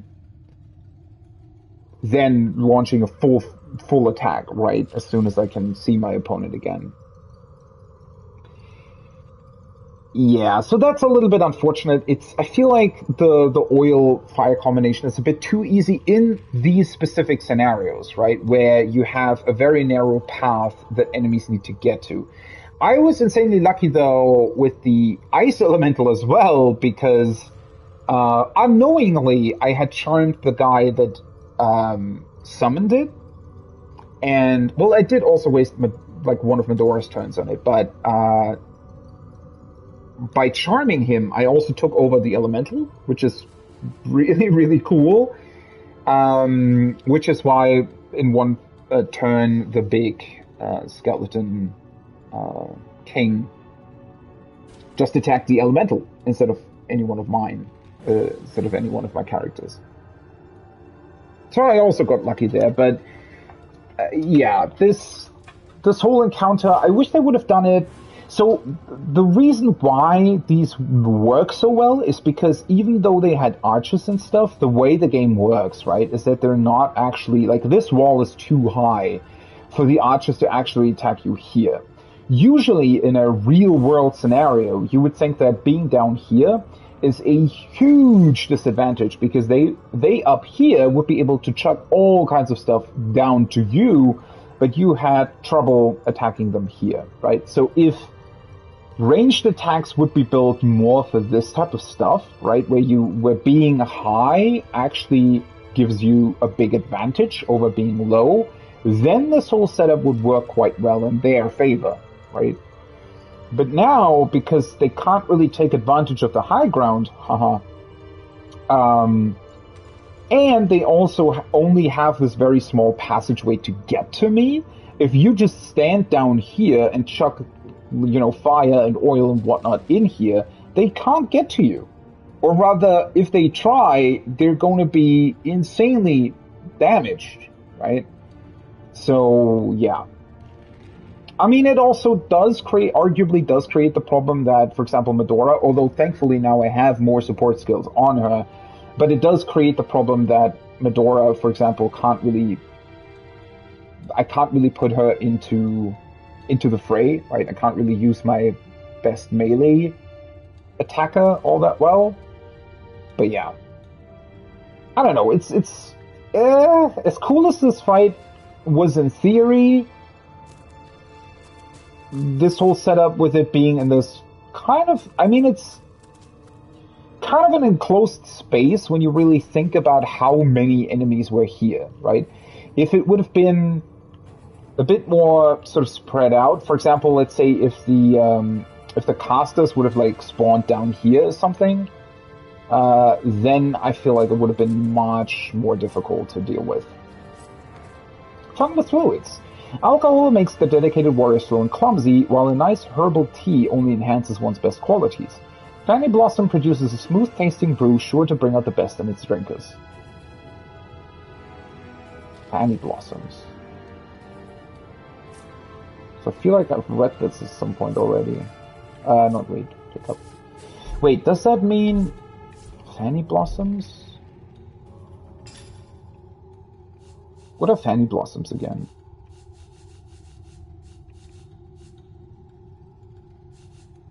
Oh.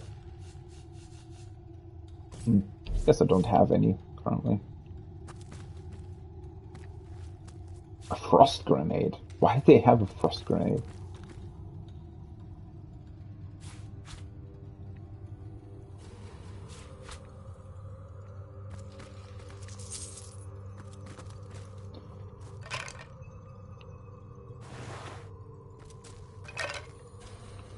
Okay. So now I have the key for the other chest. It still doesn't look like I'm actually able to do anything against the lava, right? Also, it's very interesting that this thing just disappears after the encounter. I wonder if it was summoned in, like by the big skeleton? Now we can just sit on the throne.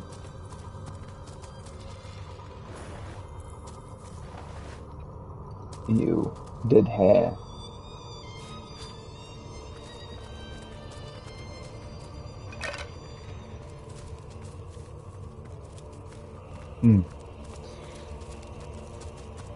Yeah, I don't know. I mean, the reward for this seems to be not that great, to be honest. I mean, that was a whole bunch of experience that I got, so I guess in that regard, it was pretty good. Let's move over to the other chest first. But yeah, it still doesn't really allow me to deal with the lava and the rooms, which I still think is kind of weird. Oh, wait. It's not actually the chest I was trying to get to. Before I go there, though, let's see. Lillian.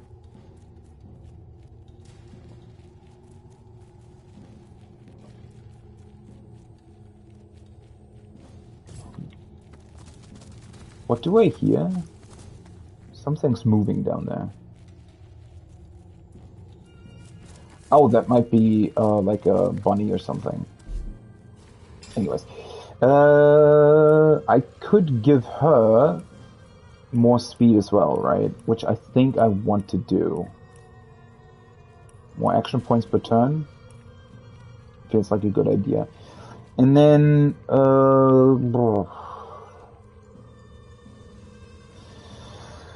would probably make sense to keep her points to increase her Geomancer and or Hydrosophist ability at some point, right?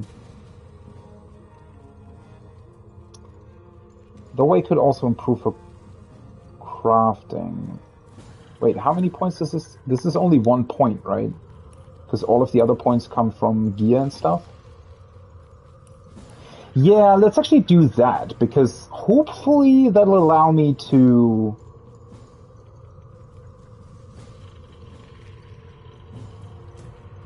actually craft charming arrows now. Let's see.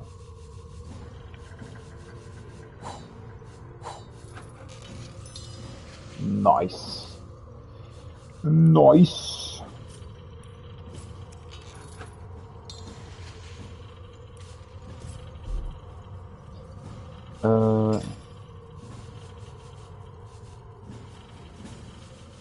Oh boy, that'll be insanely useful. Because that's 5. And I have a 33% chance of getting them back, so 5 arrows actually means like 7 or something, at least. Wow. Wait, did I never actually... Oh, right. I was going to say, wait, did I actually forget to give her this? But no, she can't learn it quite yet. And then Medora's character attributes. Okay, her strength, her base strength is 9 currently, and she gets 1 more from gear. She's also quite slow. Well, then again... I mean, I can always still improve her speed. She kind of has more AP than she needs currently. I mean, making all of my characters somewhat speedy is maybe not the best RP choice, but it's also still a really, really good choice in general. Okay, she wants to have... Wait, what does she want to have? Armor Specialist is at 2 already. Could give her more willpower.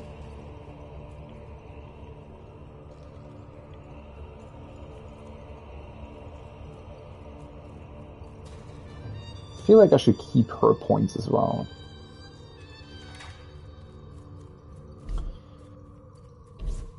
Okay.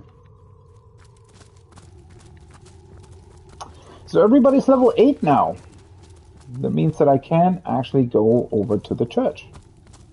I really like this part of the map. I find it incredibly clever. The way they've designed this map does actually remind me of Elden Ring quite a bit. Because Elden Ring also has this, right? Where they have, well, I mean, if you want to call this an open world, I don't know. Maps may be a little bit small to call this like a traditional open world. Though calling the map, did I say slow? Small,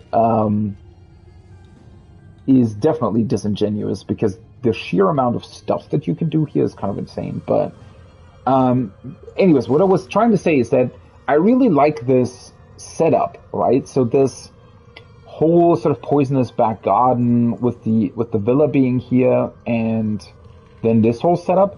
It's sort of one contained level, if you will, one contained dungeon, yet it's still incorporated into the world itself, right? I really, really like this setup. And in general, that is something that they've done, right? So for example, this entire beach section back here also is, I guess, a level, if you want to call it that, right? Yet it's still also part of the world. And I really, really like that, how they've incorporated so many sort of distinct quote-unquote levels, yet it's still one, you know, put-together world. It's a really neat setup. The only issue that I have is that I have absolutely no freaking clue how to deal with the fire. And that's really annoying. Oak bow. Studded golden dagger. Ooh. Green fabric. Or green dye, rather, not green fabric.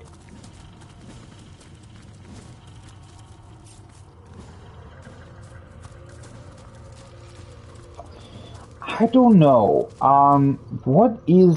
What's the deal here? Because I also don't really understand this magical key. I mean, even if I had it, well, I guess, I have to combine it with something, but with what? And how do I combine it? Wait, let me go in with her again.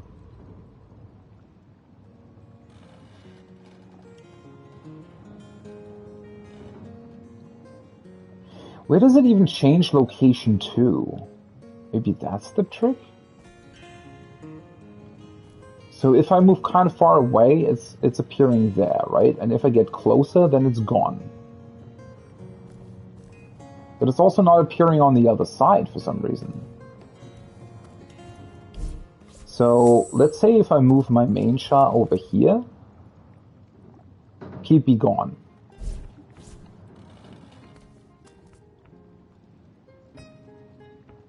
Question is, where did it go?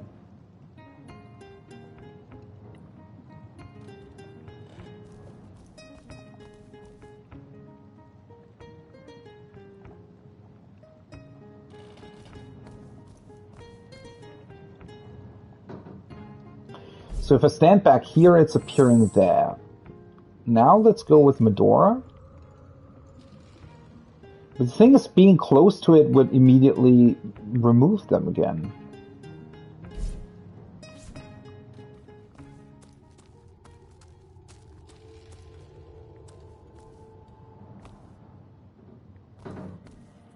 But I don't think that why is this cheery music in here?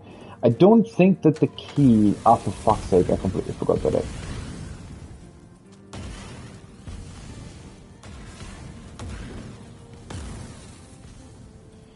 I don't think that it actually appears anywhere else, though. I mean, it doesn't necessarily look like there's too much important stuff in here. So, you know...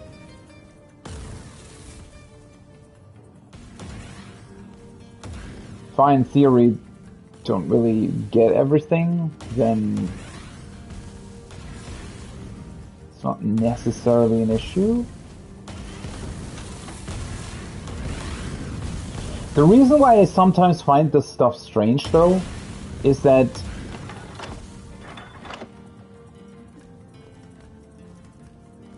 it really feels as if I've just overlooked something that is potentially somewhat simple in its solution, and I just don't understand how it's supposed to work.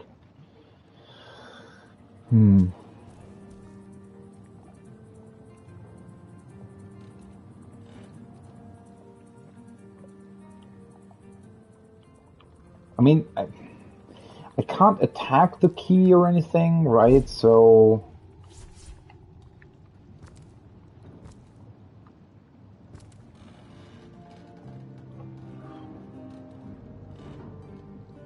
actually...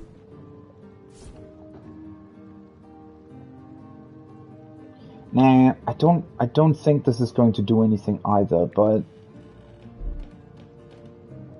let me see if I can... let's actually... let's chuck a water balloon over here. Nope. Doesn't do anything. I don't agree with that. Yeah, this is... the problem is that it's, like, using lava as some sort of permanent obstacle in and of itself is fine, right? But if you introduce, like, fire, and or rather, if you introduce all these different, really, you know, quite logical elemental interactions, then I feel like it should... do something. Have you ever thrown a molten balloon? Yeah, I mean, of course, realistically speaking, a water balloon shouldn't do anything. But then again, a water balloon being thrown into a raging fire on the ground wouldn't do anything either, right? Yet it does in this game. The problem is that it feels like they're breaking their own rules here. They set up fire in a certain way. And I said this actually earlier, if this would be a volcano where you know that there's like lava everywhere, basically, then it would be different. But this very clearly is just surface level lava. Although I guess it could be magical, but it's still...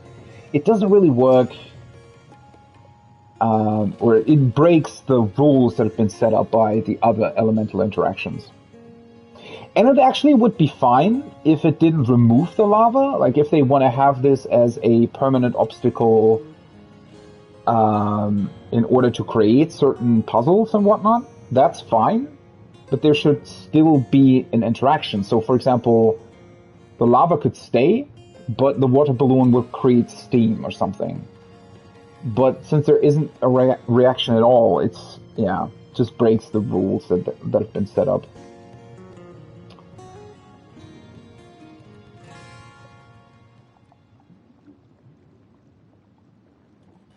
Yeah, fire and lava isn't the same thing. And yes, it has to explain it.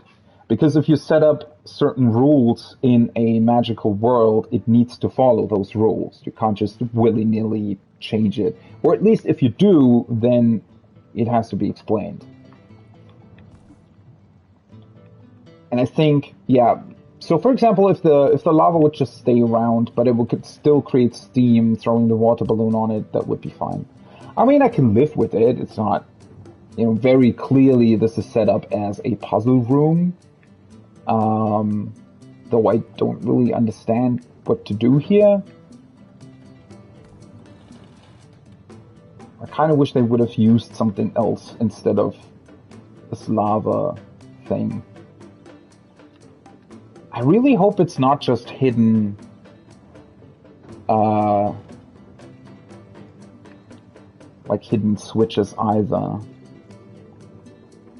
Or not switches, but these floor traps.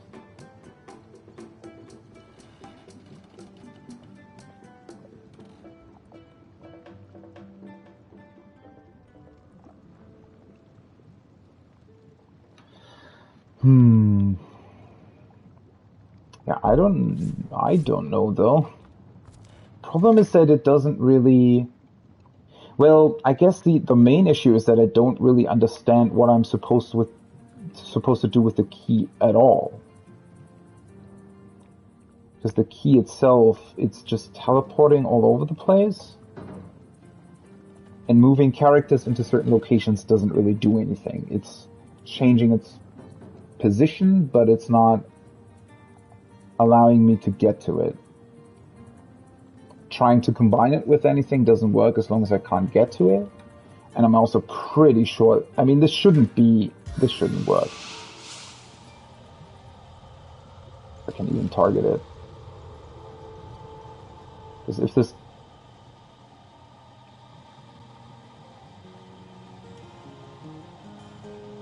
Wait, no, I think I'm... Did I select the wrong target? Yeah. Can't teleport the key either. I mean, that makes sense because I was never able to teleport keys. Although then again, with the teleport, is there? There's a trap here.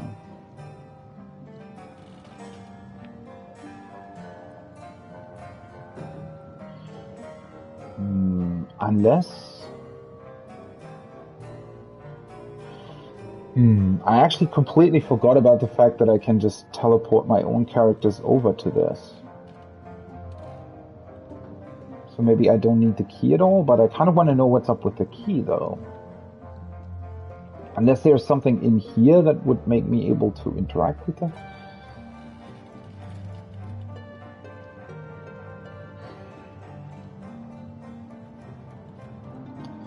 Can also not make myself immune to it either. I mean, the lava definitely always kills you, right? I don't think there's actually a way to not be killed by it, I guess.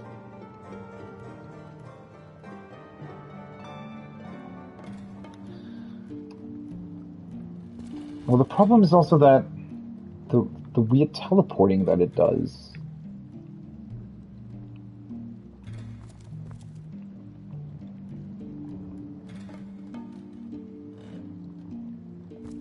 I'm never actually able to get close to it. Should I ever try closing the door again? No, that doesn't change anything. Oh, of course. Now you... Oh. No idea why that happened, but okay. I guess it must have counted the door as some sort of obstacle. Huh.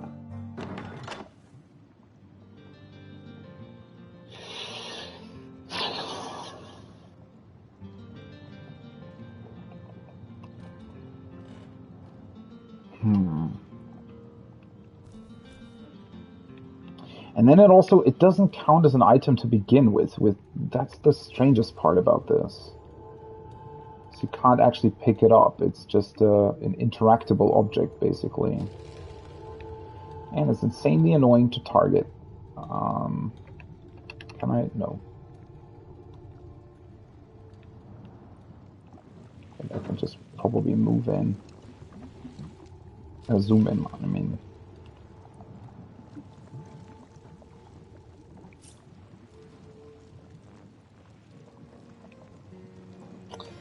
So if I choose combine with, my character's just gonna walk in the lava and die. If I hold it, for some reason I can hold it, but I don't think that's supposed to happen. And...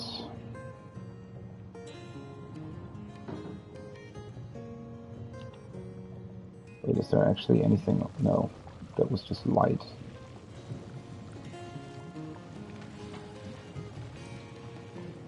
There isn't anything else over here either, which is the weirdest part.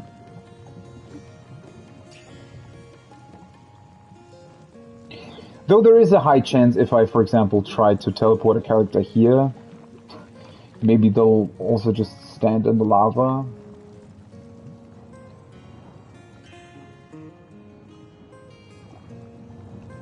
There's like a cloud thing here. You can't move the cabinets either, right? They're not like the permanent objects.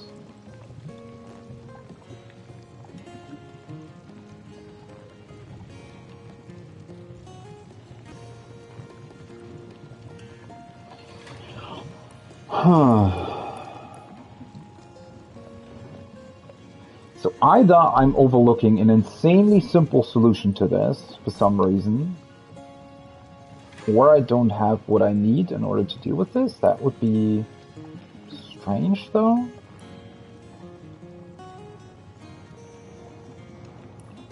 I mean, the lava doesn't interact with anything. That's a weird part. It also doesn't really seem to have a source.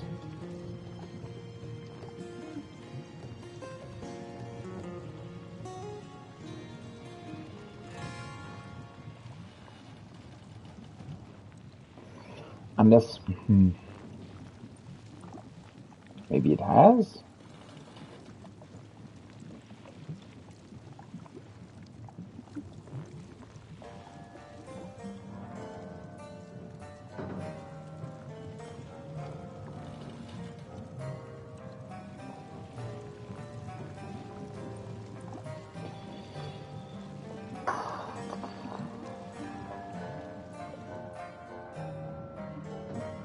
I could probably stand here for like another hour and not figure this out. This doesn't really seem to play by...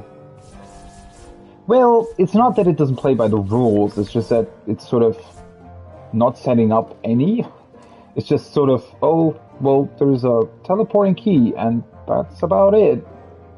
Lava that's uninteractable, and then...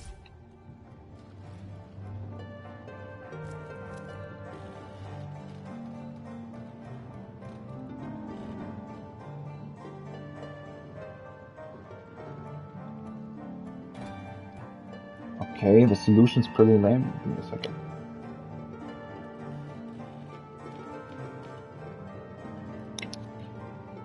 Okay, well, if the solution's lame, then that, I'm probably thinking, like, of way too complicated things.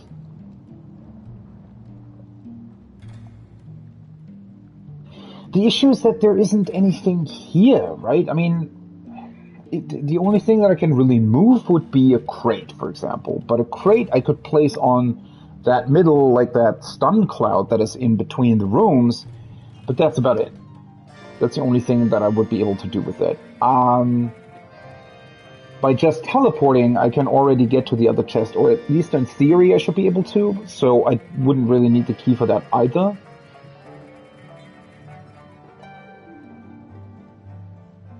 That's the thing, right? Maybe I'm even missing whatever item the key is supposed to interact with? But, I mean, there would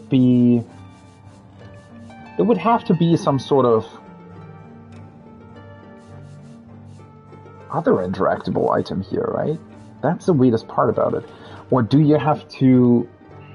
But the problem is I can't combine the key with anything until I get to it. So obviously I could just try all kinds of different, I don't know, crafting materials maybe, or try to destroy the key with a hammer if I can combine it with it. But the problem is every time I try to do that, my character's just going to walk into the lava because the character's trying to get to it.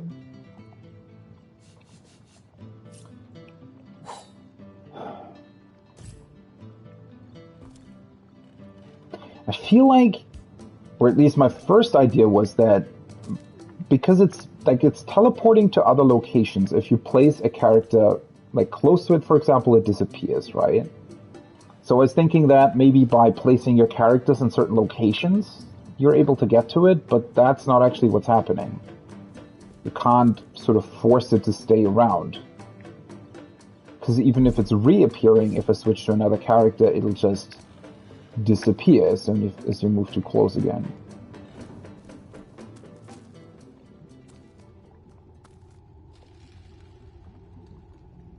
And that apparently even happens when you're standing outside of the room.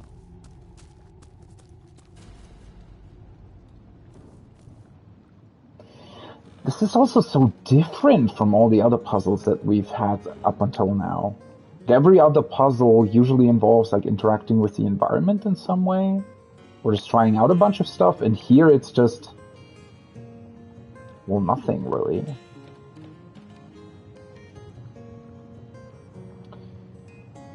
It's very unsatisfying and not well designed, but at least it's not breaking its own rules.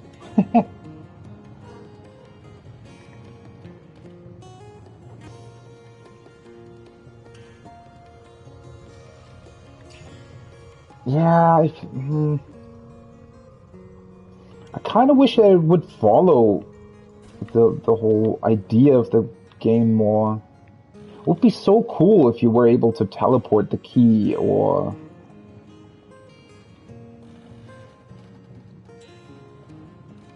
I don't know, I should be able to get to it in theory through telekinesis.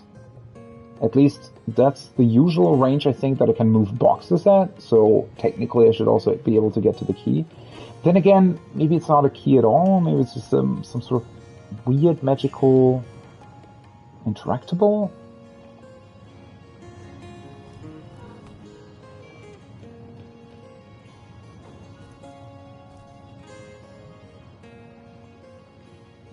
Okay, so if I stand here, there's multiple of them appearing. Maybe the solution is to make them all appear or something?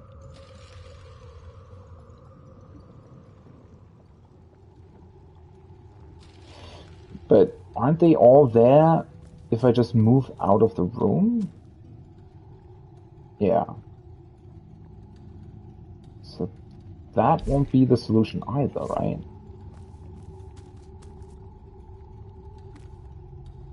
Or maybe...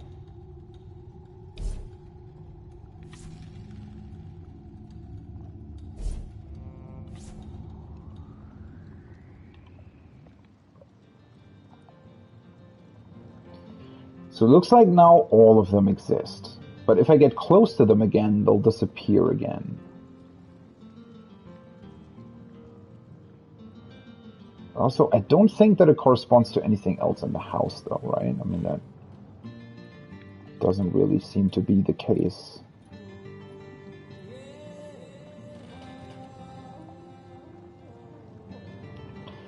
It also won't... That would be... I mean, there's still that one other weird platform in the garden back here that I discovered but wasn't really able to understand what it actually does. I think this would only be... This would be incredibly strange if it would be connected.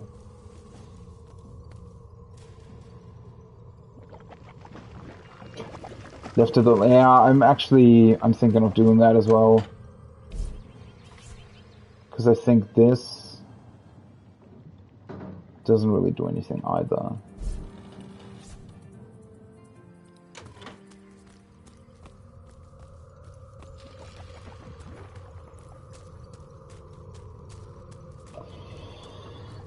Maybe I should just leave it alone as well.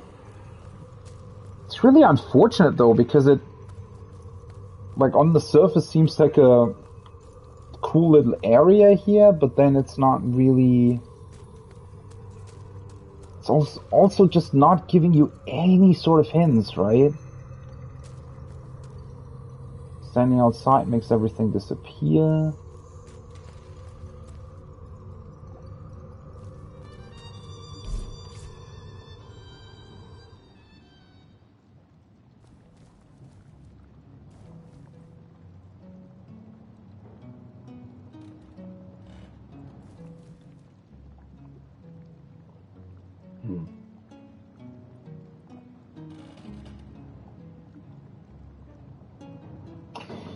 I don't know. I'm gonna take a break. I need to eat something anyways. I'm gonna take a lunch break, be back in about, well, 20 to 30 minutes, and then I'm gonna either move on or maybe during lunch I'm gonna come up with a solution to this. Alright. Let's get back into it. Hopefully I don't get tired from having eaten too much. Anyway, so, well, to be quite honest, I didn't actually think that much about this key while eating, but I do think that I'm just gonna let the key be key at this point. I think it's just that the game isn't really giving you any sort of hint, and without having some sort of clear idea, because like if there would be some sort of door that I wasn't able to open, right, then I could just say, well, that's obviously what the key's for, right? But there really doesn't seem to be anything here that the key is even related to, so no idea.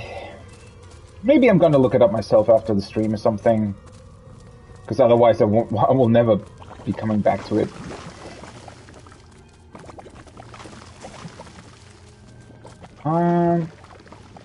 This chest is still the same chest it ever was.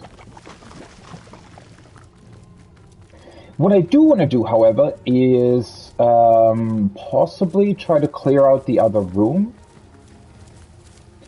So I'm moving back around this way. Hey, let me actually talk to you. There's a frightful lack of carrots around these parts, but I suppose the pickings are better than those in frosty Haberheim. Okay, never mind. Thought that an animal might have a hint as to what I'm supposed to do, but nope, apparently not. But yeah, I could try to get to the other items by teleporting one of my teammates over to that.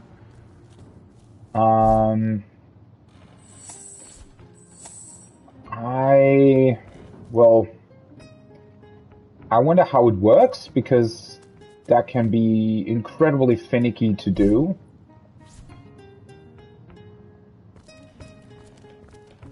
But I'm gonna try anyways.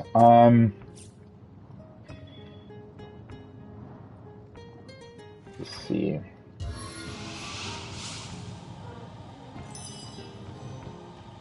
Wait, didn't I? I thought I selected her. The question is, right, am I gonna hit the mine? Technically, this shouldn't hit anything, right? Shouldn't hit the lava, shouldn't hit the mine either. What in the name of Sigurd? But, of course, it does.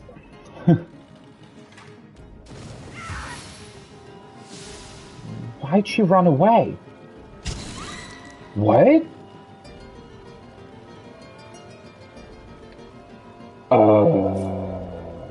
Never mind. Maybe this doesn't work the way I wanted it to.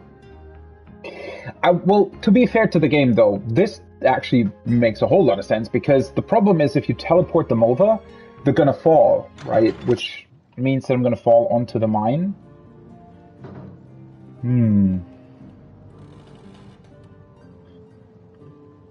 Well, interestingly enough, though, just attacking the mine could allow me to... Let's see. Wait. If I attack it and then cast Rain, I should be able to save the chest. My kingdom for a dry shirt. And now I should be able to teleport. I really didn't understand why she moved, though. That was definitely weird. Right? I mean, oh. She actually landed on the chest? Well, this time she didn't. Don't really understand what was going on there. That she,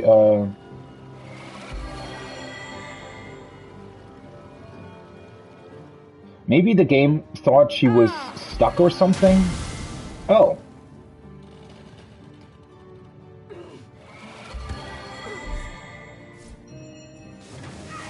Why?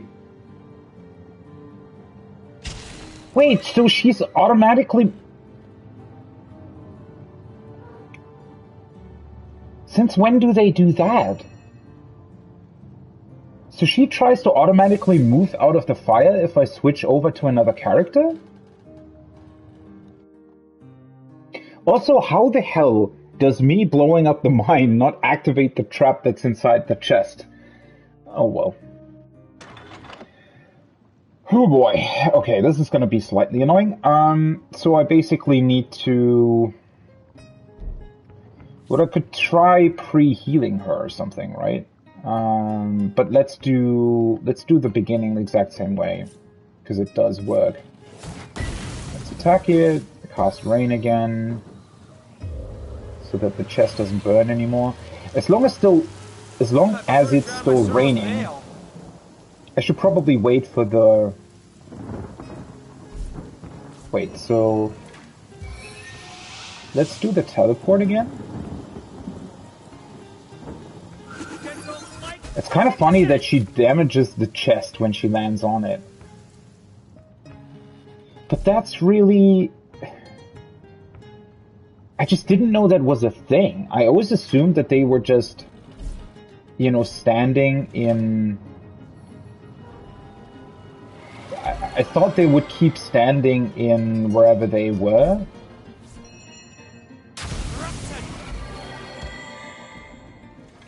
Because now I can just heal myself again.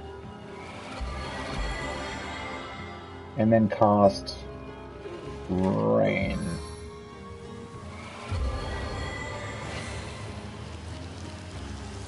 Well, this worked out. Slightly complicated, but it worked. Okay.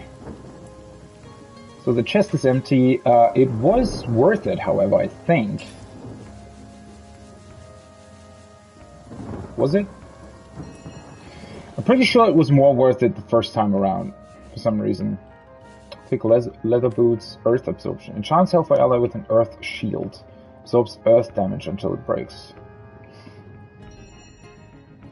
And immune to petrification. Wait, she's the one who can use earth skills, right? But I think... Right. Well, I wanted to level up Humans as soon as possible anyway, so... That's fine. Well, that's that dealt with. The problem is there's also another mine here.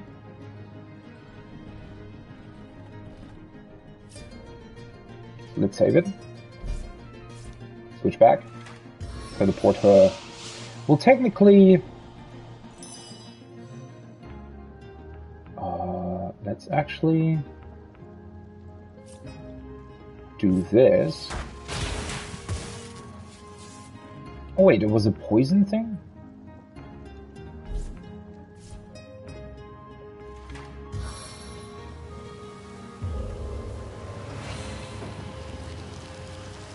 I feel like I've just had a long bath in a cold lake.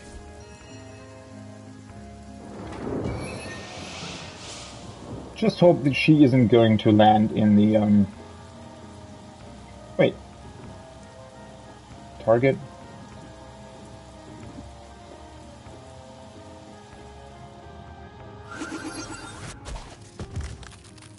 Ooh, that almost destroyed the closet. Well. Wait, let's heal her as well. Now I just need to hope that I can actually move around it without stepping into the lava. I mean, in theory, yes. In practice, probably not. As good as a new penny. Well, it worked. For some reason. Wait, what? Why can I not pick this stuff up? That's weird. Huh. Interestingly enough, though, this doesn't have anything to do with whatever this weird puzzle is, right? At least it doesn't look like that's the case.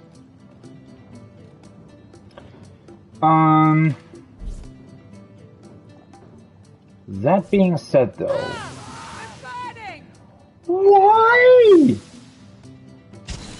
You weren't standing in fire this time. What the hell is happening? Oh no, I need to do this again. Fucking hell. Why is she moving? Wait, that means that I can't... Maybe I should have just resurrected her, to be honest. I mean, I have enough scrolls. Oh boy. Okay. Let's do this again. I guess I just have to save like a billion times. Attack. Over to her. Cast Rain.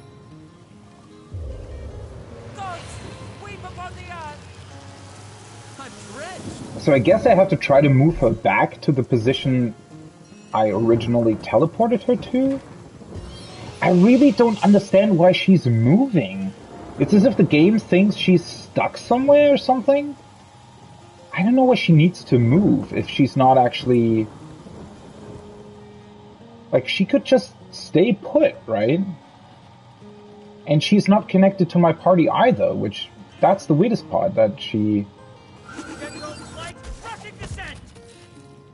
She moves anyway, but here she doesn't. That's the weird part, right? I teleport her over, and she just stands there, which is what's supposed to happen.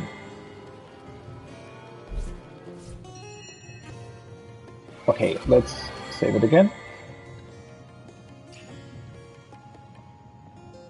Hopefully I didn't actually screw myself over with this. Funnily enough, that's a resurrect scroll, right? Okay. So that's done now, and I guess I just try to move back to the same corner I came from. Well, I have a couple of quick save slots, so...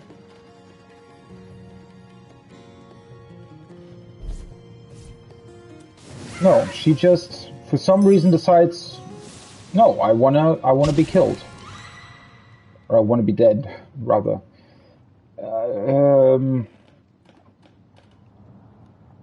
Why does this happen?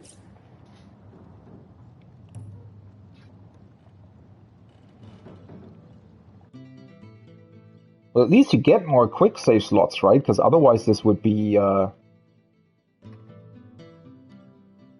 Well, I mean, I'd have to just resurrect her then, but... I don't understand why she needs to move.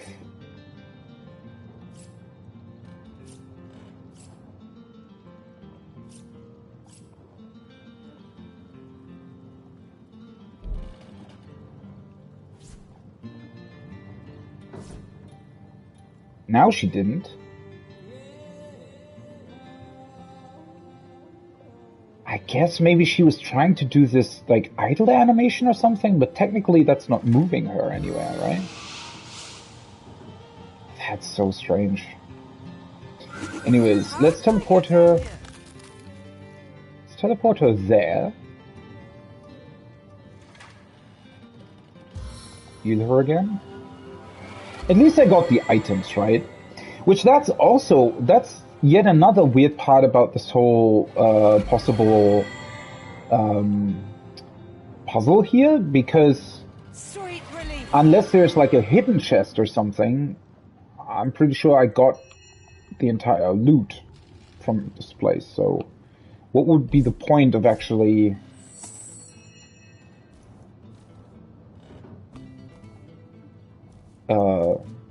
doing anything there? It's...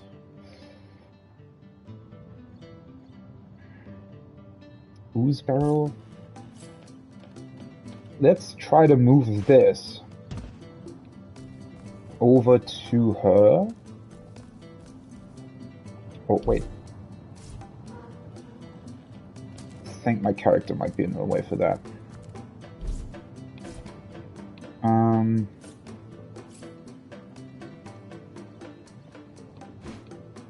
Well,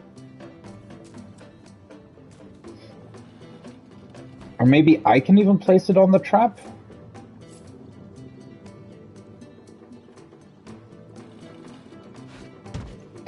I also like how I'm just effortlessly able to move a huge barrel over the lava, right? But I myself can't move over it for some reason.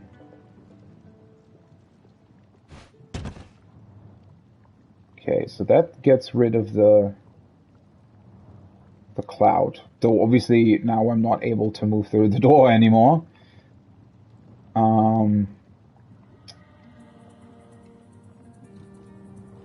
I thought that it would maybe in some ways interact with the other room, but doesn't seem like it does.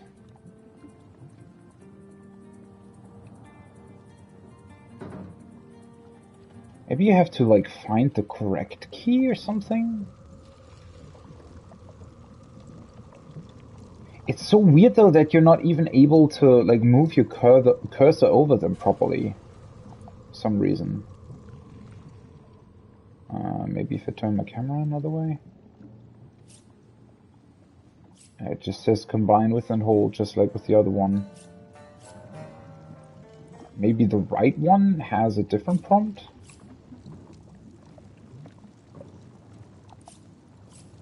Nope.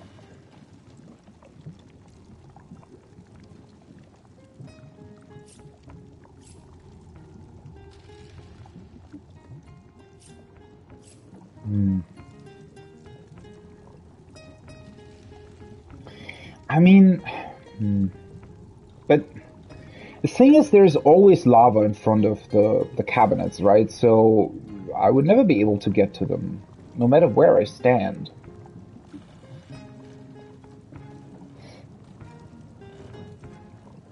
Because another, like, if the trick would have been to move through this door, right, instead of coming through this door, and it would somehow make the keys behave differently or something, because they don't expect you to come this way. That might be another thing entirely, but that wouldn't work either, because the lava's here, and the lava doesn't go anywhere.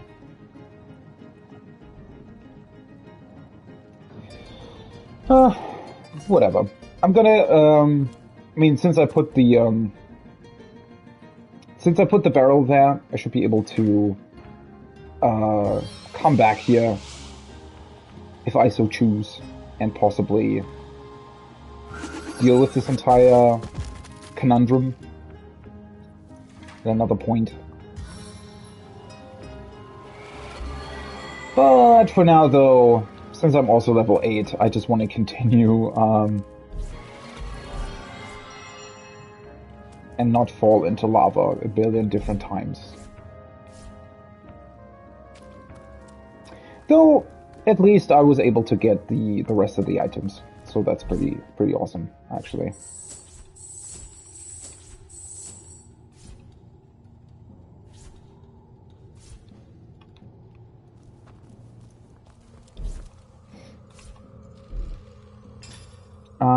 And since I did that, I probably actually want to take a look at the stuff that I got.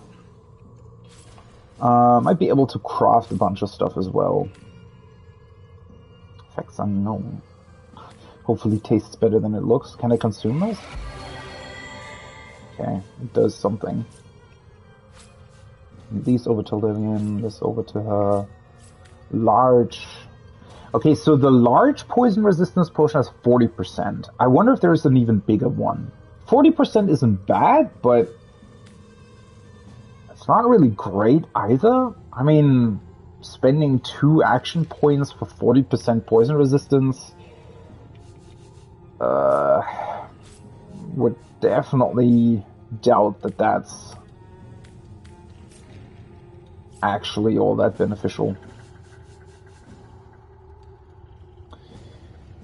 Air elemental. Let's put the ice elemental to Lillian, maybe.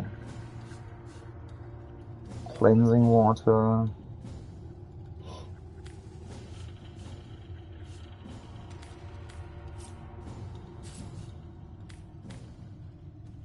That's still the same one. Smoke. Oh, that's an arrow. Toxic grenade I'm gonna keep. That's the mug. Shrunken Stupor for 3 turns. There has to be a way to make that beneficial somehow. Hard wooden club. Well, I probably don't need to look through everything right now because I'm not close to the market anyways. I just wanted to move over the stuff that I can potentially craft with.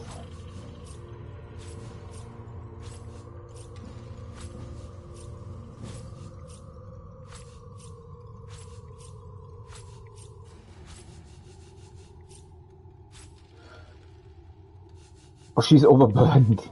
Ah, well. If I craft some stuff, it'll be fine, I hope. Also, let's identify a bunch of things, because if they are like level 8 and stuff, might be yet another good thing. Studded golden wool, that definitely needs to be sold. I actually did not realize just how many things I got here. Seems to have overall been a really good haul. Oh, for fuck's sake. I didn't want to equip that.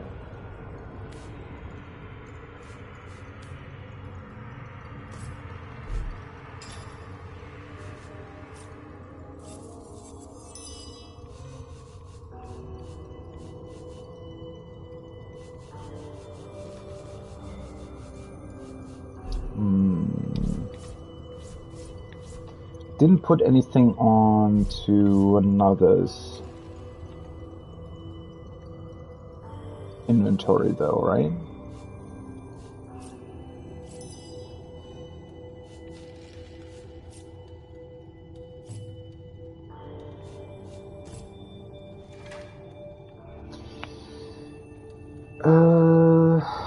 It's gonna be interesting whether or not this is actually beneficial, but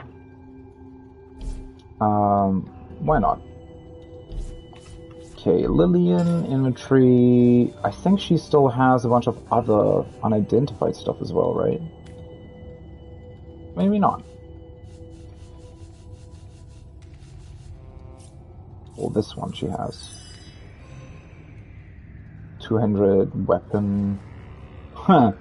This is two-handed as well, right? So technically Medora could use it?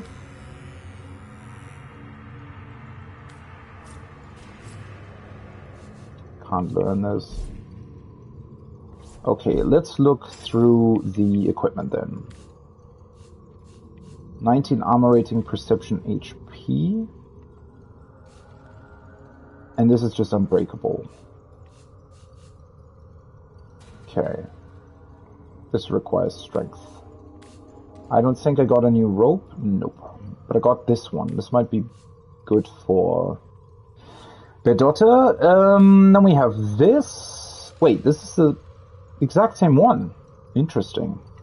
Plus initiative. And then we also have blacksmithing and initiative as well. Which this might be really good for Lillian, right? Plus 2 initiative. Okay, and then we have plus movement, plus HP. Wait. Whose inventory are these in?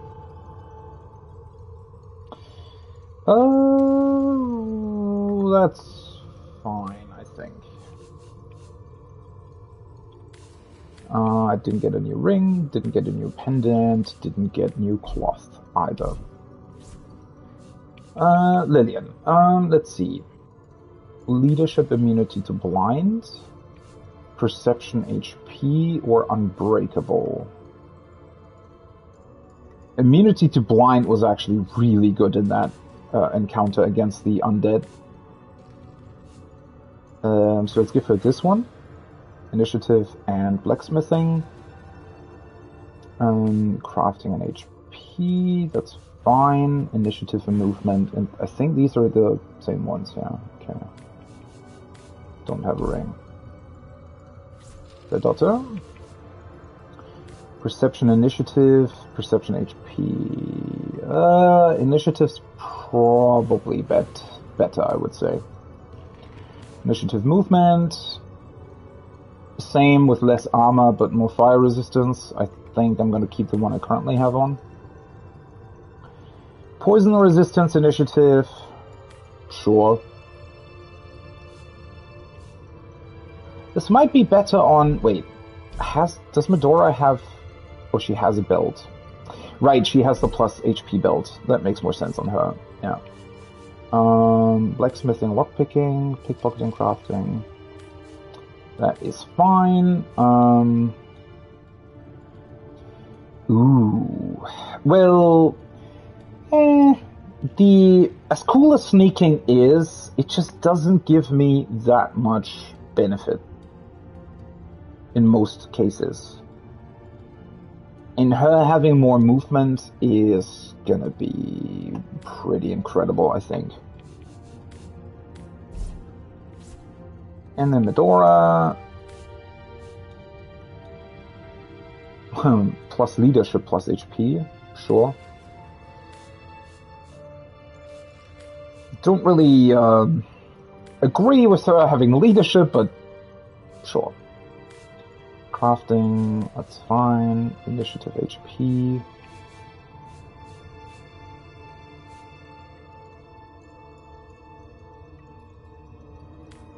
Yeah, that works. Okay. Well then. Let's see what this place with the dog here is about. Bunny, wait.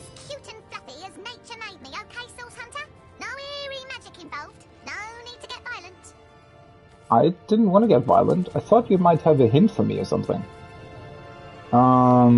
This is quite the curious sort of side path. I wonder why that's here.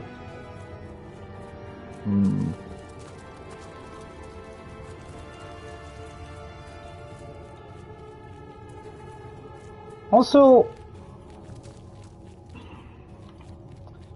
for some reason, I kind of don't really trust the dog.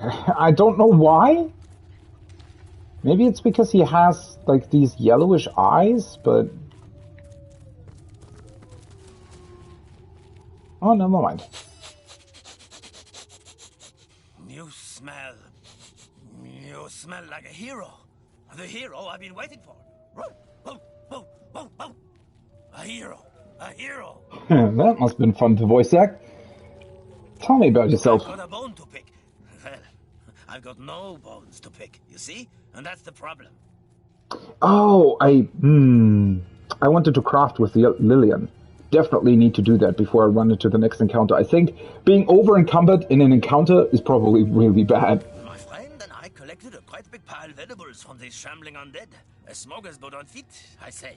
But a band of wild wolves chases off of it. Why are you suddenly French? What? Did I miss something? If you follow me, I'll lead you straight to him.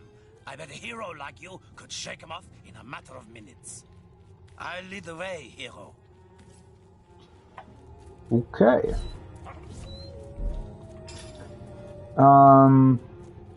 Wait, he's not just gonna run off, right? No. Okay, good. Let me see. I think I should be able to craft, 2 of these. This will be really good. Craft another poison arrow. Don't really need that, but whatever. Apple pie dough. Let's create another apple pie. 2 boiled potatoes. Guess a bunch more bread. I wonder if this actually reduces the amount you carry. Like in theory, obviously it shouldn't get rid of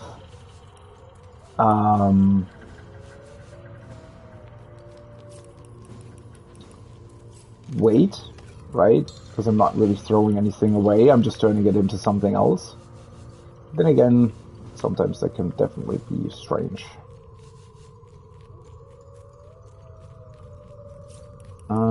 Let's create some more wood chips. Oh, that also creates the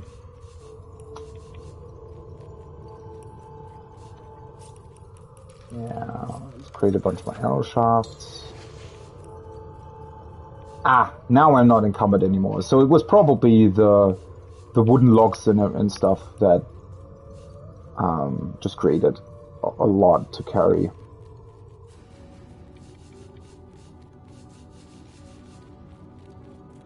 Let's actually craft these.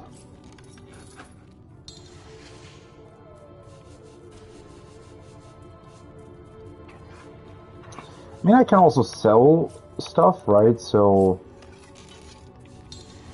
why not just craft a bunch?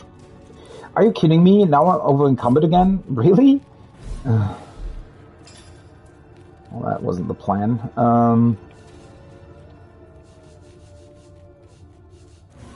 Don't even have that much stuff.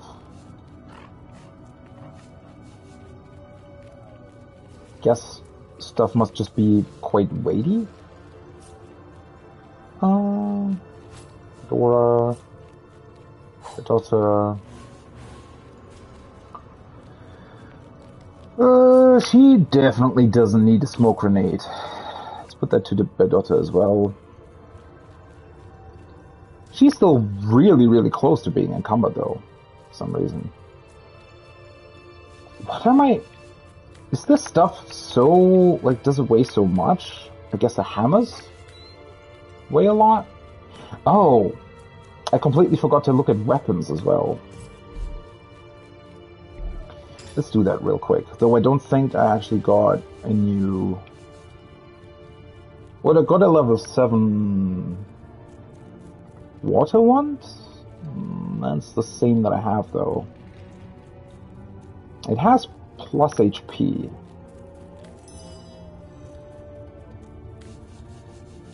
So that'll be good. Right, I got a bow and I got the scythe. Let's compare the bow. That's a new one, right? Ooh, yeah, that's... Wait, why is it so much better? I guess the other one has 5% crit chance?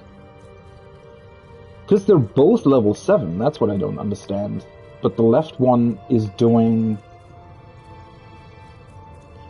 way more damage overall. So the left one's doing 60 minimum, the right one's doing 50 minimum, right? And then it's the maximum is 103 on the left and only 85 on the right.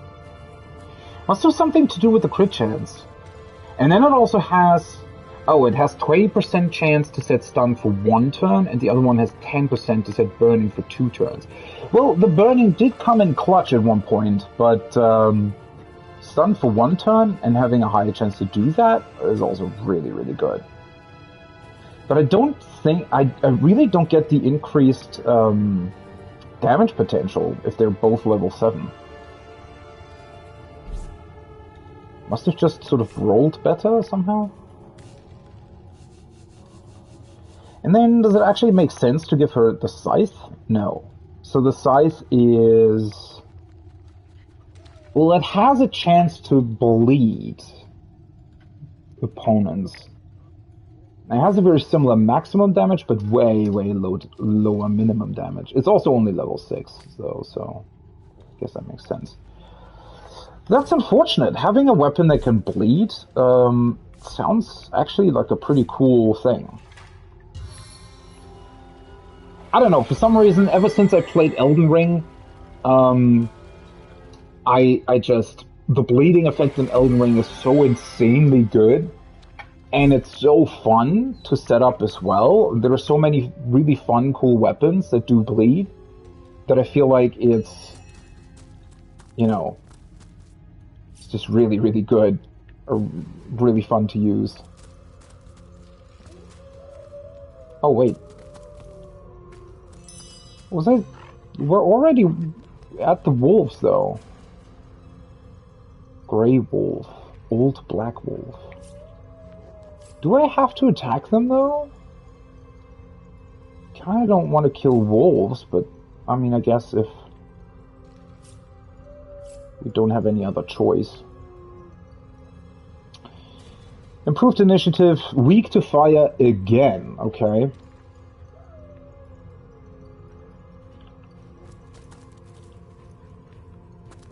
Is he just going to attack them, or... I'll lead the way. You will lead the way? You're just standing there, though. Well, to be quite honest, it doesn't really...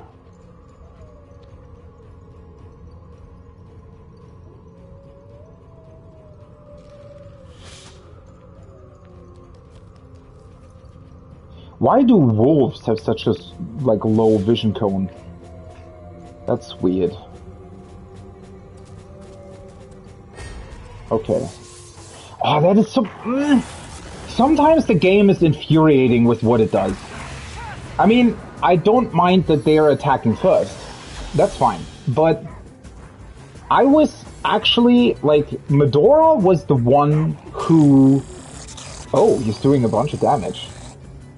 Medora was the one who got too close, which is why they saw me and attacked. But then as soon as the battle started, my entire party just rotated, right? Like a clock. So suddenly Medora is in the back. Which, you know, obviously it should be the other way around, but like, why? How does that happen? Why is it doing so much weird stuff? Holy shit. Okay, healing magic will damage you for 150%. So Decaying Touch, wasn't there a way to still heal, though? Isn't it like... I thought something along the lines of poison will heal you or something. And Cursed reduces the chance to hit. Okay.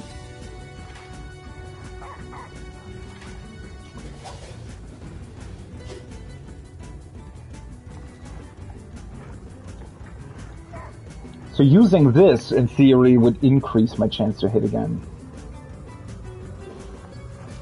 Okay, what did he do? Oh, he's raged.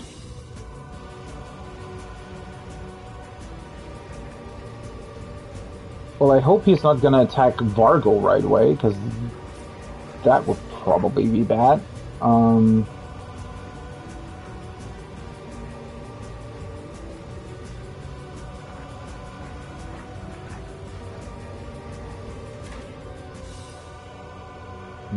I don't want to use my charming arrows for these ones, though.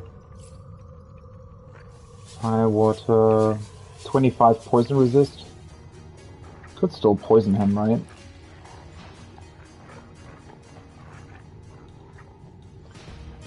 First of all, let's do the precision stance.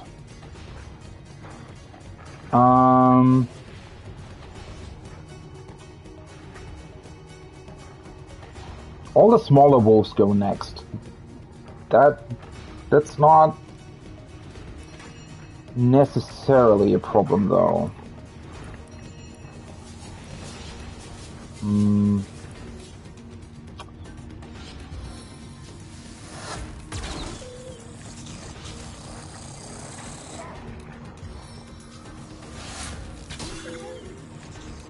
Holy shit, that was a lot of damage.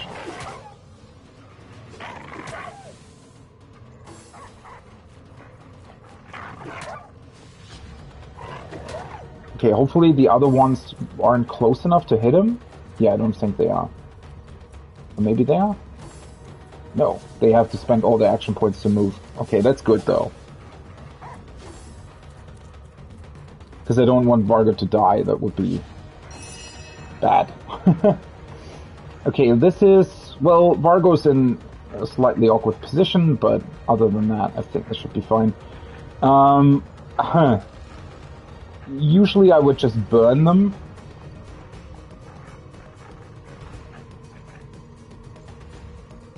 But I think that's kind of unnecessary. I should be able to just take out the big one, quite honestly. I mean, I could summon in Nick, but I feel like that's almost overkill.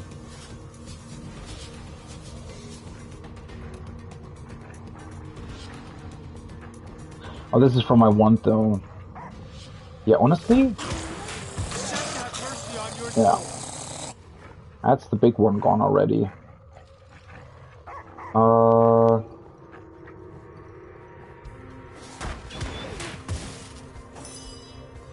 you fucking serious? Why is there water there? Where'd that come from? Well, at least it didn't stun Lillian.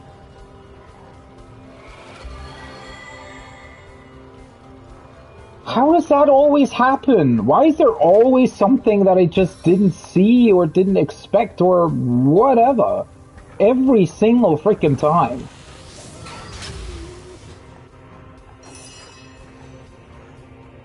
Okay.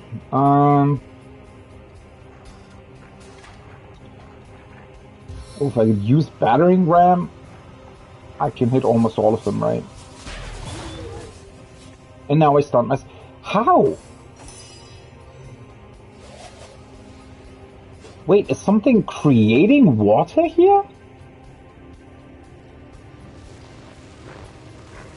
Or is it somehow, like, are they chain stunned? Or what's going on? I don't understand why they're stunned.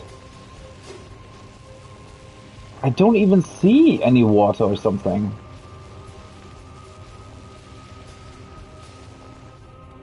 That's strange. Ah, well. Oh, he's stunned as well, so he's gonna die anyways, because he's also poisoned. Poor wolves, though. I almost feel bad, because I'm clearly much more capable than them.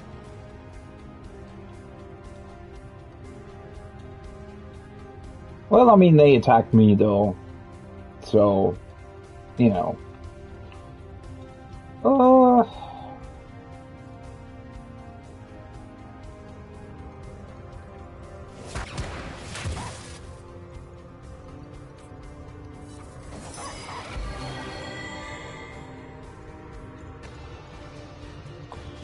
Should I summon in my spider? I mean, that's kind of pointless though, right?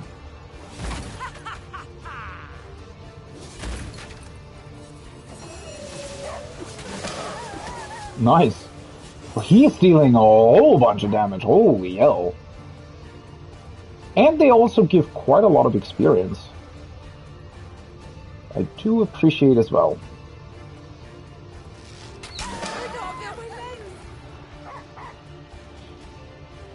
Oh, right. Her bow can also stun.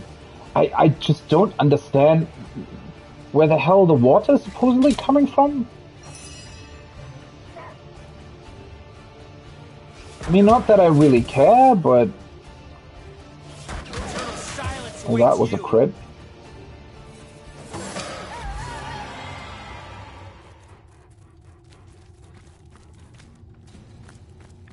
Wait, what?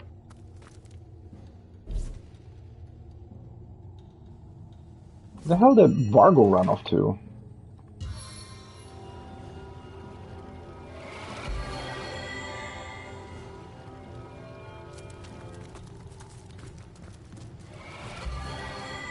Wait, where did...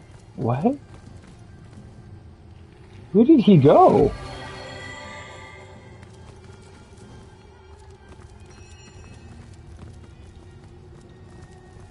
Wait, he just... what? He just left? That's weird. I mean, it's cool that he helped, I guess? Ew, bunch of intestines. Yeah, I really don't know what created the water surface. Maybe I did that accidentally with my wand or something? A malachite. Nice. Ooh, hello. Frost grenade.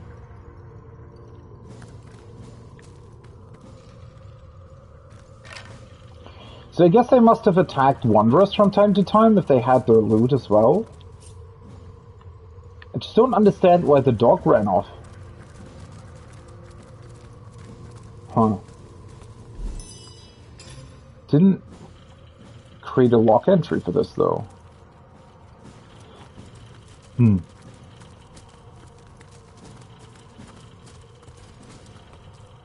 mean, this was a neat encounter. Because it was really unique, right? It was incredibly easy, but really unique as well. which I do appreciate. And now this supposedly leads to the church.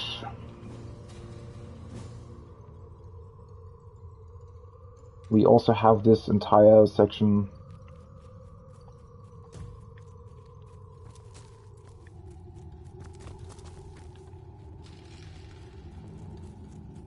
What am I hearing? Oh, that's another bunny.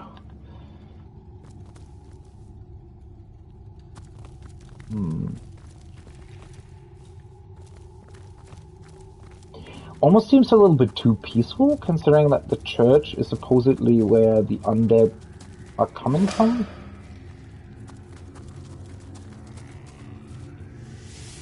So this is Sisal Grove. Huh. I wonder if this is also some sort of path to Silver Glen? Because, I mean, there has to be a way to get somewhere else here, right? Oh, oops. Should take it. Also, let me just switch over to her real quick. So if I would have potentially stood here... Yeah! So even from here, I would have been able to attack the ward thing that was up here. And technically, this attack should have killed it with one hit, right? This would have been really funny, because had I been here, the skeletons would have had to run pretty much through the entire house, right? I wonder if they would have done that. I wonder if the game would actually facilitate combat like that. That would be quite funny. Or if, well, maybe it would just bug out their AI, or not really bug out, but I think they just wouldn't really know what hit them, or where the enemy was, and they probably wouldn't do anything, really. I wonder if it would have even initiated combat. Actually would have liked to try that.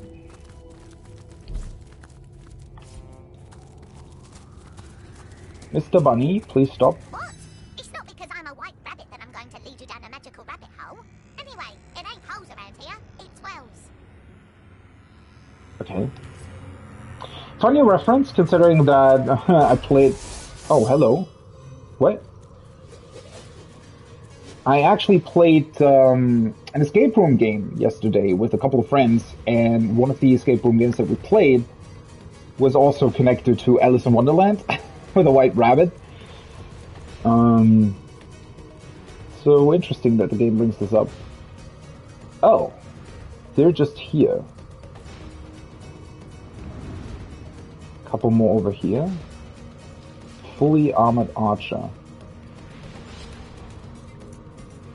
Interesting. Another thing that I didn't really expect to be here, somehow.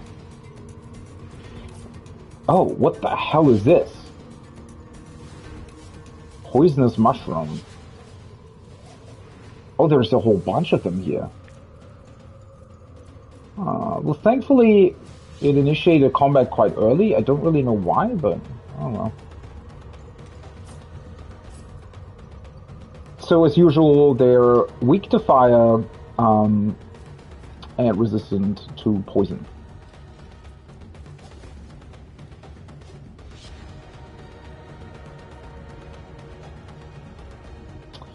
God damn it, so the mushroom is in the way of one of them?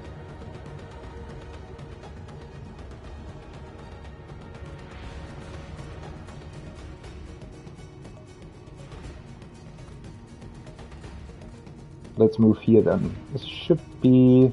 can definitely hit one of them. Yeah, okay. Let's activate my precision stance. And do this, I guess.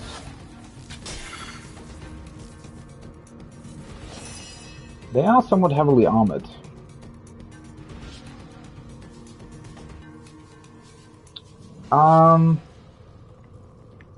Would probably make sense to move up just a tiny bit. And then burn the ground already. Because that'll hopefully keep them off of me for a while.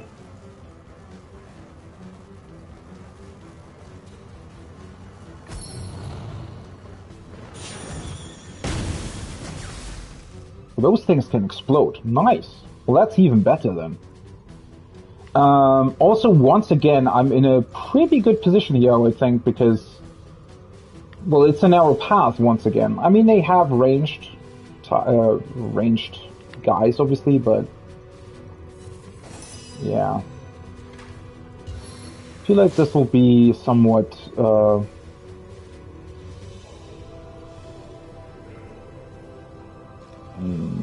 I wonder if the oil...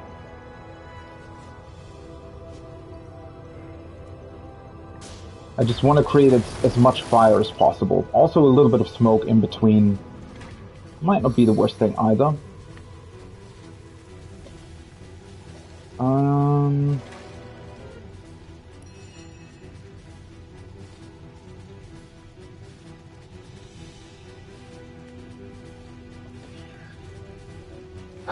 Only issue being that once again, Medora's being left in the dirt here, kinda.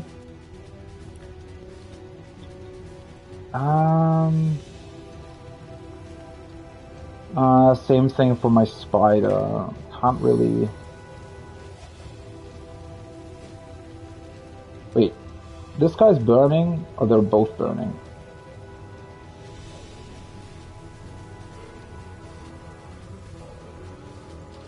I could blow up the mushroom. It's probably more beneficial to do that if they're closer. Well, she gets how many action points per round? Definitely more than 6, right? So it would be kind of a waste to not use them.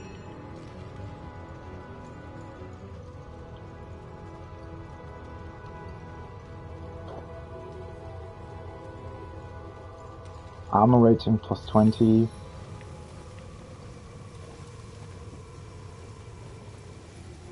Let's give this to my main character, because... Fail to apply, of course.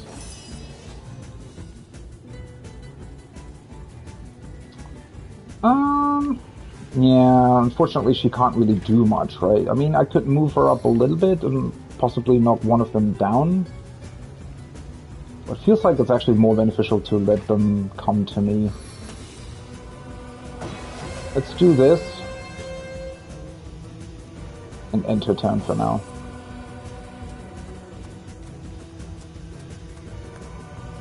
Nice. Move right next to the mushroom. That's a perfect position. Thank you. Because now I can blow it up. He's killing himself again. Almost. He doesn't know where to go. Nice. They're all just standing right next to the mushroom. Oh! Wait, don't heal him. That's not how I planned this to go. Not that it's, you know. Though, wait a second. Oh, I can't... If I'm attacking them, the mushroom will still explode, right? Well, I guess I have to try. Oh, it didn't even... I guess the mushroom doesn't count as an enemy, huh? Interesting. Well, even better, I guess. I could still do this, right?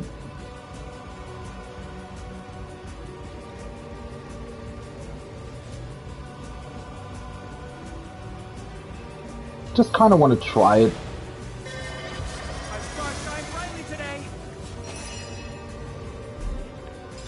So I want to take a look at the... So I'm encouraged. I'm lucky. Lucky charm plus 2. Critical chance plus 5. So karma is the one that gives you more crit chance. And lucky just gets you luck. Does it actually explain those things here anywhere? I don't think it does. Unfortunate. Okay, so Medora should be able to handle this guy, right? So we don't need to do anything there. As for the other ones, I can't see the ones back here. Apparently. Apparently I can... Oh! Because this guy's standing in the way. Okay, fair enough. Oh, this would give him an attack of opportunity. Wait, this would... That says that he gets an attack of opportunity, right? But if I move here, I guess I'm not... I guess because this would move me out of his melee range, but this will not, right? Okay, perfect. Well, I could actually summon a Nick, possibly. Although, I could also hasten somebody. If I hasten Lillian... well then again...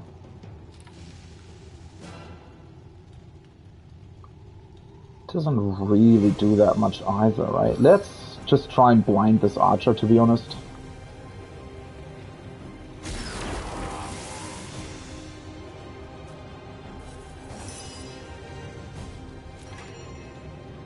And now I'm gonna blow everything up.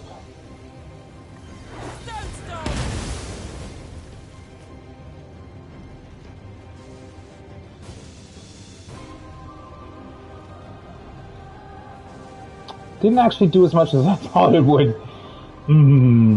Oops, I guess.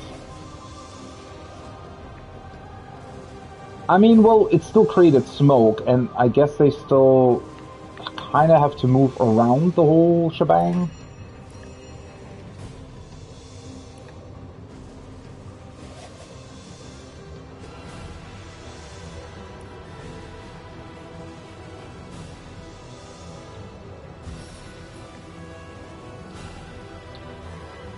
I mean, the guy in the front is blinded anyways, right?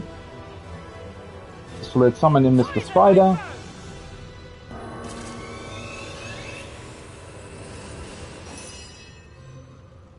So that should hopefully give me a bunch more stuff to... I wonder if this is gonna burn Medora again. That always seems to be a slightly annoying side effect of her moving. Let's just do it. No, it's not. Nice.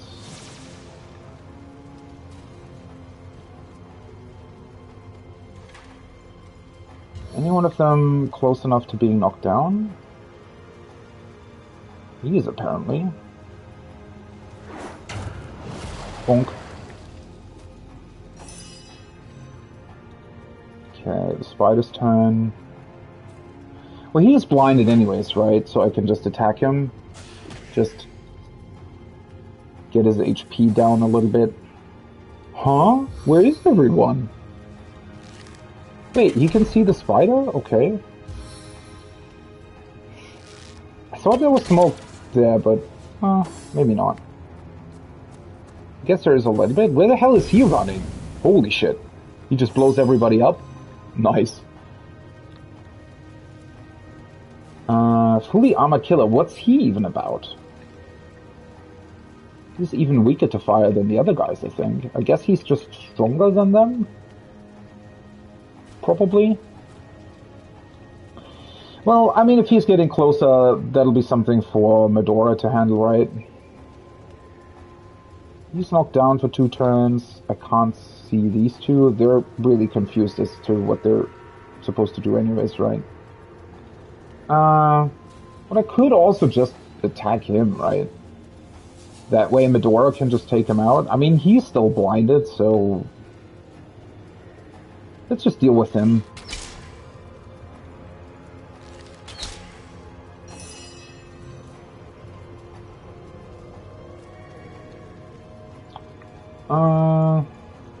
Yeah, those two back there, unfortunately, I cannot see them.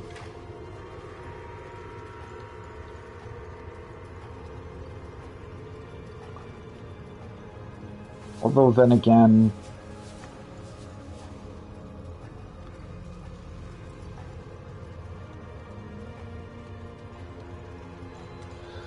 I can just attack both of them, right? Well, this was easier than I thought. Never mind.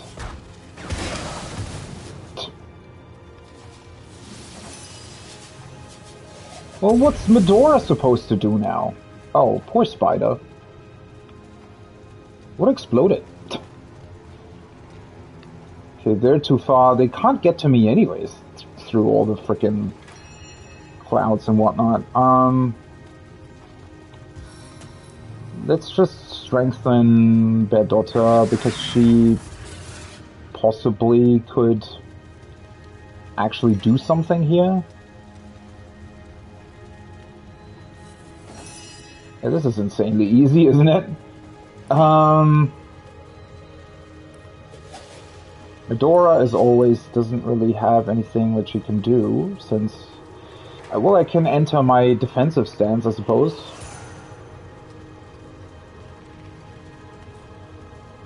Could try to move up a bit. I mean, that might... No, they're gonna come to me anyways, right? So, yeah. Oh, I thought he was actually... Well, Spidey. He just killed himself. And now he's gonna be dead. Well, that was easy. Oh, wait. The guy that I knocked down over here is still there. Completely forgot about him. I mean, as soon as he gets up, he's gonna die anyways, because he's in the middle of fire, but... I also just can't see him. Let's just wait for him to stand up, to be honest. I mean... You know... Why not? Bam. And he's gone. But yeah, that was, a lot easier than I thought it would be. But then again, same situation as with the skeletons at the villa, right? As soon as I have like a very sort of enclosed space like this, and the enemies are forced to move towards me through it, I can just burn everything, smoke it up, and then they're just, well, almost killing themselves, right? By moving through everything. Heavy cleaver, that actually sounds pretty good. A unique weapon as well, an old saber. 7 grant abundance. A charming arrow, holy shit. Another one.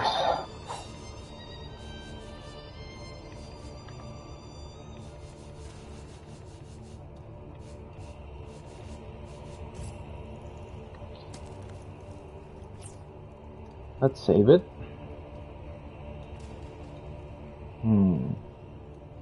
Yeah, I wonder what this leads to. So you can... I thought I'd have to... I thought the game would force me to go through this lava area here to actually get to the church, but I guess the lava area is possibly actually the final point I need to get to? Maybe?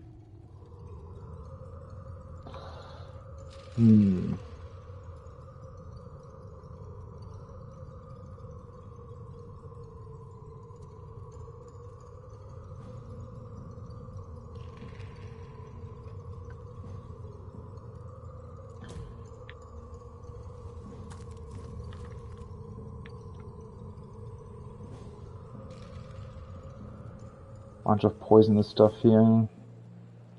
This might be another layer of some... I wonder if there's going to be a couple skeletons that I surprise again.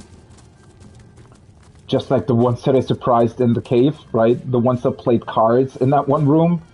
Well, they kind of surprised me as well, but I think I surprised them more.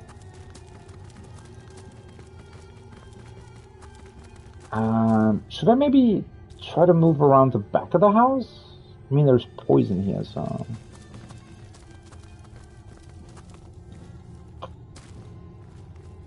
Can I get rid of this?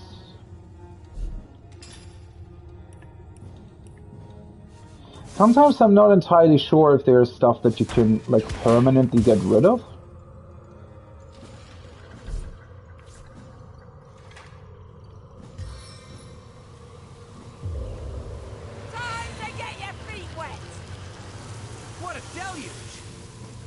And this looks like in this case I am able to get rid of it.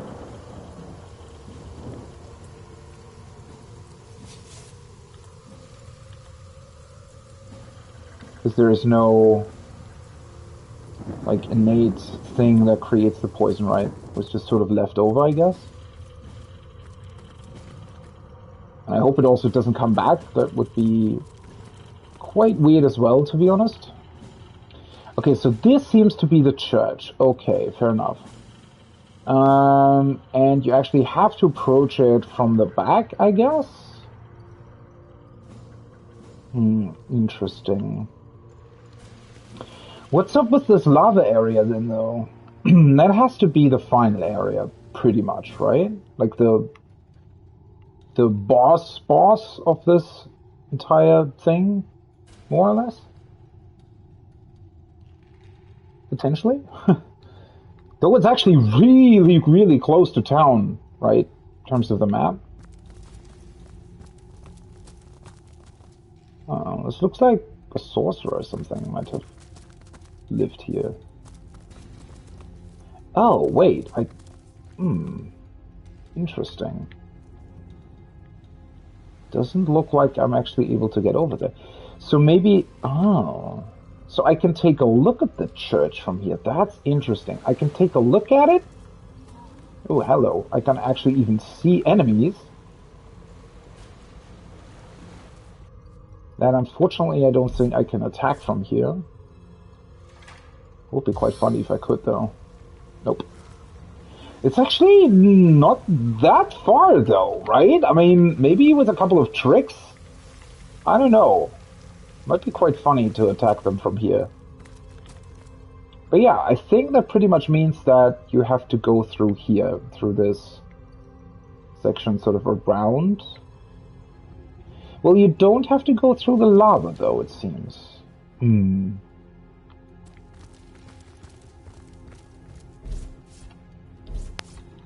Interesting.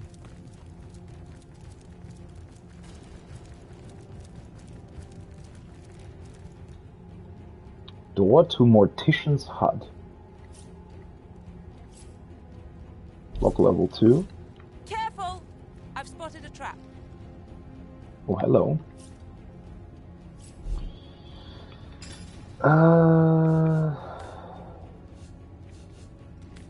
Lockpicking. Take lock.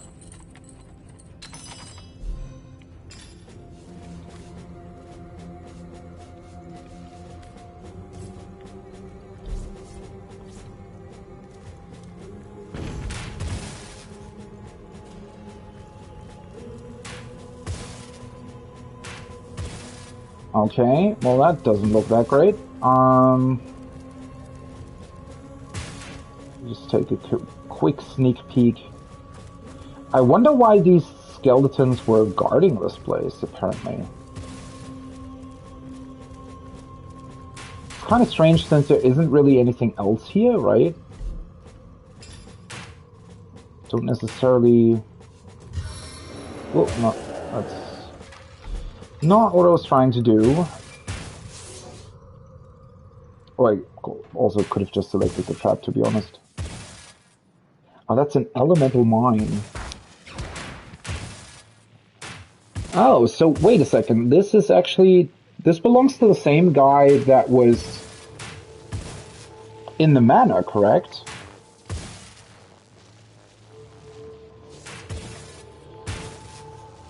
Oh. I think now they're actually going to permanently stun the ground?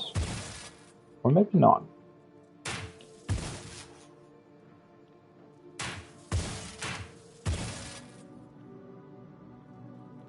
Is it... wooden figurine? Ah. There's a lever. I thought this shack would be abandoned, but it seems to be recently used.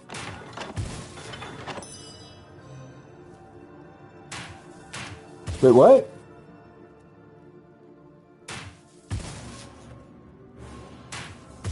There is a lot of stuff in here. Does the lever not actually turn them off?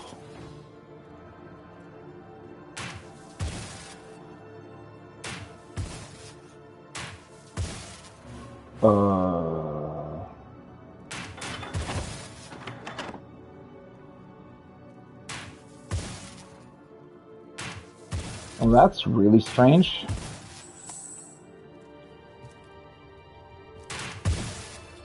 I guess I can still just pick up everything, right? I mean...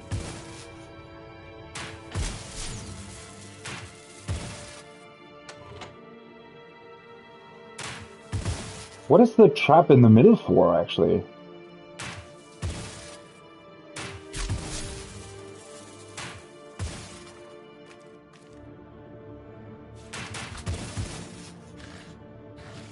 The weird thing is that like the shock things aren't actually doing much, right? Since they're just sort of randomly hitting you, or randomly hitting the wall.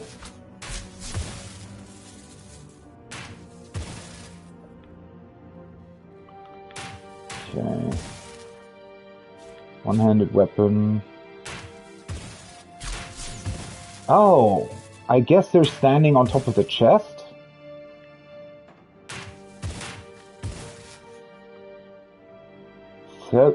Celeron's secret chest. Huh? Wait, why did I get stunned all of a sudden? What?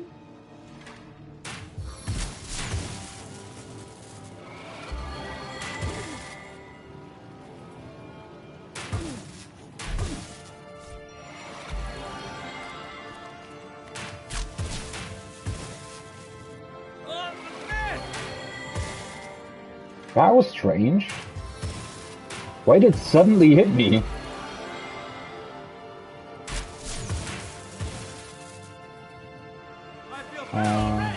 Broom, mushroom, wooden figurine.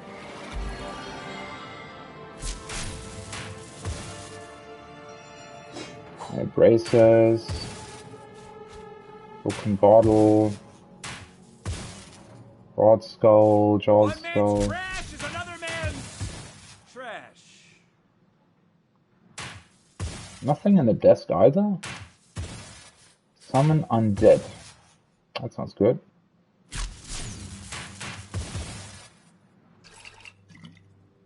Letter addressed to Celeron. Let's read that. Celeron, I'm sending you a new apprentice. She's more powerful than you by tenfold, but appearances are appearances, and I don't want to raise a single eyebrow. Do not deviate, Doctor, or you may find yourself in a rather unfortunate situation indeed. Brachus Rex will see the light of day once more. He will serve so that he may serve she who is greater than us all. Signed, the Conduit.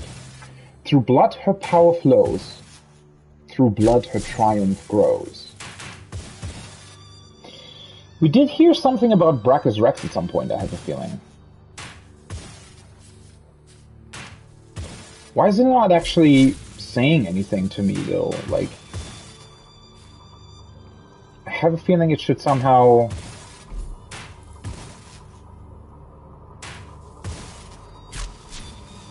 This diary and another letter. What the hell is this place about? Read. 9 Aventurers. My research continues to weave down interesting and long-forgotten paths. Night after night I find myself drawn into esoteric tomes, convinced perhaps foolishly that one will yield the kernel I need. The eternal secret. If it is to be found, I will find it. 22nd Aventurers. A monumental day. In my searching, I uncovered a tome containing the arcane mythology of those wretched sorcerer kings who nearly undid all of Revellon. These myths, once widely believed by credulous peasants, have long been dismissed and discredited. Still, I promised myself that I'd leave no stone unturned in my pursuit of knowledge. The volume looked as though it had received the same treatment as the barbaric king Brachus, whipped, burned, left to dangle in the wind, and hastily buried. Oh, right, Brachus Rex was the sorcerer king that was supposedly buried here in Sicil, right, and potentially is the reason why there is this sorcerer power going on currently, and why there are people trying to get to it, basically, right? The tome, the Book of the Immaculates, is called, claimed most insistently that Starstone, a petty crystal, could be imbued with the essence of life and used to heal men, even those teetering on the brink of death. At first I dismissed the proclamation as superstition. Still, as the hours wore on, the idea began to seem less and less ridiculous. These stones, mere shards most often, appear in more than one mythology. Here the fallen tears of the Almighty, there the rejected stars of the cosmos. No matter the fiction, they always seem to retain some otherworldly origin.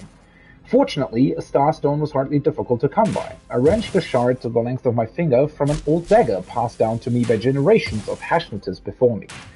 I inspected it closely, but still, no special properties appeared to my naked eye. The book's instructions were clear enough, and I followed them exactly. It was no pleasure to slit the throat of one of Burst's panicked roosters, but when I held in my hand a starstone turned from a dull blue to a deep, swirling red, a stone that seemed to throb alive in my very hand, the discomfort of the sacrifice vanished entirely. Bloodstone. Oh, that's the stone that we found in the cove on the beach, then. And that's why the sheep was. So the sheep wasn't actually necessarily only killed to be buried instead of what's her name? Esmeralda's husband? But it was also used to create bloodstone out of the stone that he had found. 15th Junar. I'm not too modest to say my renown is spread far. Who else can heal the sick, the wounded, the nearly dead within a matter of minutes? Who else can return the spirit of life to a vessel nearly undone? And what about a vessel that has been undone? Though I have yet to make the attempt, I grow curious about the stone's true power. If it can heal wounds of every make and manner, might it also heal the ultimate wound? Might it also reverse death? Even now, as I write, her smoke and spices haunt me. Malia calls to me. She wants to come home. Is this, like, Evelyn writing this? Or... 20th Junar. A strange guest has joined me. She said she knew of my method, and that she, messenger of the goddess, could help me achieve new heights of healing. As long as I promised to serve her. Naturally, my first guess was that she'd been touched by madness. Me serve some false prophet? Unlikely. But despite her claims, the woman, calling herself the Conduit, does seem to know how to manipulate bloodstone in astounding ways. On the first night here, she took me at midnight to a forgotten cemetery outside Cyseal's walls. I carried the shovel, she the bloodstone. Before morning's first light, and to my amazement, she had raised a long-decayed skeleton into a walking automaton. The creature was grotesque, no more alive now than it had been for the last 100 years, but animated nonetheless. I must wonder, after what I've seen, if this mysterious stranger might hold the key I've been looking for. Life after death. Life beyond death. The idea has set my mind ablaze. 20th Vernus. She has promised me everything, that is to say, the only thing I've ever wanted. The Conduit says that she knows the secret to reanimating a corpse not only with life, but with soul. She knows I would do anything to earn this information, but since I would not be fooled by her little act as some goddess messenger, she asked me to earn her secret in another way. I have now labored for the Conduit a full month, and have made surprising headway toward fulfilling her request. Soon enough, my end of the bargain will be complete, and then will come hers. 22nd Vernus. The path that leads toward Bacchus Rex is terrible and twisted, fraught with fiends, each more horrible than the last. But I seek them, each by each, and I race them one by one, and every second I stare into their vile, hell-sent face brings me closer to him.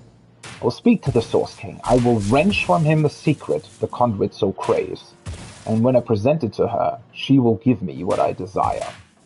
5th Vernus.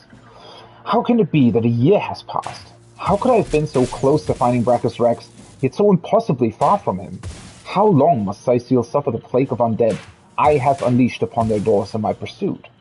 The Conduit has grown impatient and sent her watchdog Evelyn to make sure I am adhering to my promise. The daggers she sets upon me with her every gaze will hardly hasten my progress. I am as desperate as anyone to raise the Source King. Theleron? It's Theleron who's been raising the dead around Cyseal? That kindly doctor. We've got to confront him. So that's why they work together. So Theleron, so the doctor is the one.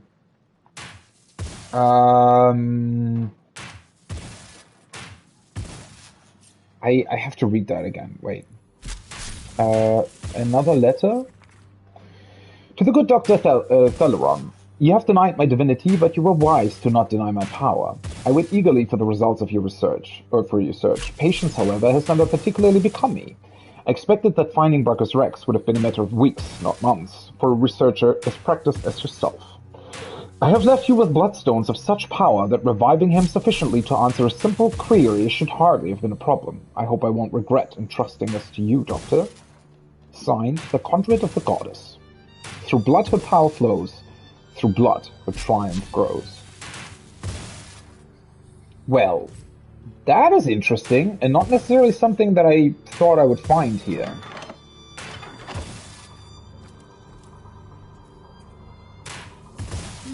I think I'll stay off that particular device. I was gonna say, I can use the torture device?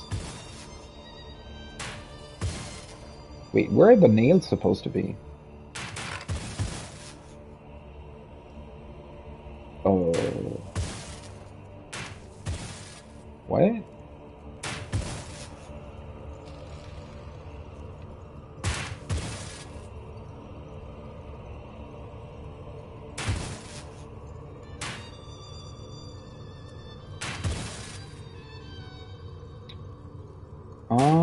Well, that's unfortunate.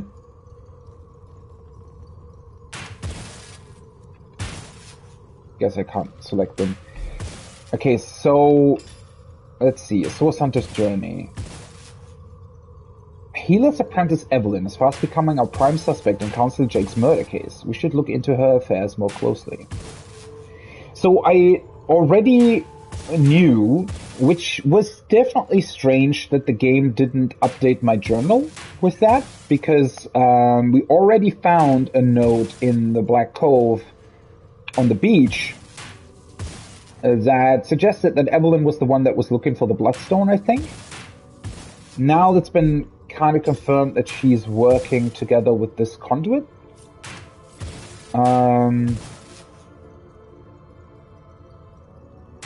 So the healer of Soisil, this Theleron, right? He is looking into finding a way to revive dead people, which that in and of itself isn't necessarily the worst thing, I guess, right? I mean, it's still somewhat in line with healing people, I guess. And in his pursuit for knowledge, he came across a book that talked about the Sorcerer King that has been buried here. And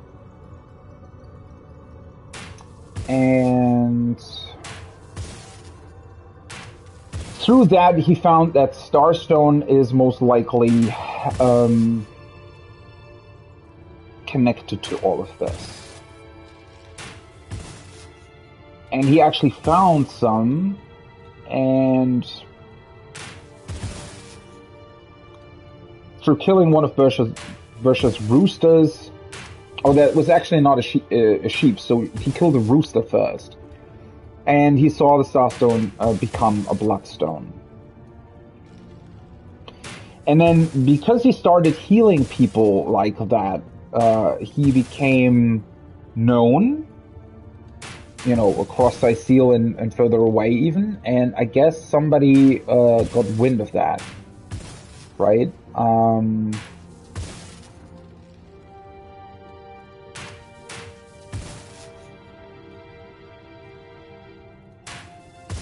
And then I guess Evelyn came, and she knew way more than he did about this Bloodstone.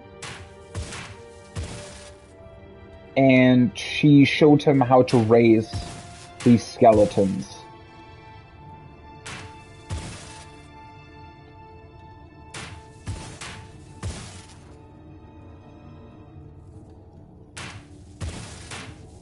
But...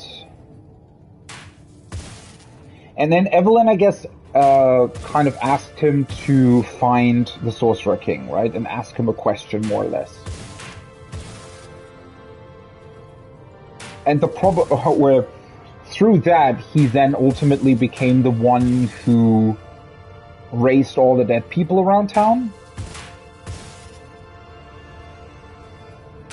Because he desperately wants to talk to the Source King. Wait, this says the conduit has grown impatient and sent her watchdog Evelyn, though. So So Evelyn is not the conduit. So he was working with somebody else first. Maybe Jake's wife?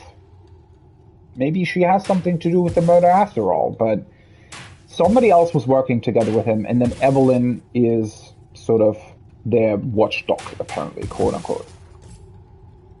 Well,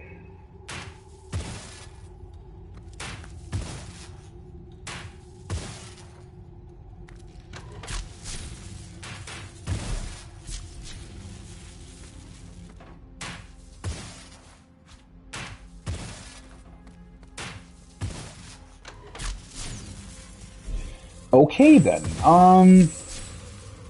Somehow I didn't expect that this HUD here would suddenly hold the secret that I've been looking for so long. That is actually quite interesting.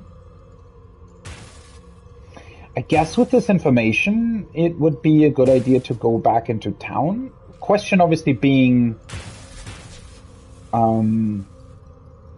should I confront them right away? Don't know how smart that is.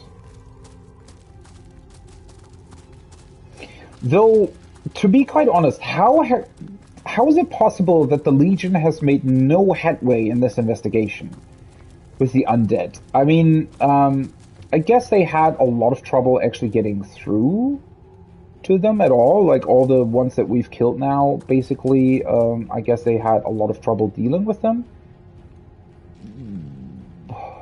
Walter McWishingwell. What the fuck is that? But that being said, I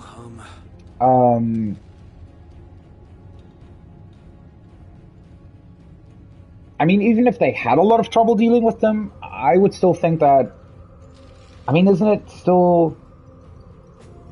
How did nobody ever notice that the healer in town... Well, first of all, but I guess a lot of people did notice that they definitely had powers beyond normal healers, possibly. But wouldn't people notice them going out of town to the very places that then mysteriously spawn undead? How they were able to keep that a secret?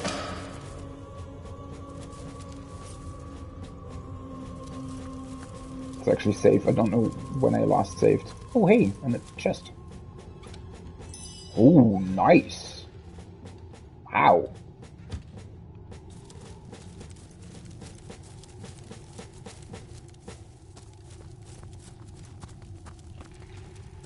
Wonder what this Walter McWishingwell is doing. Torch. Okay, so this is the way that I would have to take to enter the church, but this is also how to get over here, right? Which I also still... I wonder what that is then, because if that's the church, and there's a whole bunch of stuff surrounding it, I guess. I wonder what this is then.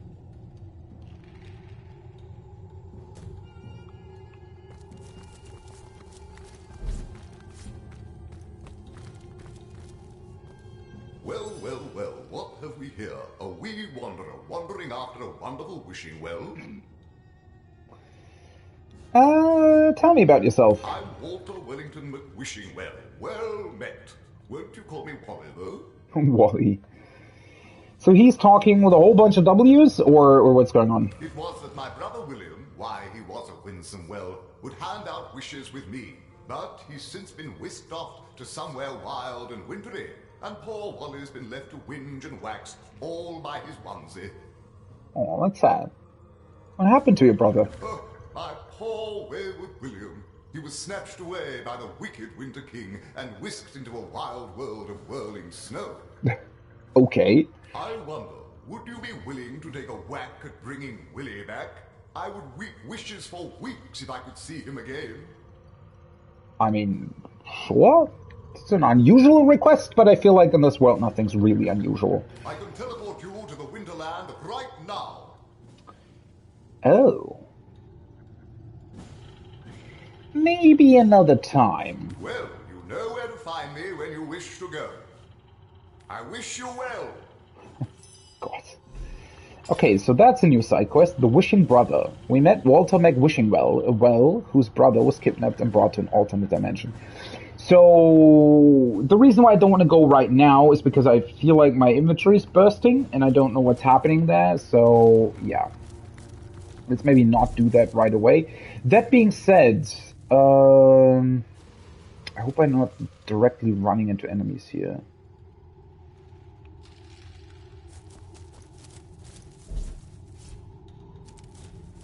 Just want to pick some mushrooms here.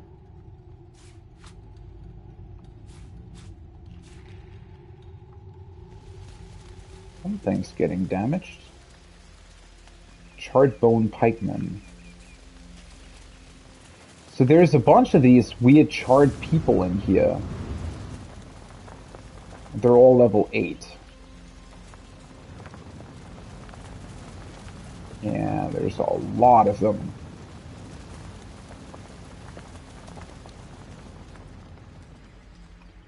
So I probably don't really want to engage with them right now, I feel like. Also, I'm really intrigued in that well quest, so I might want to do that first.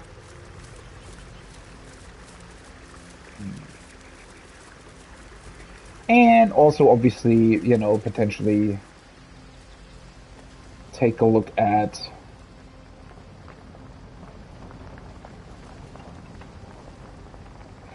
the church. I have a feeling doing the church first might actually be the better idea.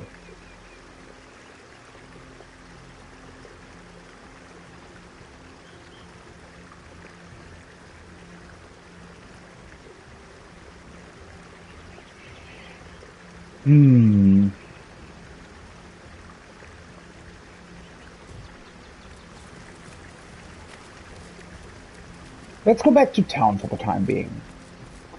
I don't really know what we're supposed to do about Evelyn now. I'm slightly concerned that if we just confront them about it, well, I don't know if they would like attack us in town.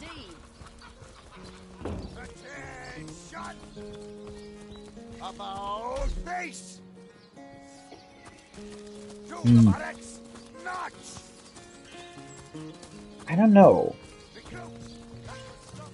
Let's maybe talk to Arhu first. Let's talk to Arhu and let's see if he has anything to say about this or any sort of tip or hint as to what we can do with that.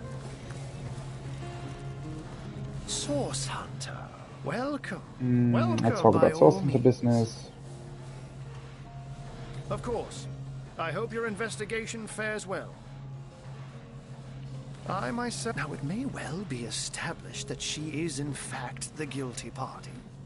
I'm not claiming that I'm certain she's innocent, but... And what might those be? Okay, so we can't actually tell him about her. I mean, isn't this like a pretty direct, like, piece of evidence?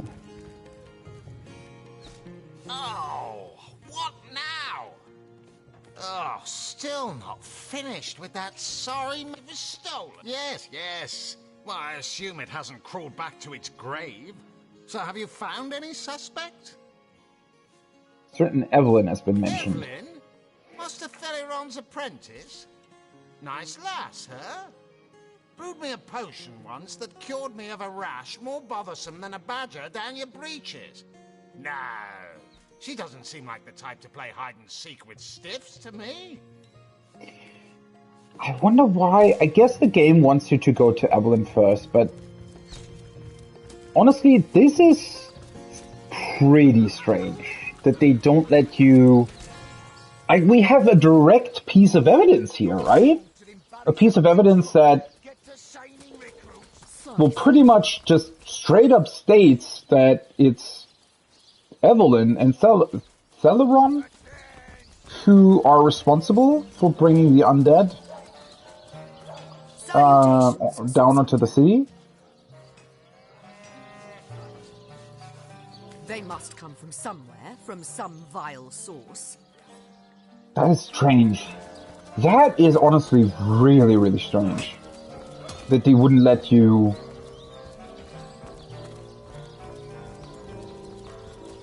talk to the people about that. That...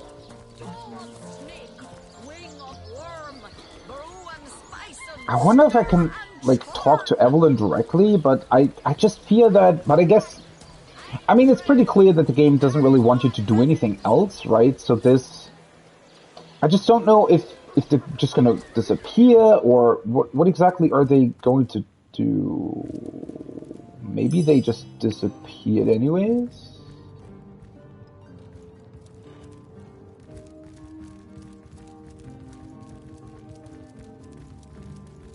Yeah. Well, it's not just that they are pretty linear, it's also that they're... I mean, I wouldn't mind them. Well, so far, they still worked pretty well, right? I mean, even though they were pretty linear and you only really had one person to go to, it still made sense. This just doesn't really make sense. I mean, I can, you know, suspend my disbelief and, you know, maybe it's fine, but it's still... That is just quite a weird setup. They give you a direct piece of evidence as to who is involved, but you can't talk to anyone about it. But I guess they left town anyways? I mean, that's what it looks like anyways, so... Though fortunately, if they left, that means we can take a look at all their stuff. I guess. Unless they are somewhere... Oh. Wait, now it also makes more sense that this weird dirt pile here just straight up blows you up. They might have hidden something beneath it. That is really important to their whole Bloodstone business.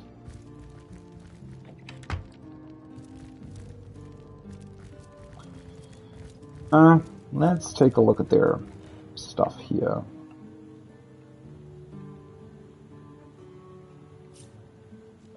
Let's read this. The absence of the 7 gods. Nobody knows for certain why the gods left Rivellon. We cannot say for sure when they left, but estimates place it nearly 2,000 years ago. Wise folk from all over the country have studied this exodus of the gods. While the priests believe that the gods are still among us and watch over us unseen so that they might judge us by our deeds, some scholars believe the gods never existed and are nothing more than fables. By the way, is that something that in general is a theme throughout D&D, that the gods are like typically locked away from the normal plane of existence? At least in some degree? To some degree? Anyone with the mind, come on. I think I've already read this. That's unfortunate. I had kind of hoped to find another like piece of evidence or diary or whatnot. Can I just take this? Care for sneak peek into something, into sneak mode and behind. Yeah, I know that. Did I never... I thought I had already gotten that, that tutorial. I mean, I can just pretty much look through all their stuff, right?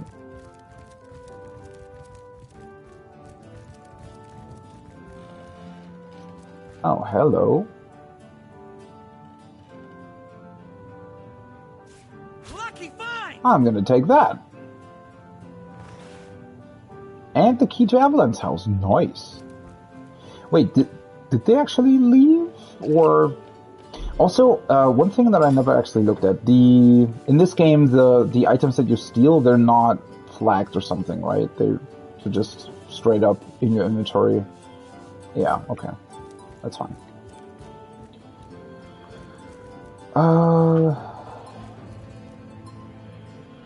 Inert stone. Wait, there's another one of these here? Huh.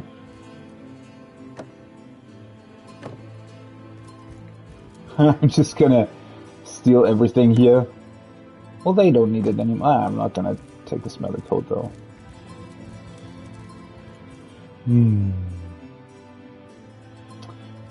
Wonder if I'll find... I wonder if I'll need to be ready for... Let me just take a very quick peek through these. So I'm slightly concerned that I'm going to run into a combat situation here somewhere. Why do they have a trap disarm toolkit? Seriously?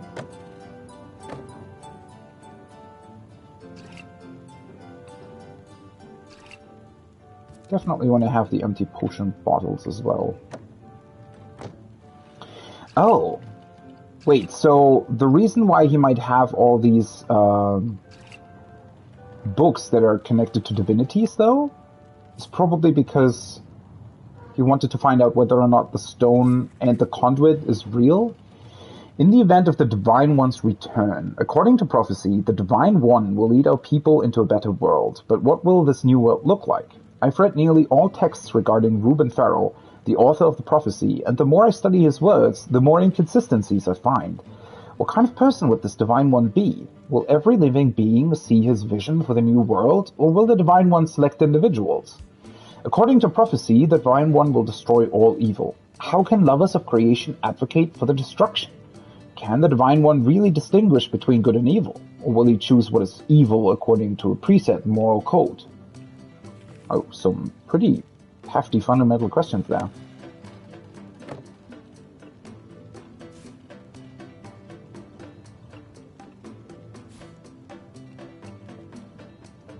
Wait, why isn't it? Sometimes the cycling through items is really strange.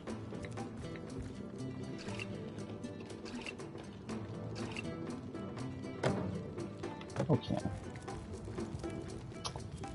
Well, let's save it and then try to enter that back room. See what else we can find. I wonder if they've just left town already? Is that a coincidence, or did they possibly realize that they have been compromised?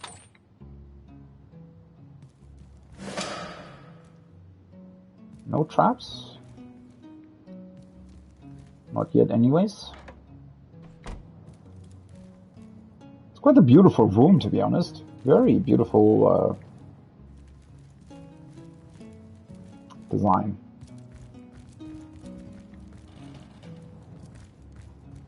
Painting of a man. Yeah, I'm gonna take this. They don't need it anymore.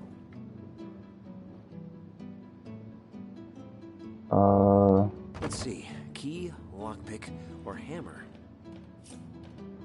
This looks like I won't be able to pick it though. Oh, no, never mind. It's just level 2. Doctor's Skill Book.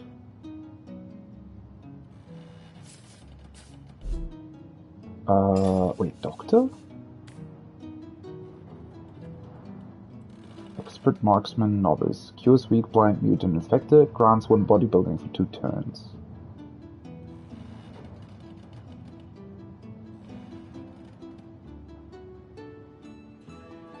Huh.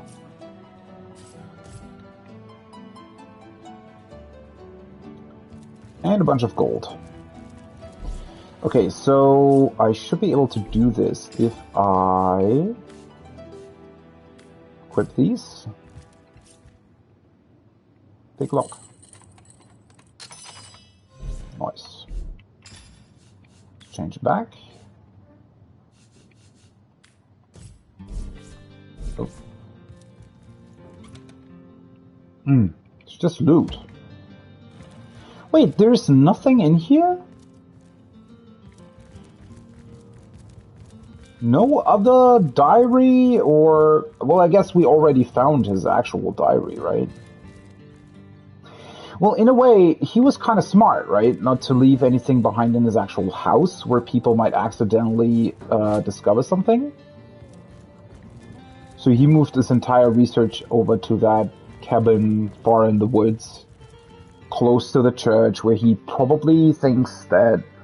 Oh, I actually wonder if they moved to the church, right? They probably suspect that, or maybe they even know that that's where that Source King is buried, but they maybe can't reach the grave or something? Well, let's get over to Evelyn's house then.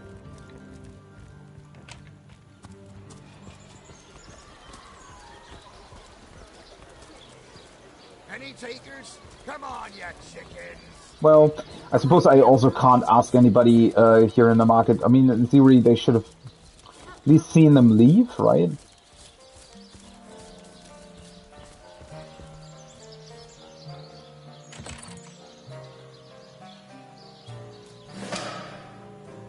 Ooh, that was an autosave.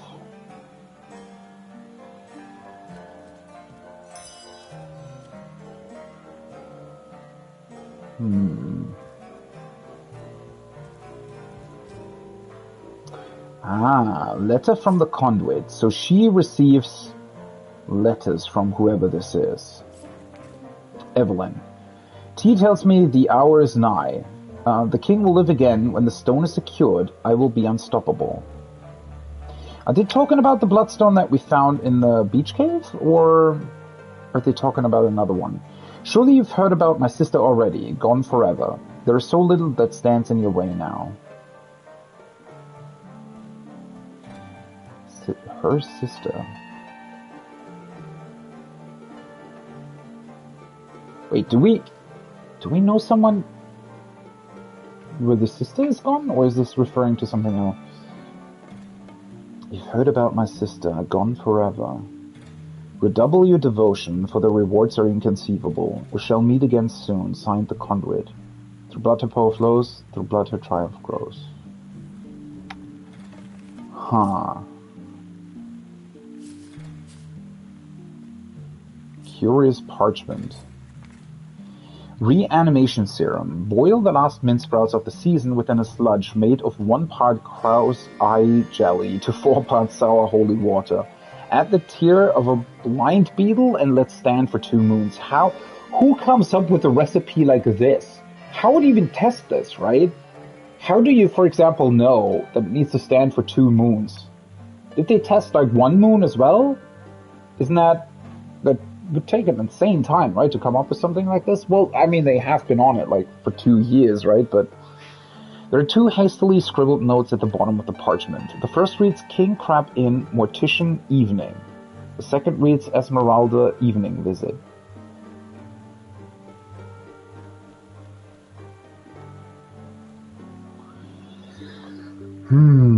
Which are definitely the places. I wonder, maybe Esmeralda is involved with this after all. Maybe she is the conduit.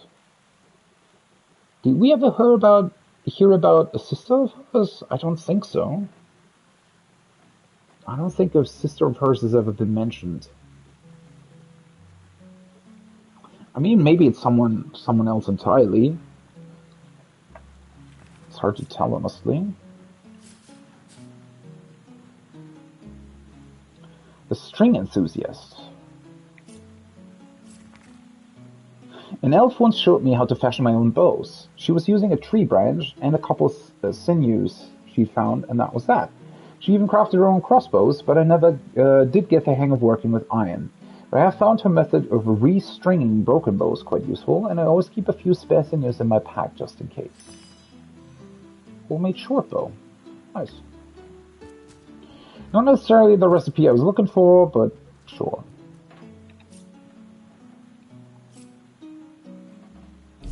Well, this is easy enough to pick.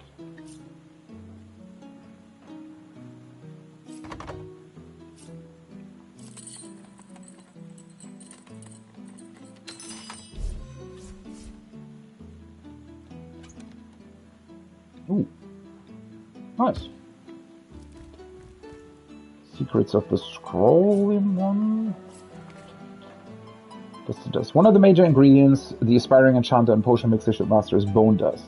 In this case, success depends on the proper use of tools. A mortar and pestle will always produce a fine-grained bone dust, whereas more rudimentary or aggressive methods of grinding bones and skulls will leave you with a pile of useless splinters. Invest in a mortar and pestle before considering a cheap alternative. Pile after pile of fine and effective bone dust will be your reward for the small investment. Well, that I already know, unfortunately.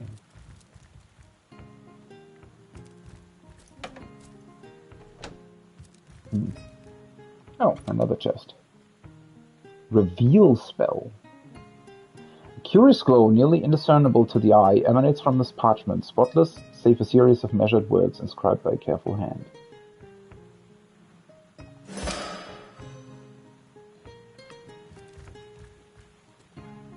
And her diary as well.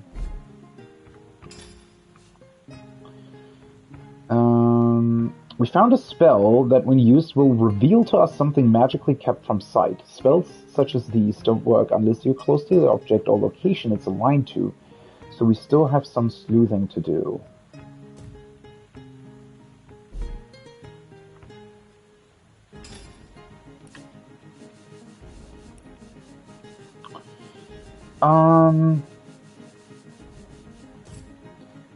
Okay, so...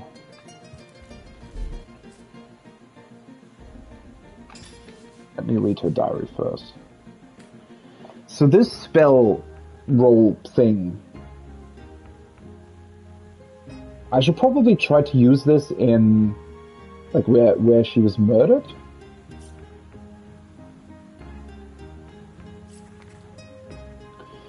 We who seek this hidden place, the conduit keep.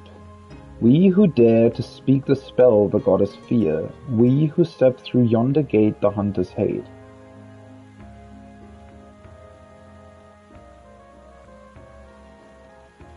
Or maybe this is where it's... What would this mean, though? We who seek the hidden place the conduit keep. We who dare to speak the spell the goddess fear. We who step through yonder gate the hunters hate.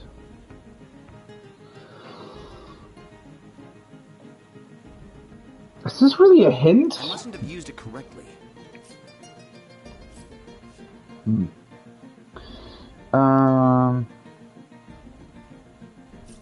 Let's read this. September 15th. Once Dietmar arrives with the staff, I will be utterly unstoppable. That's okay. I did not realize Dietmar stealing the staff was actually part of this. That is so cool how everything's coming together. I really, really like that. That even a lot of the side stuff seems to somehow be linked to this, right? That is so awesome.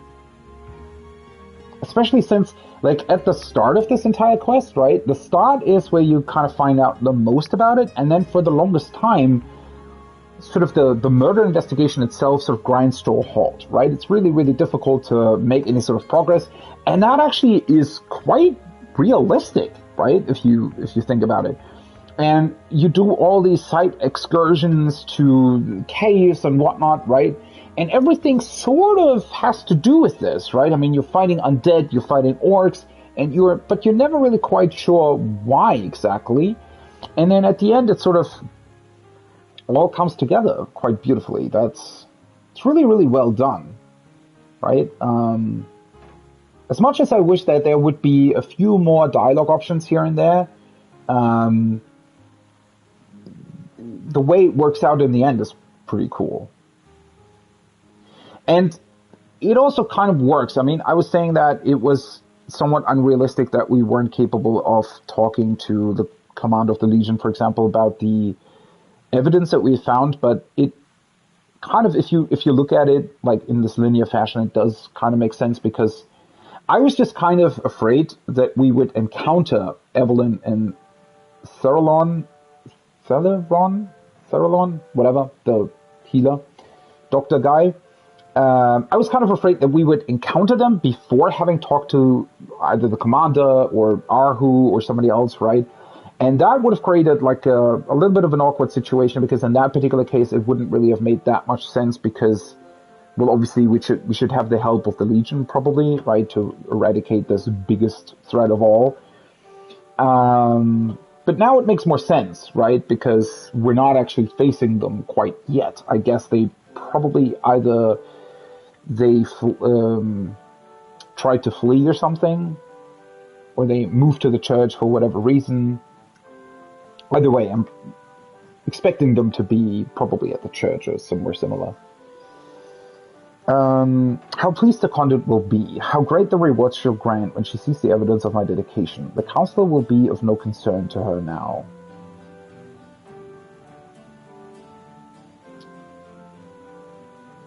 Counselor.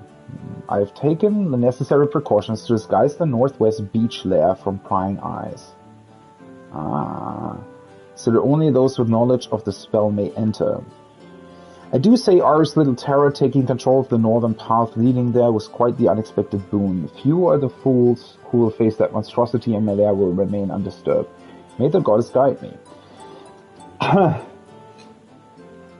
guess maybe that sorcerer on the beach wasn't quite honest with us, or maybe he was just sort of accidentally drawn to magic that he felt accustomed to.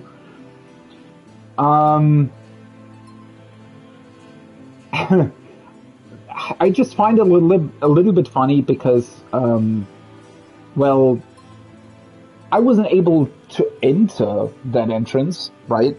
But it was very apparent that there was something going on there, right? I mean, there was a huge pile of blood on the floor and like 2 torches next to them as well. Like it looked pretty much like a cave entrance, but we weren't able to get in there. So that's a little bit of a funny setup. Octavianus first. I've word that the conduit has done away with the so-called White Witch. Good riddance.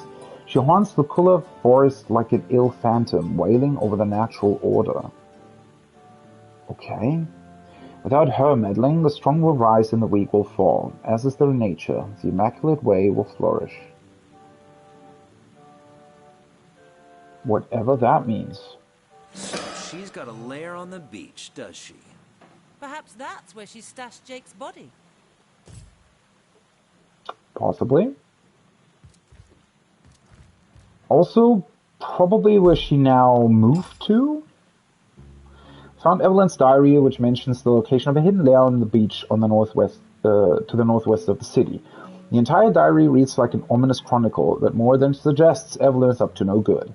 We should locate the lair she mentions and find out what it is she is hiding there. Okay, that is quite fascinating now, though, because... Well, what do I do first? Do I move to the church first? Or am I going to the beach first? I mean, technically I've already been here, so it'll be easy enough to go back there. Well, in theory, I should go to the beach, because that's definitely...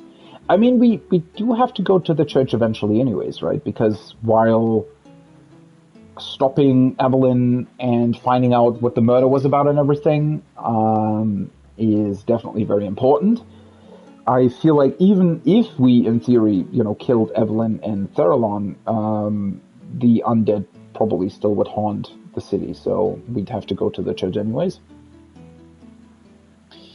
I don't think we can skip one or the other, which, obviously I appreciate that, but I guess I just kind of didn't expect it. I definitely thought that we would go back to the church. Well, I want to do the well side quest before that, though, anyways.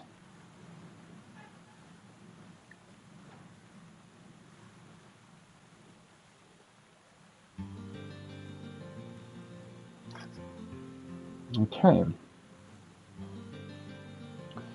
I wonder if now we can actually talk to Arhu about this. Or the Legion Commander. Probably not, but... definitely want to try again.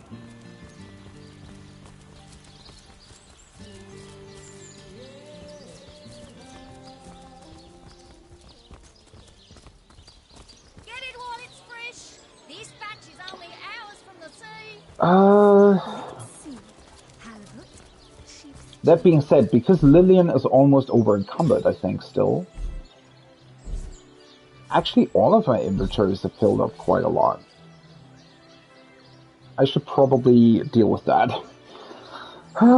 As much as well, I don't actually dislike going through the inventory and stuff because it's actually fun. It does take a while, though.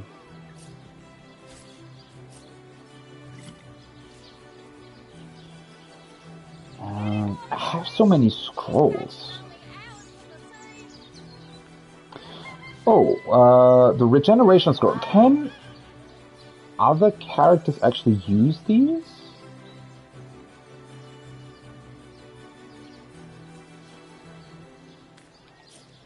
I think so, right? So if I give these to Medora, she should also be able to heal with those. I'm pretty sure.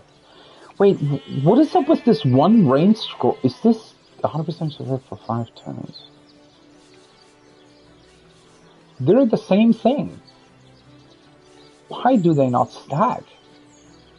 I don't understand.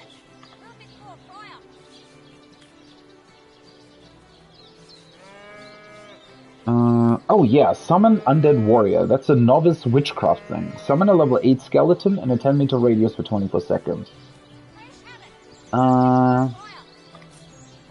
Lillian can definitely learn this.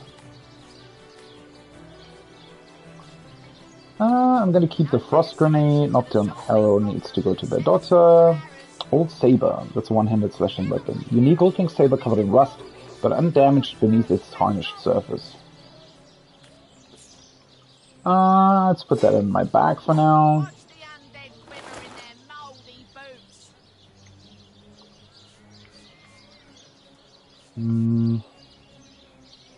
Well, I actually don't need a hammer, right? Because I'm not crafting.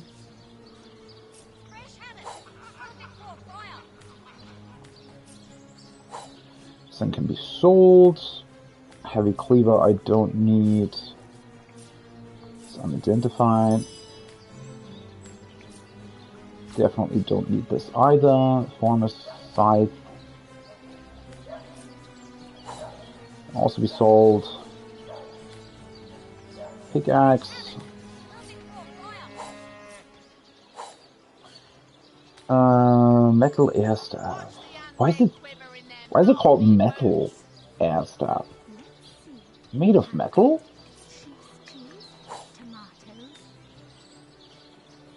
This is my old bow, right? There's a short bow. Curing heavier crossbow of the Vandal. Well, I don't have anybody who's using crossbows. Heavier crossbow.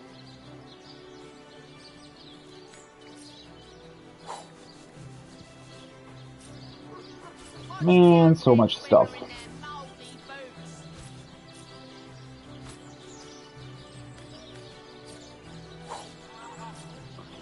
So unidentified. This is level 7. Okay. +1 leadership. Well, I don't need daggers, unfortunately.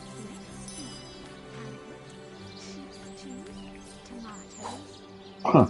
The wooden stake's actually really interesting. I wonder if you can kill vampires with this. I wonder if this is able to combine with something. Cruel, delicate wooden water wand of the Vandal. I think that's the one that I unequipped, right? Pretty sure. Another water wand.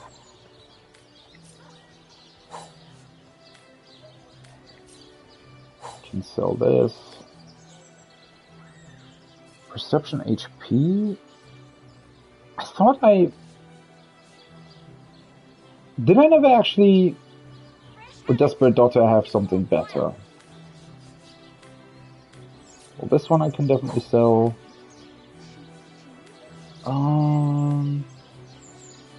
Fire resistance. Is this worse than the one that I have? Oh, this is still unidentified. 70. I think this is better than air resistance, minus movement, plus HP. Yeah, this is probably really good. Nice rope. Like, you can sell that. A leather belt. It's level 8. Poison resistance, +1 bodybuilding. Well, not that great, but not bad either. Bard ring and lucky charm. Couple thick leather boots, leather braces. These can probably be sold. Pickpocketing. These I'm going to keep around. Couple of gloves and strong mail braces. Medora might want to have these. Keep keep the rest for now. Okay, these are all like just books and stuff. Bunch more things for Lillian.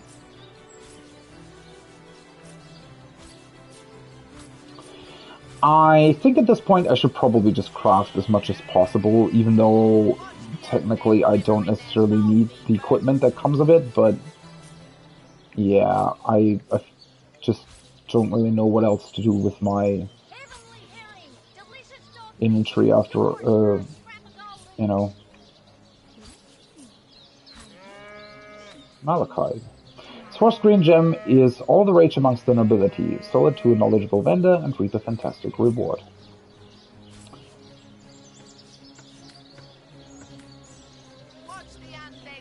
Wood chips. Wooden figurine. Hand-carved figurine of well-oiled Lapitarian wood. Those beady little eyes seem to follow you no matter where you place it. That's exactly as weird as this one, the General Race doll. I really wonder if there's going to be some sort of purpose to those.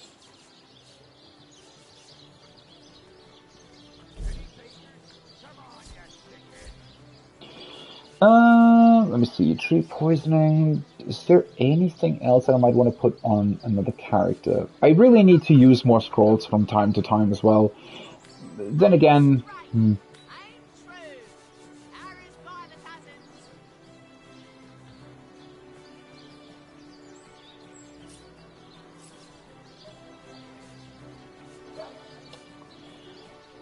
My normal skills are usually already enough, right? It's kind of rare that I actually need these. Oh well. Let's see here. 6 charming arrows, holy fuck.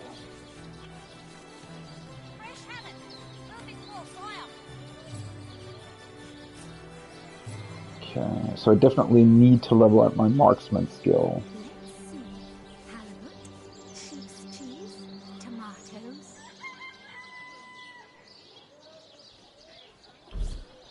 And then Medora has... She actually has quite a bunch of healing potions still. I really wonder if she can use the regeneration scrolls. I think she should be able to, but not entirely sure on that. Okay, let's actually first look through my equipment. So I didn't get any new type of wands, right? I mean, these are all already level 7, and the only ones that we have here... Wait, this is slightly less, or slightly more damage though. Not that much of a difference. I just don't want to equip, like I want to keep the fire wand, I think. And it's the same one.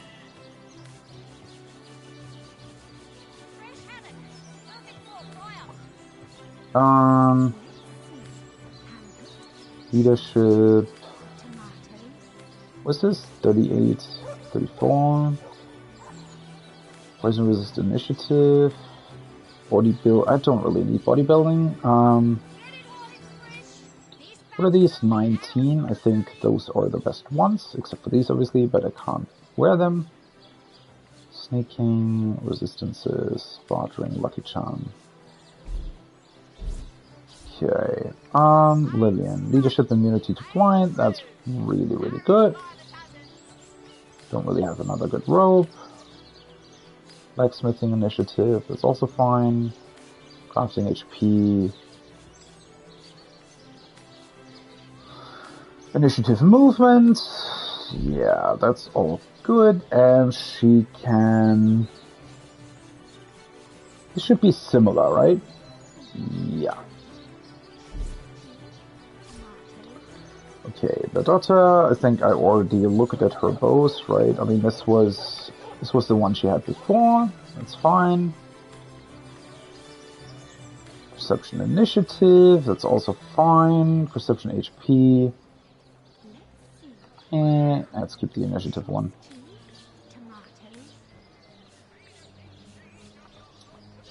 Initiative movement, yeah, this I already looked at this. Poison resistance initiative.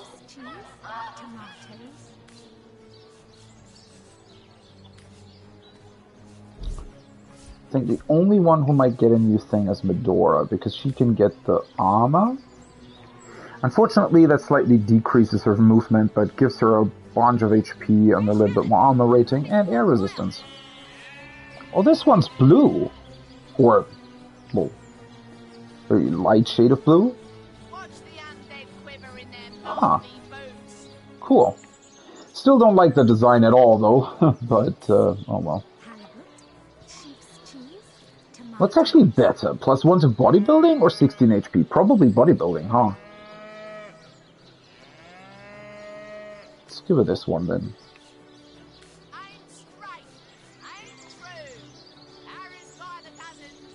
26. Well, she doesn't need the crafting, so she's gonna equip these.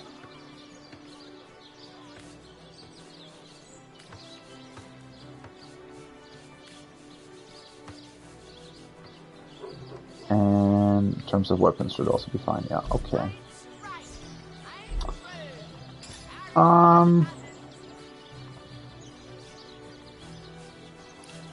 Let's see. Healing potions is always a good idea. Another magical armor potion. I'm just gonna craft these because I can also sell them, right? So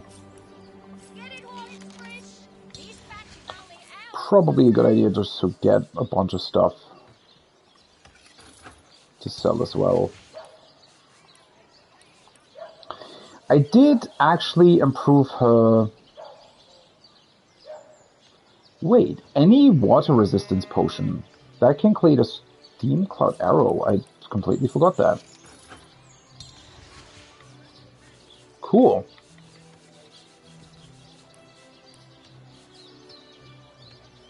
Polished cloth armor. Yeah, let's just craft a bunch of stuff. I really want to get rid of as much stuff as I can that I have in my inventory.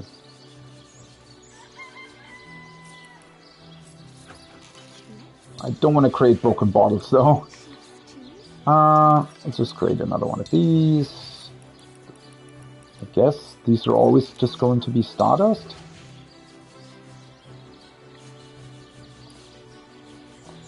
Do I still have arrow shafts? I should have, right? Yeah. Arrow shaft. No idea what this tormented soul is supposed to be though.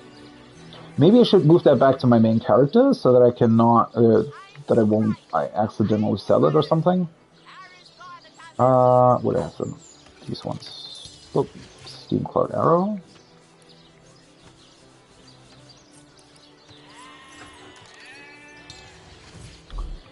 Quickly go into my inventory. Yeah, before I go to the crafting bench, I think it might not be the worst idea to... Although then again... Summon Undead Warrior, I definitely want to learn this. She has so many skills now, holy shit. That's really cool. A bunch of scrolls, the resurrection scrolls are also kind of insane.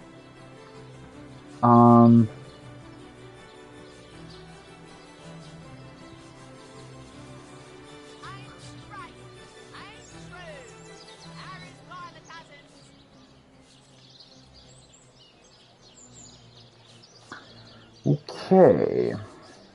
Oh, I don't have... Didn't I buy grenades? I thought I did. Or did I already craft them away? Might also be the case. I might need more lockpicks again. Just in case.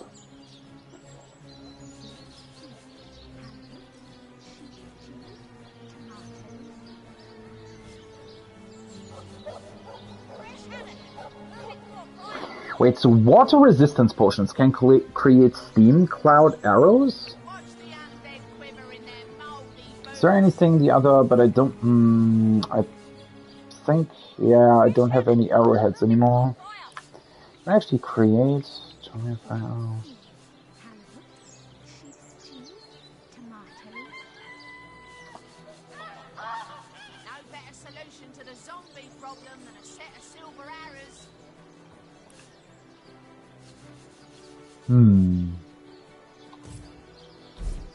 Can I, if I switch over to another character? That's interesting. So, she seems to move slower now than the others. But when I activate Berdotta's precision stance, she actually still moves just as quick as everybody else, even though technically the stance should decrease her movement speed, just like Lillian's now. That's interesting that... Maybe they forgot about that or something? I mean, obviously it's no big deal, but I'm just wondering why they apparently remembered to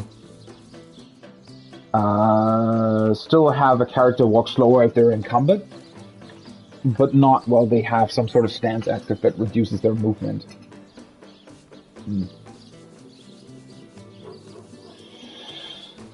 Anyways though, let's see if I can improve weapons now.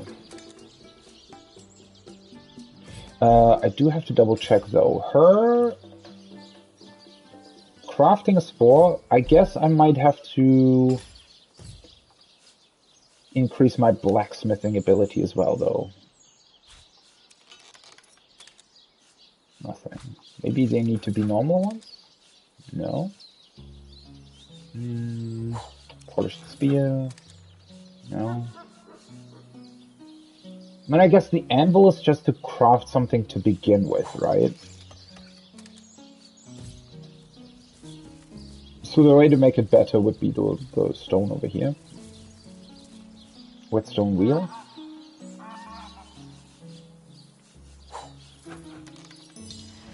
Improve to what?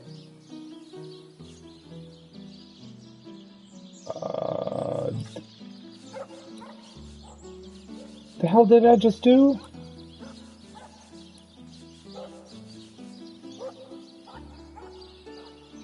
Does the scythe count as a two-handed axe? What? Wait, the scythe is still here though. Did I improve it somehow? Maybe it just gave me the recipe on top of it or something? Improved farmer's scythe. And can I do this further, or... Wait, does it increase in damage every time I do this?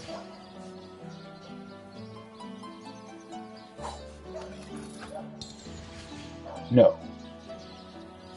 It's kind of weird that you can keep doing it over and over again, though.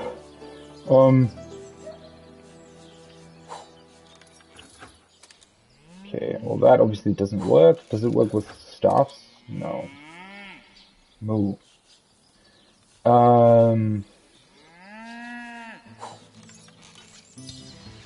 Improved dagger.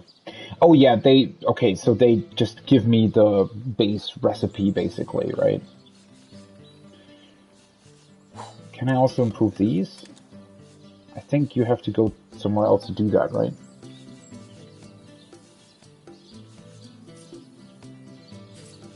Actually send these over to my ninja. Also this one, this was like a special special quest thing, right?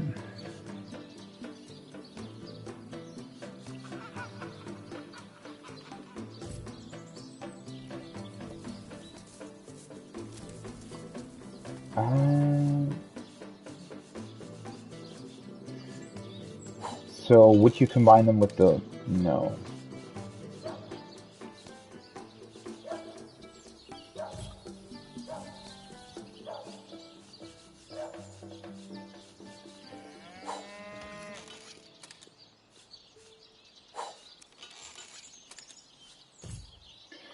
Didn't I already improve armor at some point though? Was it over here somewhere? I feel like I improved armor at some point somehow. Just don't exactly remember how I did that.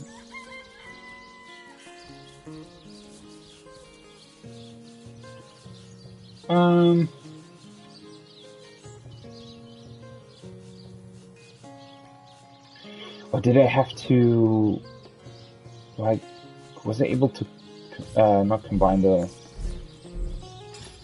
Wasn't it just sort of crafting? Like hammer plus boots or something? Wait, why don't I remember that?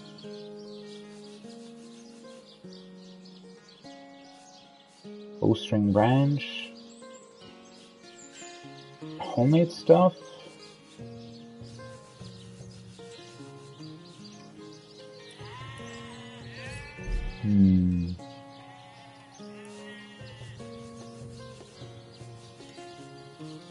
Thought I had already done that at some point. Ah, right, this just creates a steel bar. Rawr! That is, how can I help you, my friend? Yeah, I know.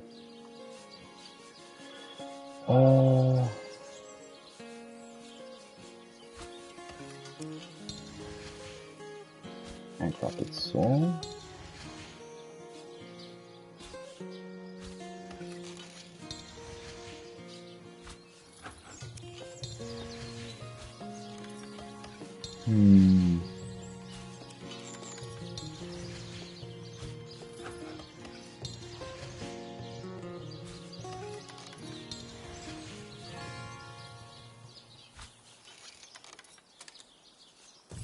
Right, the silver ore.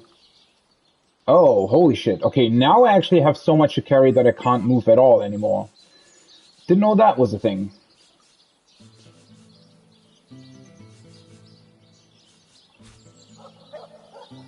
This was silver bar, right, okay.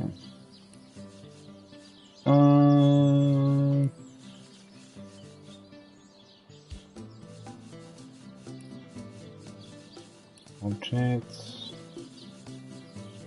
Need more silver bars. Those can become silver arrowheads.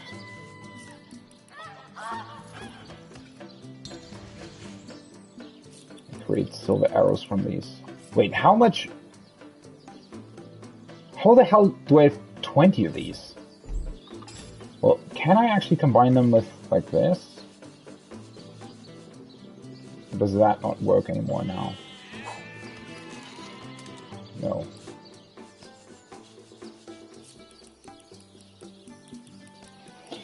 I might actually be able to sell a couple of these as well. Just because I don't really have use for that many. Right, let me quickly take a look through here. I might want to improve the weapons that I'm currently using then, though. Wait, I'm not actually that much over my crafting limit. I mean, that might be because of the arrows that I just crafted. Let's send this back to my main char. I need to try out the whetstone, actually. Wasn't there something else that I... Oh yeah, the arrows. I was gonna say, didn't I just craft something? Yeah, these... Need to go to my, marksman.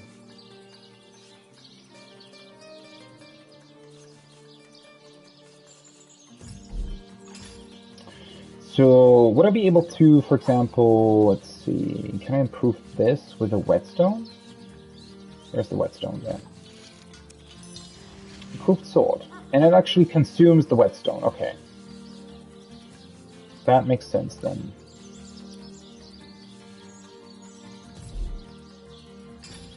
But does it... So combining it with a whetstone, does it actually give you, like, a way more unique weapon? Where the hell did it go? It definitely looked more unique.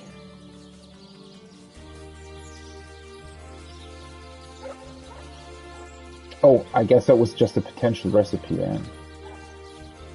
Yeah, this is just straight up better. Okay.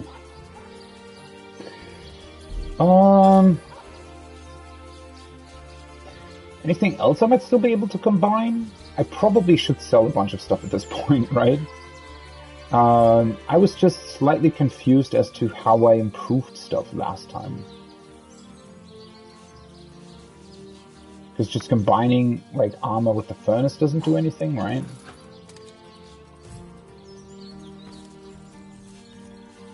But combining armor with the whetstone doesn't do anything either.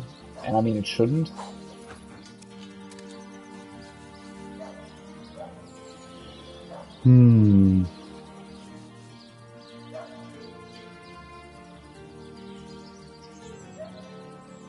I still have so many things. Oh yeah, let's just move back to the market, and I feel like she still moves faster this way though, compared to when I would control her myself. I mean, she's obviously much slower than the other characters, but I think I would be slower if I moved her myself.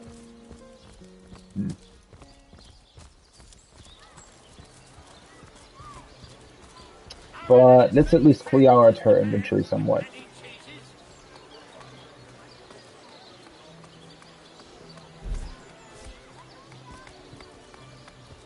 Well, what sort of arrows do you want? Freezing? Well, definitely silver, these ones. Poison? Get to the point.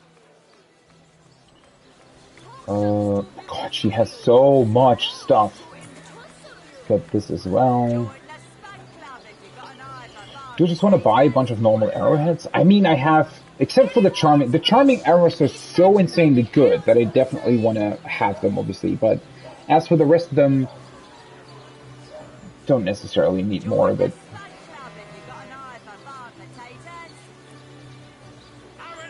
Okay.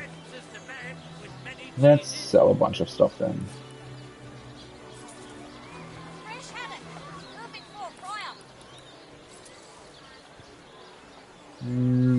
Should probably keep this. Magical armor potion, suction potion, water resistance, let's get rid of that as well. So the improved swords are definitely worth more. So before I sell anything, I kind of want to improve it, right? I just want to make sure that I'm not over encumbered anymore. But yeah, I probably want to basically make everything better before I sell it. Except for the things that aren't worth anything anyways.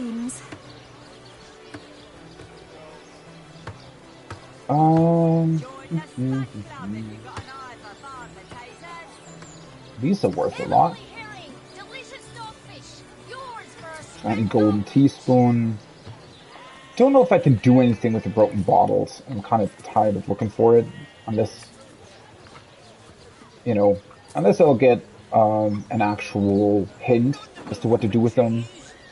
I don't really think I need anything else. Needle and thread, you probably don't really need two of them either, but it's not a big deal.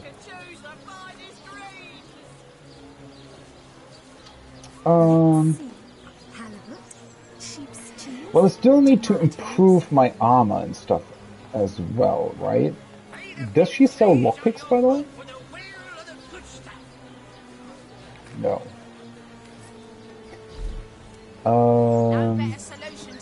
I also think that at this point, I don't actually need to buy more skills, except for maybe some pyrokinetic skills. Pyrokinetic, is that right? Your upper chakras are in desperate need of a good scrubbing. Ooh, a charm scroll. Charm a target. 100% chance to hit charm status for 2 turns. Mood for something a bit more electrifying? One of my Summon fire element. So they definitely upgrade their wares as well, right?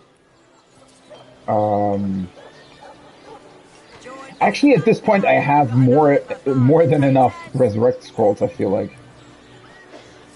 Let's get 6 of these. Anything else that I want to buy? And skill books. Scale scraps? What the hell is that?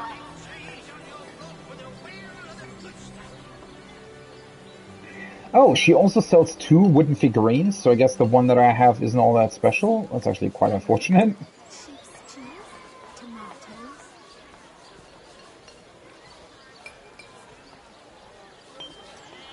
Does she sell more empty potion bottles, I wonder? She does. I should probably get those. The empty grenades, I'm gonna buy 2. I think I have 2 stacks of nails, if I recall correctly.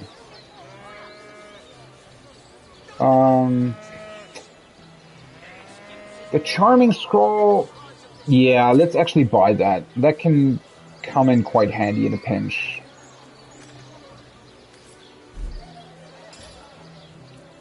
Oh no, I'm over encumbered again.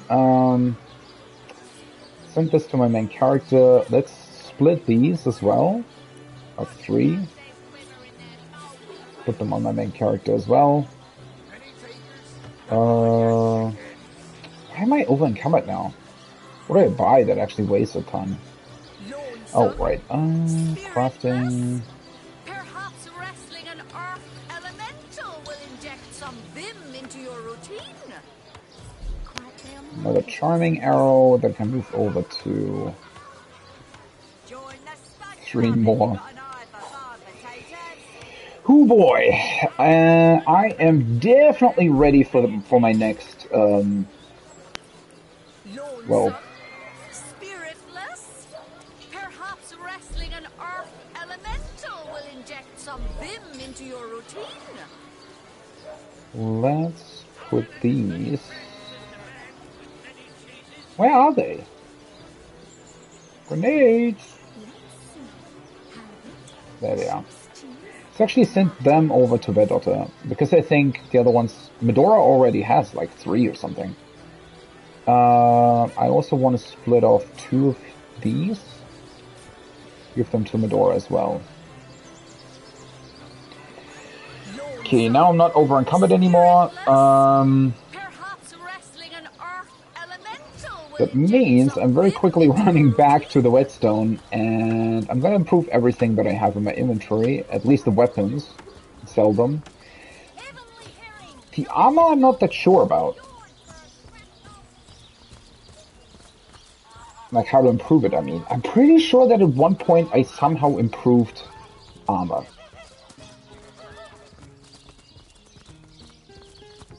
Just can't really recall how it did that.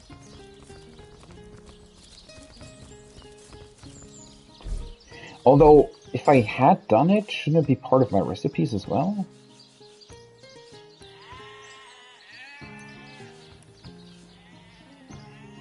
Yeah, so you can improve metal armor. Maybe I'm just remembering that. Oh, no, wait, this is just straight up crafting boots. Yeah, I think I'm remembering, like, making metal armor better. Do I have metal armor in my inventory? That is, how can I help you, my friend? I didn't want to talk to you.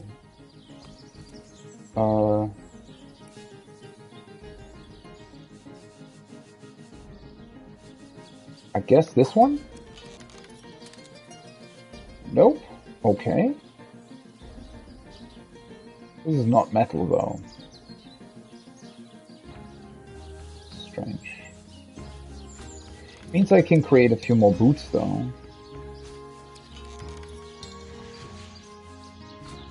Does this create anything? No. Also, somewhat strange. But okay. I wonder if I can... Or can you combine... Oh, wait. I'm just going into crafting. Let's see. Can I combine the cloth armor with the animal hide, for example? No. Unfortunate. Can you combine it with, like, a needle? So, don't really know why that would work, but I guess just to improve it. Okay, whetstone wheel. Does this work? No.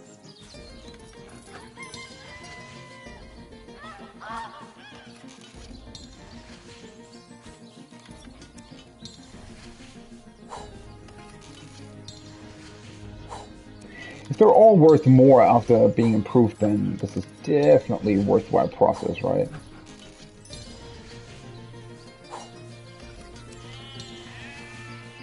I thought I already had the improved sword thing.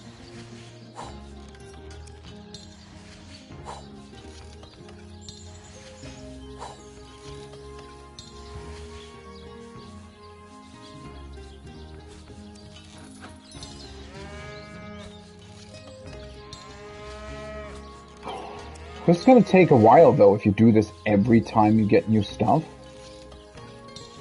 Just to then sell it as well.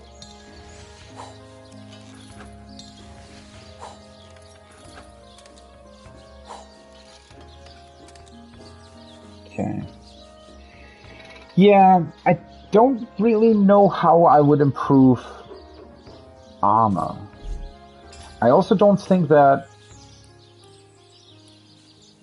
Oh, right, I can create... Let's create these.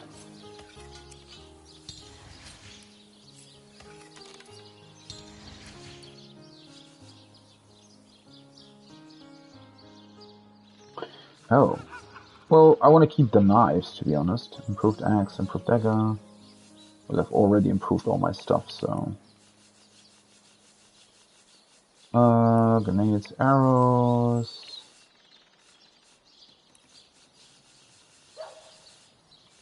Could grab a bunch more, water bottles, right?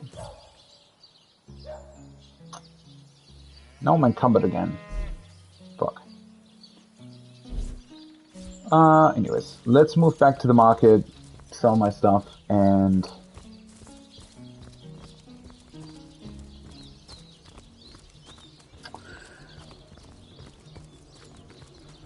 Then I actually need to improve the weapons that I'm currently using.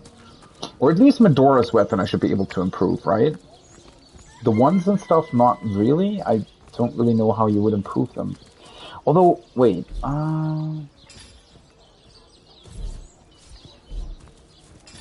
she still has... Let's see, so the wooden water wand. If I combine that with water essence... Nope. Thought that might actually improve it or something, but no. I don't understand these essences. I feel like they're... there has to be more to it, right?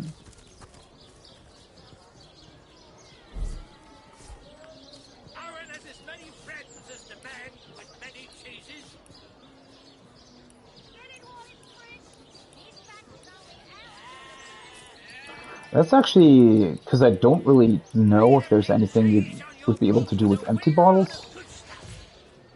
Let's just create water bottles.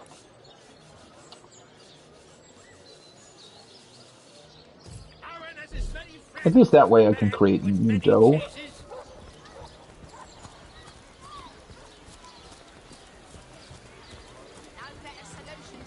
I actually wonder if these treasure chests that the painter is selling, I wonder if they're actually, like, worth it?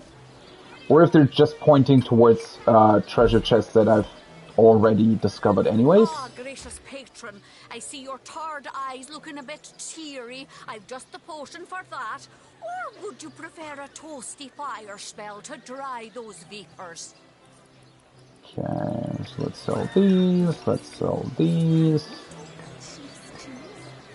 Large poison resistance. So now I can sell this stuff. Handcrafted axe. They're actually worth quite a good amount now that I improved them as well.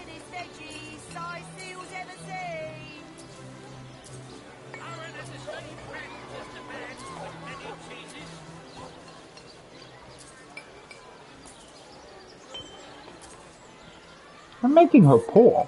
Holy shit.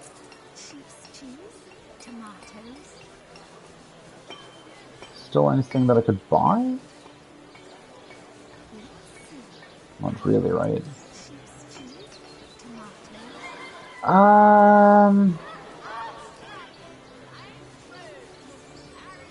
Could grab these ones. Why not? And then, at least now my inventory is a lot emptier. So you a bunch more stuff. What sort of arrows do you want? Freezing? Silver? Poison? Get to the point. I'm gonna keep one of the knives, sell the daggers, sell the wands. Oh, she's also out of money. Sorry.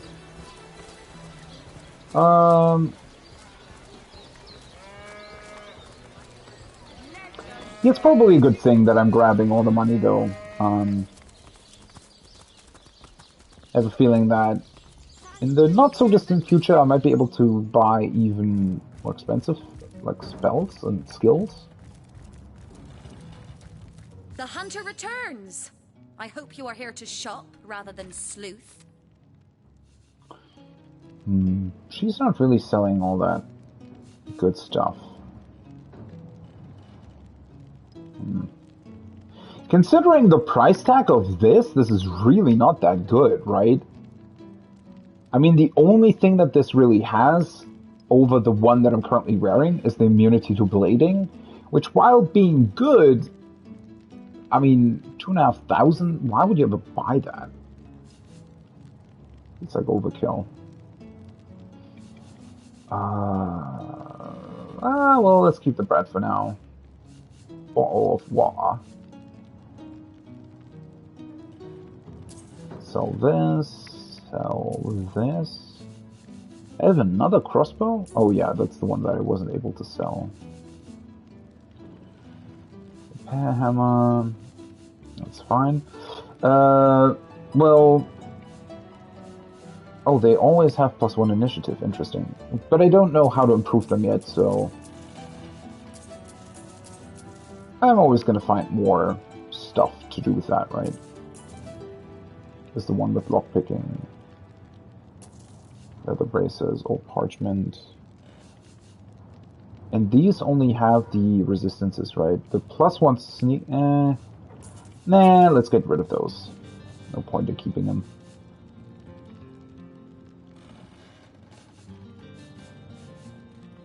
Well, I do have to say, this looks like a much improved and cleaned up inventory.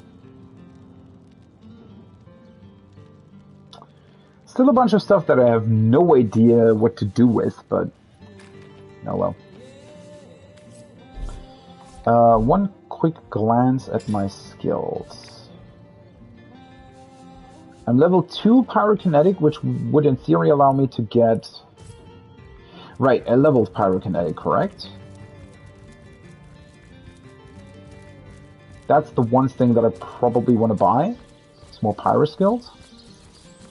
Also,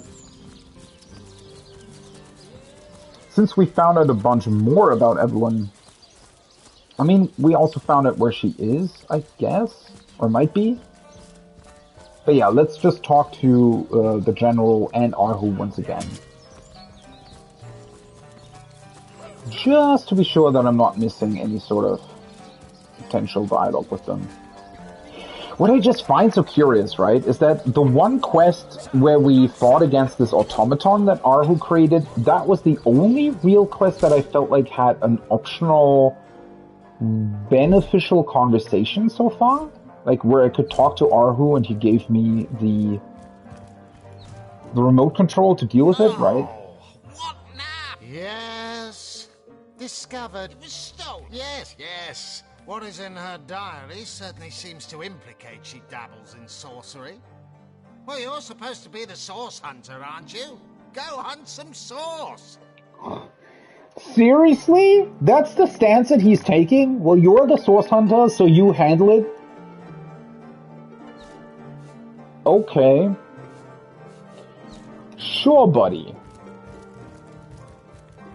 Should have known you wouldn't help me. Mr. Arhu. Source Hunter. Welcome. Welcome. By all means. Of course.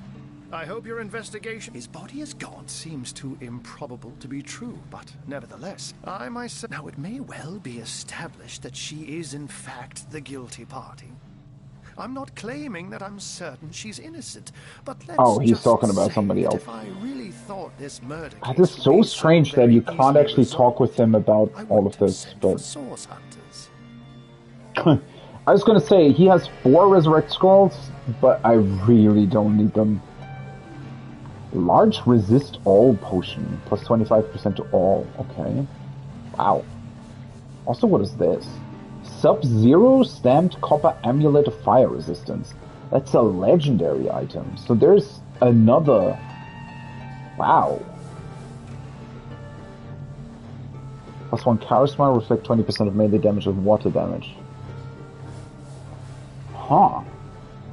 Interesting. So there's another category of gear, I guess.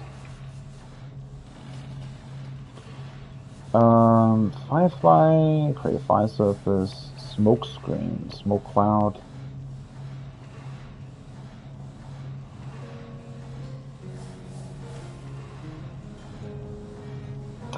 Now I'm actually understanding what this means. For the longest time, I think I have never quite thought about it, actually. So make a target immune to burning. Its melee attackers may catch on fire.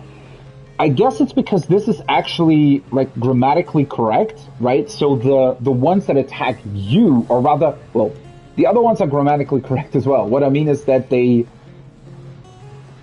implication is weird, whereas this one is very clear. So you're immune to burning, and if you are attacked, your attackers may catch on fire, which I assume is probably because this creates some sort of firewall around you. Right? And since there's already fire there, you can't burn. And the same thing is also happening when you're immune to frost and stuff. But those kinds of skills, their way of putting this is entirely different, right? To where they formulate that in a way where it sounds like if you try to make a melee attacker immune to freezing, then they might freeze instead, right? That's what it sounds like. And I was pretty sure that that's not actually what it meant, but it sounded like it. So, whereas this one is a lot clearer in the way they formulated it. Haste the target, I can already do that. So I have Flare, which would be a novice skill. Warm makes target a bit less resistant to fire spells, but more resistant to water spells. Can burn targets that are already warm. Can target to crane to create fire surface. Burn, ooze, or oil. Well, I definitely want to get Fireball, though. That's the one that I was looking for. I don't know if I want to have Flare.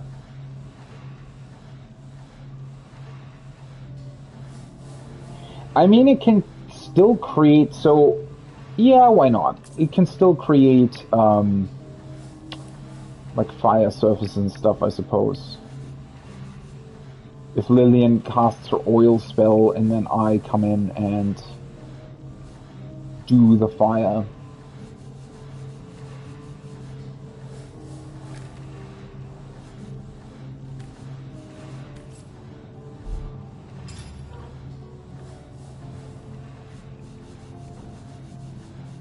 Ta-da. Them over to me.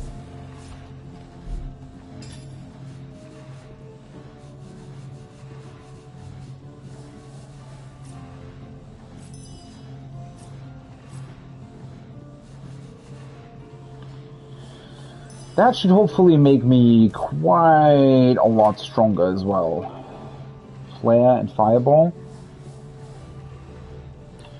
So many freaking skills! Okay. Oh.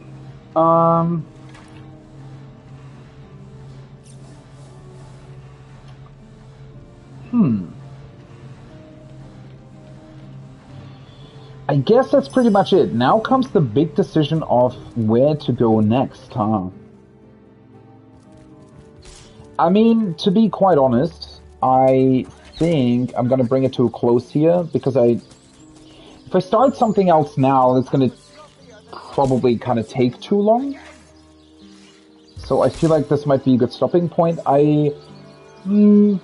One thing that I would say, well, I mean, I guess that's always just a general problem with RPGs, is that the amount of sort of inventory management and stuff is a little bit too much, right? Especially since if you're playing on like Tactician, for example, like I am, you do want to, you know, take every benefit that you can, so you just don't want to really waste any sort of item or money. And to be quite honest, so far, the game's economy seems to be holding up quite well, right? Which I think in large part is also due to the fact that you basically have a limited amount of stuff available in the world, right? Since the world is, well, how do I want to put it? Like, the world is persistent in its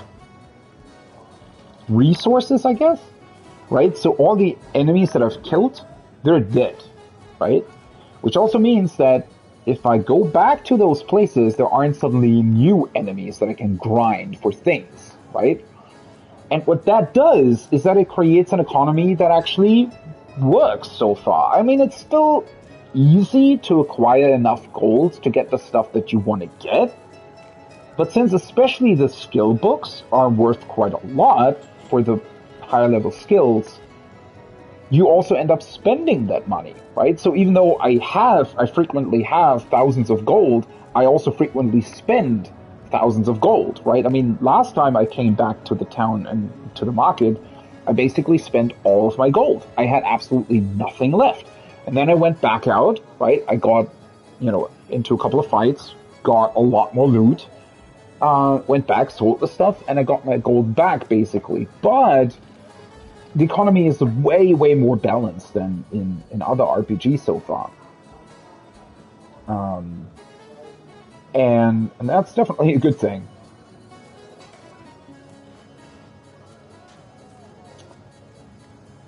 Yeah. But now I've actually... Oh, one thing that I forgot. Let me do that real quick. Before I forget. Because the one weapon that I think I can improve myself would be Medora's weapon, right? So I should be able to... Because Bedota has a bow, my two main chars have wands, but Medora has a sword, and I think that I can improve that by myself. Now.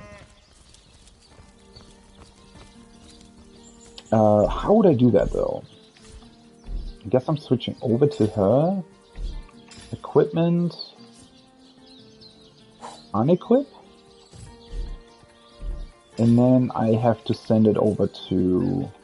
What does this actually do? Not much. Send it over to Lillian. She's gonna move the redstone wheel. So this currently does 81 to 105.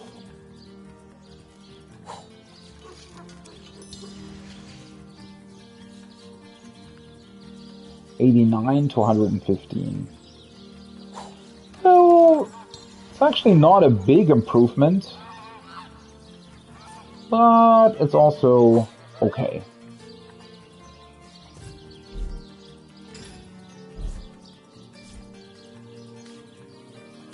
Just re-equip her sword. Nice. I mean, better to have this than not at all, right? That's pretty cool. Okay.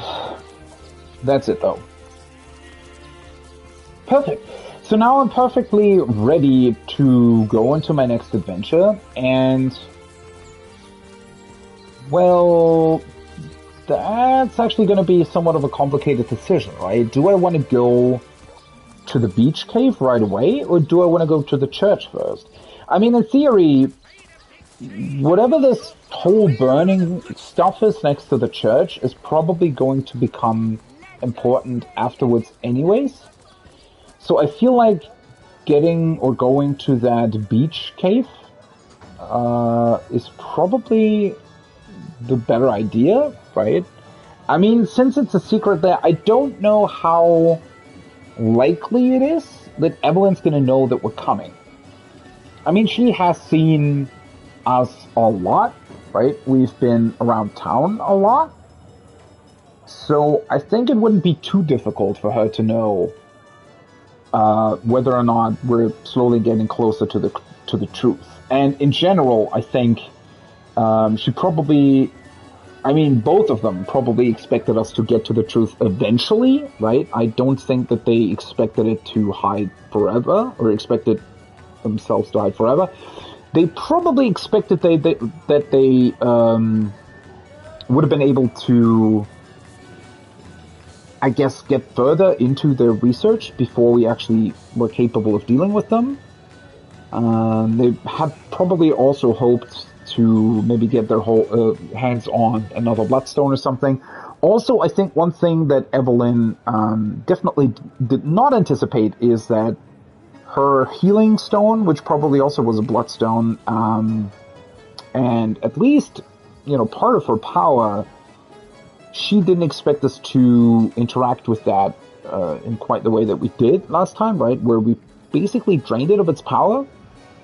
So that in and of itself probably was already reason enough for her to go back to her lair and, well, potentially find out what happened, right? Maybe contact her, like this conduit woman or whoever that is, and ask them about what happened with the stone, right? I feel like that's a high possibility that that's something that she tried to do.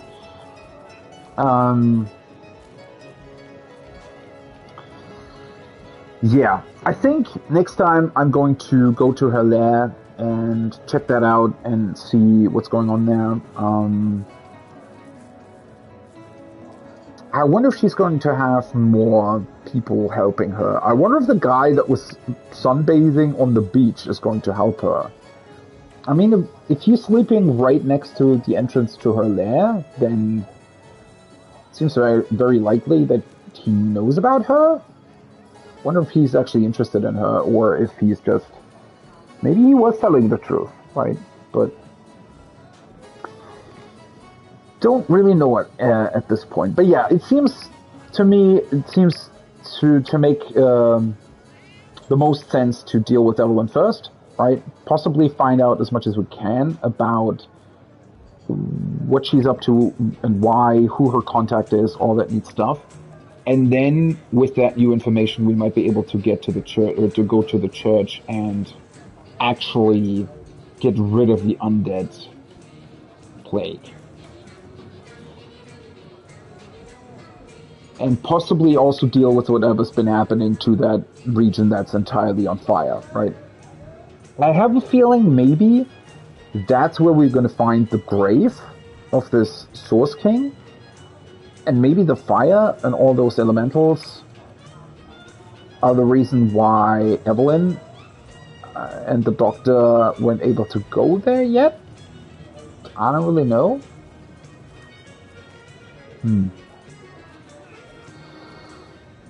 But yeah, that all seems like a good idea. And with that being said, let me save. Do a proper save here. Save. Where is it? There it is. Yes. Make sure that it's saved correctly.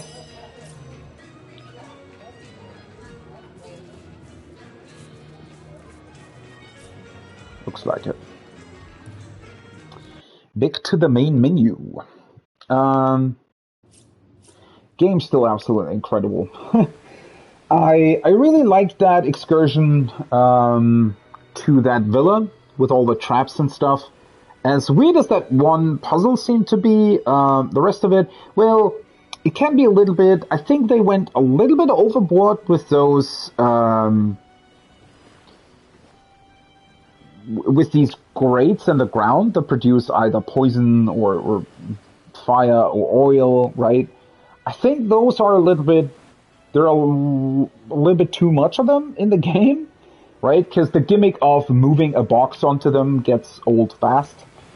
But that being said, the entire section was pretty great. I did like the fight at the end, even though I thought that basically the battlefield in that particular case was a little bit too easy to deal with, but I guess that might also be down due to the specific combination of like fire and smoke that I like to use a lot. Though then again, I mean, those undead are specifically weak to fire, so why wouldn't you do that, right? I mean, that's the whole point of the tactician mode, is to actually use those kinds of information, right? And not just go and attack them without any sort of plan in mind.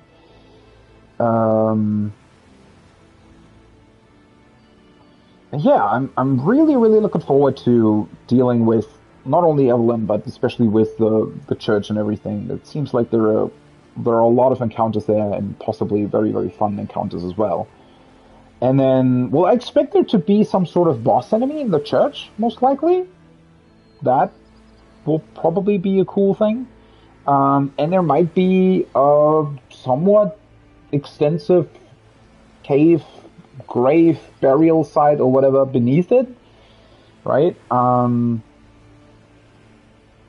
then I'm also really, really interested to see whatever that burning thing is all about. And then, at the end of all of this, I'm really interested to see where the game leads us next, right? Because even though it's still going to take a couple of hours, I feel like I'm getting close to the end of Cyseal's quests here, right? Us actually, well, we kind of found out who's responsible for the murder now, though there is still a lot of unanswered questions there as well, right? I mean, who were the people who actually entered the room, for example? Though I guess it could have been the Doctor and Evelyn, but still, right, there are definitely some questions left. And then, yeah, beyond that, it's going to be really interesting to see, I guess, what kind of next chapter there is, right? I mean, is this like one chapter? Is there going to be a second one? Is there even going to be a third one? Like, am I 1/3 through the game? Am I half through the game? I really can't tell. It would be absolutely insane to me if this is only like a quarter of the game or something, because, yeah, that would be crazy. That being said, I did estimate that the max level is probably 20 to 25, something like that, right? At least that's what it seems like, because Zigzags, is that what his name was? I think he's 26, right? Something like that. So I think that's sort of where the game will end. So I might be, like, Cyseal might be 1/3 of the game, though if that's the case, that would still be kind of crazy. I mean, I know that I'm, like, talking a lot and streaming certainly means that I'm taking longer than usual, right? And I, in particular, I'm also kind of, like, slow. I like to take things very slow. I like to think about things, right? I like to mess around with inventory and stuff. But still, if this game would last me, let's say, 160, 180 hours, I would actually be quite surprised by that. Because I thought that while it was, well, it's certainly, you know, an RPG, and it definitely deserves that title more so than others, arguably. I had also thought that especially the first game, Divinity Original Sin 1, was maybe slightly, you know, shorter. Not that I really, like, obviously, if the game's really long, that's a good thing, right? But I'm just really curious to see how long it will actually be. But yeah, that being said, that's going to be it for now.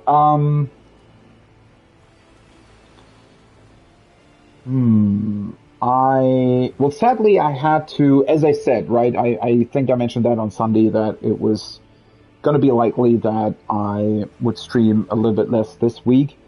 But that being said, I did have to cancel yesterday's stream, but I think tomorrow's going to be pretty normal. I think I want to do a pretty long session of No Man's Sky if I can. That being said, though, one thing that I definitely know is that on Thursday I'm going to be streaming a bit more of Divinity, obviously, but it's only going to be half a day, so about 4 hours probably in the morning. So, yeah, more Divinity on Thursday, but a shorter stream than usual. And then probably even more Divinity on Sunday.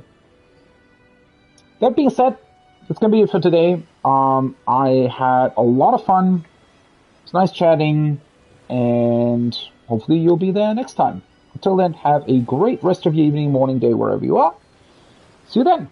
Bye-bye.